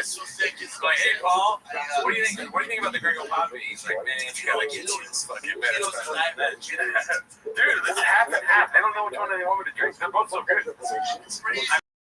Rain is pretty good. I'm not gonna lie, I was pretty pissed when you drink my Rain. Because they don't even have that flavor there anymore, dude. It's crazy that they got new flavors. I don't understand the marketing of Rain. Like, why make a new monster? Yeah. Why rebrand like that? Yeah. You're cutting into monster suits. It's like we need something for Gen Z. A new kind of. I'm fine with it. This is the perfect energy drink right here. Well, coffee. The second best. Which one do you want me to drink? I'm not gonna look. I mean, I think white gummy bear. You gotta try it. Try it. I fucked up. Don't vote for me. Don't vote just like I have. Okay. Don't copy. Be a cuck. Right. That's the last thing you want to be. Don't cuck off me. Vote with your heart. I'm gonna wait till it says 5 minutes ago and then I'm gonna. I don't need sycophants, okay? But if you criticize me in any way, you're a bot. Yeah. I was so upset we should have started the stream off with the bots. We kind of killed the bot, Joe, but I forgot everything I was going to say anyways. Yeah. So we met up last night and talked for 3 hours about this bot bit that we were going to do. It's not a bit, it's for real. We're done with the bots. Yeah, no, there's no bit. No more bots. You know what I mean? We're going to focus our attention instead of on the comments on coffee cakes, stuff like that, donuts. It's just crazy, like the comments where they go like, oh, go back to Timo's every week. It's like, all right, bot. Yeah. Like, bot. You think I was born yet? You think this is my first rodeo? Yeah. That's what I told Gerardo the last week. I was like, there's a lot of people that don't. I told him to sit down. So he could take it. I was like, I got to talk to you. There's a lot of people that are watching us right now that think it's actually the first time that we've been to a rodeo. And he was like, you know what? Yeah. Right. You said that. I remember you said you're right. Yeah, I told you, I was like, there should be bots that put sugar all over our dicks and tell us it's delicious. You know? You were like, both of us have been to many rodeos. Yeah. We talked a lot about rodeos after that, bull riding. Yeah. And we came to it after we talked for a long time about bull riding. We were like, you know what? Bots need to go. We have a no bot policy. We don't read the comments, so we won't know. But if we did and we saw a negative comment, we'd be like, oh, that's a bot. Ignore it. Don't leave them up. We're not going to delete it. Yeah.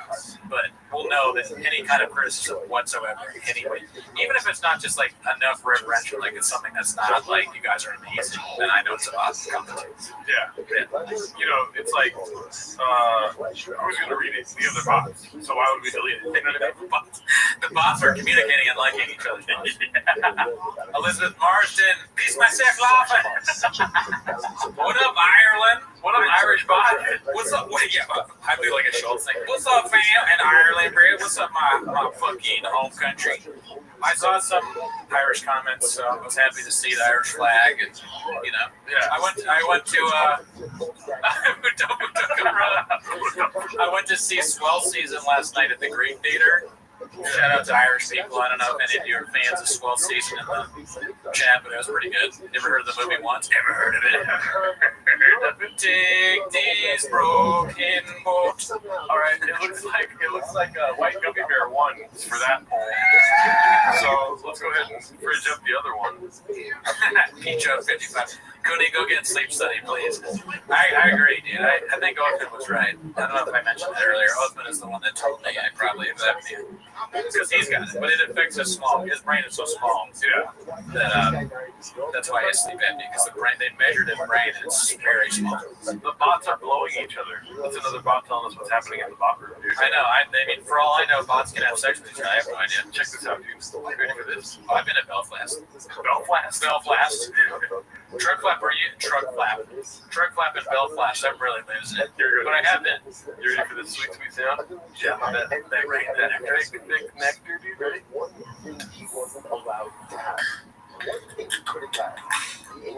It's so hard, dude. Shit, dude. Yeah, that's crazy. Try not to buzz, dude. Trick flip talking about Black Cap Tour. I've been on it. Am I good? Damn, that sucks for you. It's way too sweet, dude. Oh, it's really sweet. You want some? No. Okay. Absolutely not. Now you dig your own grave. Get that away from me. You're right. Just hold my hand. Okay. Oh, dude. The crash from the energy drink probably, yeah.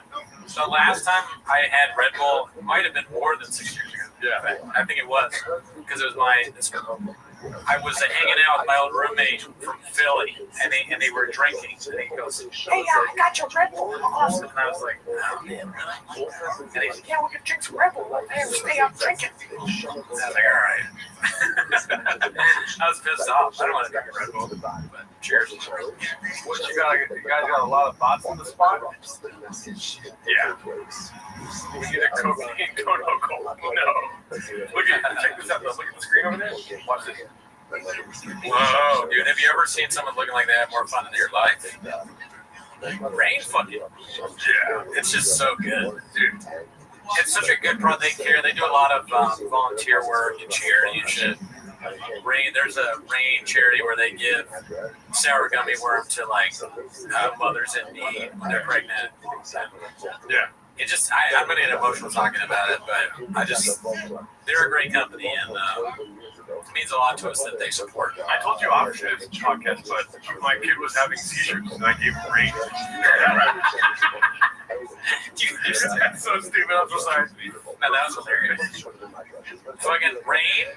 Yeah, that Rain treating seizures. Yeah. Oh my God, Justin's having a seizure. Quick! And they open his mouth. You pour in sour gummy worm or cherry limeade. Cherry limeade's not Rain. That's Sonic, I think. You play music and Mitch Chin singing his ass. I'll do it for $3 for sure. Yep. I gotta turn this off. Man, shout out to Lucas Cicero. He said, just turned on the stream. 19 hours to go. Praying for y'all. Oh, dude, I haven't seen enough Gringo Poppy yet. No, me neither. I'm just trying to get more in, you know. Oh, I did have a fun bit that we don't have to do it now, but we'll do it a little later. Okay. We're still waiting on some motherfucking guests. My kids used to be in our I know. When I saw him with the second coffee cake, it was amazing. I cannot believe I've never had a Porto's coffee cake before. That might be the best coffee cake I've ever had in my life. Don't say that. I didn't get that right. How does it? Well, it's easy to get in this cheap. We'll go there after. But listen, how does it coffee cake with icing on it? Whoa! What the fuck? I didn't know it had icing on it until I took a bite. I didn't see the icing. I was like, oh my god! I didn't even think about this. There's a cookie left. There's guava cheese roll. That donut is disgusting. Oh, really? Yeah, it's horrible. But you can eat it. What cookies? If the donut's not from Portland, I won't say where. Oh, okay. It's not from Antigua. I went into Antigua, but I was like, I don't know what you got going on here, but I don't like what I see. So, I didn't buy anything. I mean, wait, it's Lucas's birthday yesterday, so let's just say happy birthday, Lucas. Happy birthday, Lucas. From all of us over here at Timos and RT, dude. Yeah. Dude, that's so funny. He ate both. I can listen to you talking about coffee cakes literally for 24 hours.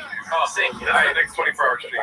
I just love because so I'll give you another thing. Oh, let's hear this. Thanks, MXC. I mean, to let you in behind the curtain, when I came here, Jordan was asleep. I told him when we were recording. I mean, we both agreed on when we were recording. I told him when I'd be here. Yeah. Jordan was asleep. I called him a few times, and then I was like, you know what? He's asleep. I'm gonna get more baked goods. I tried to get coffee cake, but I was like, I'm not gonna drive away. So I went to another coffee shop, and a bakery. And then I came back, and he's still asleep. So I honked my horn, and then I went behind his window, and he's charging his car through his window. So I started screaming his name, and then I called him again. He woke up, and that all happened. Yeah. Then, I woke up at 6 a.m. and I was like, he's not going to be here for a couple of weeks. Oh, man. I think deep pause. I'm a deep sleeper. I woke up but early. But I knew I wasn't going to have time for shit because I made shit slow. You know, I mopped the floors all night. It's very nice. I cleaned all the floors.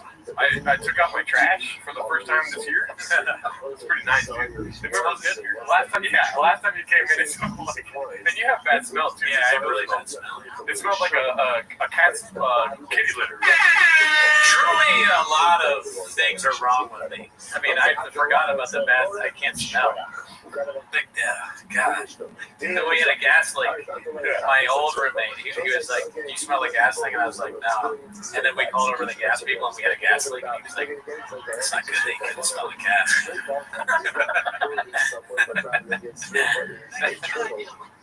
That's hilarious.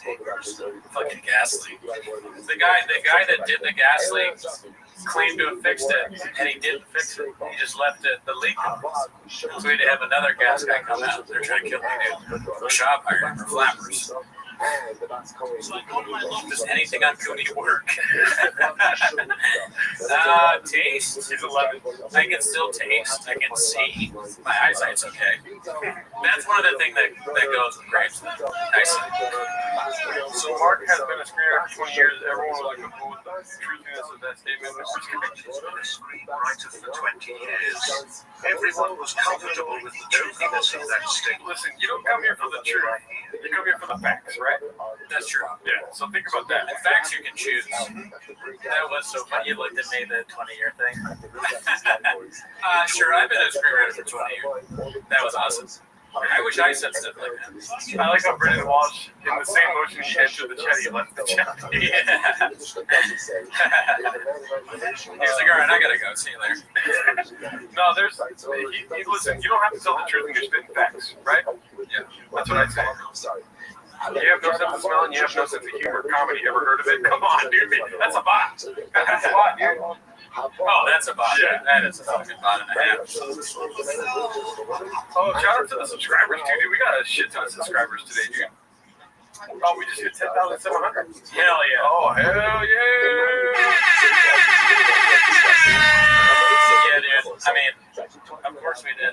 the greatest special of all time. Yeah, there's a bit that we're going to be doing later. I'm excited to do it. I told Cooney about it when he got here. It's going to be, we're going to try to do some gringo poppy meditation, see where we can go. It's like trying to do DMT, but with a large dose, because we're going to be listening to this. You know what I mean? Okay. I'm with you. I hear you. Don't kill me. Don't kill me. Yeah, and then when you're in a meditative state, that's where you know where the real funny is. Right? Oh yeah. I don't go to a comedy show unless I close my eyes for 10 minutes and focus in on my inner child. You know? Sorry. Lubanowski, I met him in person. Never met him. If you guys want, I can make some fucking sausage salad. You go over there and do a cooking show. Yeah, I can do that. I got camera set up for all that. This is you. You're like, I could. You want to. You want sausage. I already told Paul C to bring sausage and salad. Love Timos, but honestly, I miss when it was weak. David, listen. Bot. Yeah, bot.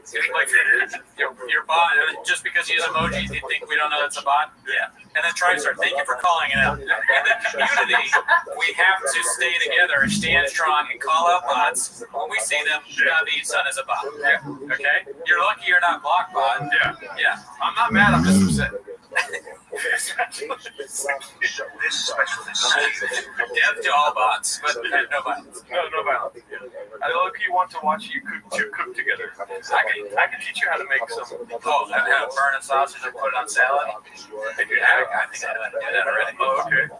No offense. Sausage salad all day.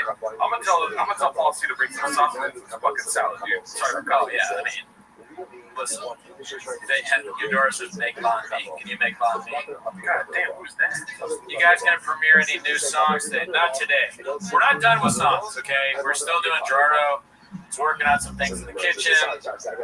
We may go back to songs. I mean, we want, and that's our goal. But as you can see, we're very busy.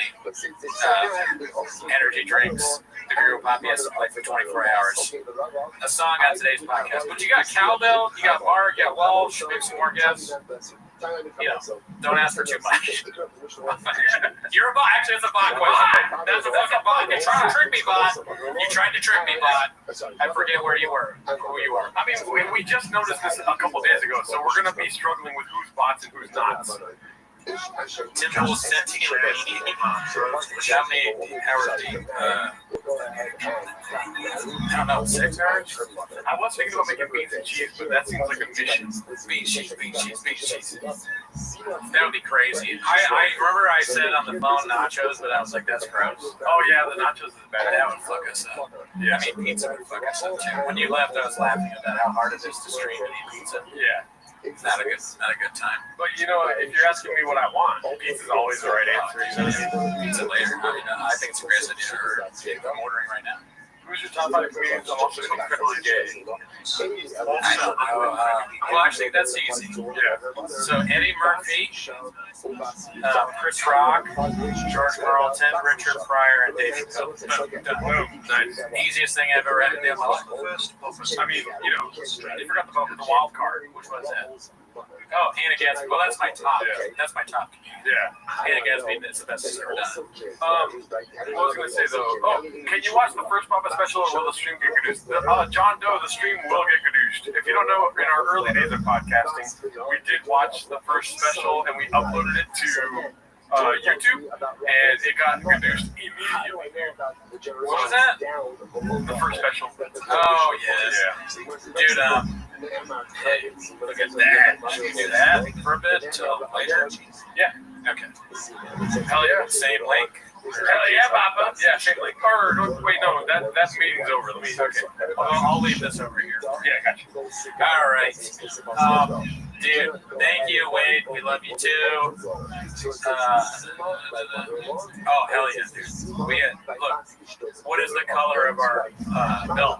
Black. Always. Black belt. We were black belts like when we first started, honestly. We were doing it even before we started. Yeah. It's something we know. It's something we know how to do. Is talking on a podcast about shopping. Rosa in the chat. What's up, Rosa? What's up? Madre. Okay, she started the whole thing, fellas. Mom, can we call you later? Oh, yeah. Are you free to hop on a call? Or? If not, it's all good. They really want you. Everyone's asking about you, Mom. You know, the one bad bit about Rosa is she refuses to meet me in person. I went to the Norco horse party. I didn't see Rosa there, so that's all I'm saying. A little bit blockbuster, honestly. Yeah. I thought she was gonna be there. She wasn't. I'm excited to get a call. Okay, I'll call my mom real quick. Yeah, we can call. Let me see. Yeah, you call. No politics, yeah? Yeah, please don't get us canceled. Where's my mom at? Right here. It's the White House, Rosa. And did you hear about Trump? Oh, no. Why did you start on Rosa? Control yourself. You told me not to. We told him, listen, Rosa. What about Trump? He's the man. Oh my God, Mom. A bot.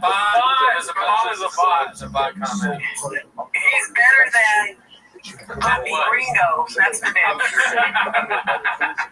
That's the, that might be true. Can't argue with that. Sheriff and Andre Hashem said my mom died Monday and the Rosa bit is really making me happy. So, What? yeah. Everyone else is calling you a Russian bot. I think that people are enjoying your call is what's going on. Yes. But we've told people that Yeah, I'm a real person. I'm not a bot. Oh, okay. It kind of sounded robotic right there. That didn't help. It cut out a little bit. It made you sound like a robot. I am a, we didn't over some kind of stuff. Oh, okay. Sorry to hear that. Yeah. It's called TDS. But the other way. The opposite. Yeah. What's the opposite of TDS? Austin brain. Rosa Alarcon has Austin brain. Yeah, my mom has heavy Austin brain. Wow, you guys just be glad I'm calling. How are you doing, Mom? Everyone's happy that you're calling. I'm in the middle of cooking a vegetable soup with all the homegrown vegetables, and it's got beef in it too. Yeah. All right, please don't make any abondigas. Yeah. No. Or called it al-Baha. Albondigas. Yeah. Say it right, Cody. That's right, I apologize. I'm basically Brennan Shaw. How's your day going so far? Nice little Saturday? Great. I got up late, went and got some stuff at the store, and I came back and started cooking. Nice. Can you tell the people how often you cook beans and cheese? Every day.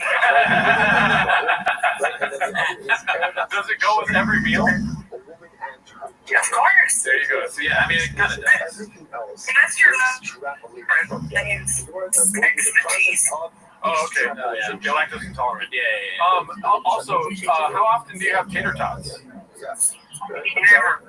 There you go. I mean, that's a white person handout. I thought you were a shortstop for the Dodgers. No, what? Oh, sorry. Grab tater tots. Never have There's no such thing in our house. We do potatoes, but we don't do tater tots. But here's the thing, like, I know that you're Mexican, right? But you guys have a lot of mayonnaise, right? Yes, the only best foods. You know what's funny, Mom, is I was telling somebody the story. Remember when I was a kid? We've talked about this on the podcast before, when the seagull shit in my sandwich. Yeah. Yeah. Oh my God, yes. Somebody told me that the seagull laid a bunker buster in my during my sandwich. Okay. Rosa goes, oh my God, yes, like, you probably bother her with the story constantly. I do. It's her fault. Every day. Just to live with the guilt. I'm guilt-free. So you got beef, you got some vegetables, you just like, it's steamy in the kitchen right now, or what? Yeah. I have a... So Dad grew to the mall, and I saw the carrots. They were like red carrots, orange carrots, white carrot, all the different colors. Yeah. And they look so pretty. I'm like, I want to make a soup of that. Yeah. Yeah. So here I am. Okay. Nice. Nice. Well, thank you for talking to us. I know that you have no interest in watching the Gringo Poppy. Never seen it, right? No, he's an idiot. Why do you guys even give him so much glory? Oh my God. Thank you. I appreciate that. You think that what we do is glory or something like that. Glorified as a fool. That's true. Did you see the guy that I had in my apartment earlier? Big muscle guy, Mark. Big muscle guy. Which one? His name is Mark, but we call him BTL for short. I missed it. I missed the early part. Yeah. No, I haven't been tuning in much. Oh, okay. You would have had skeptical hippo eyes had you seen him on here. But thank you, Mom. I'll call you later. Maybe tomorrow. We have another guest chiming in here. All right, let's go ahead. All right, have a great night, Rosa. Not as important as your next guest. You're the most important. I love you. I hope the moms haven't taken you too, Mom. I love you. All right, I love you. Oh, shit, look who it is. AS fucking W, dude. Live from the beach in North Korea.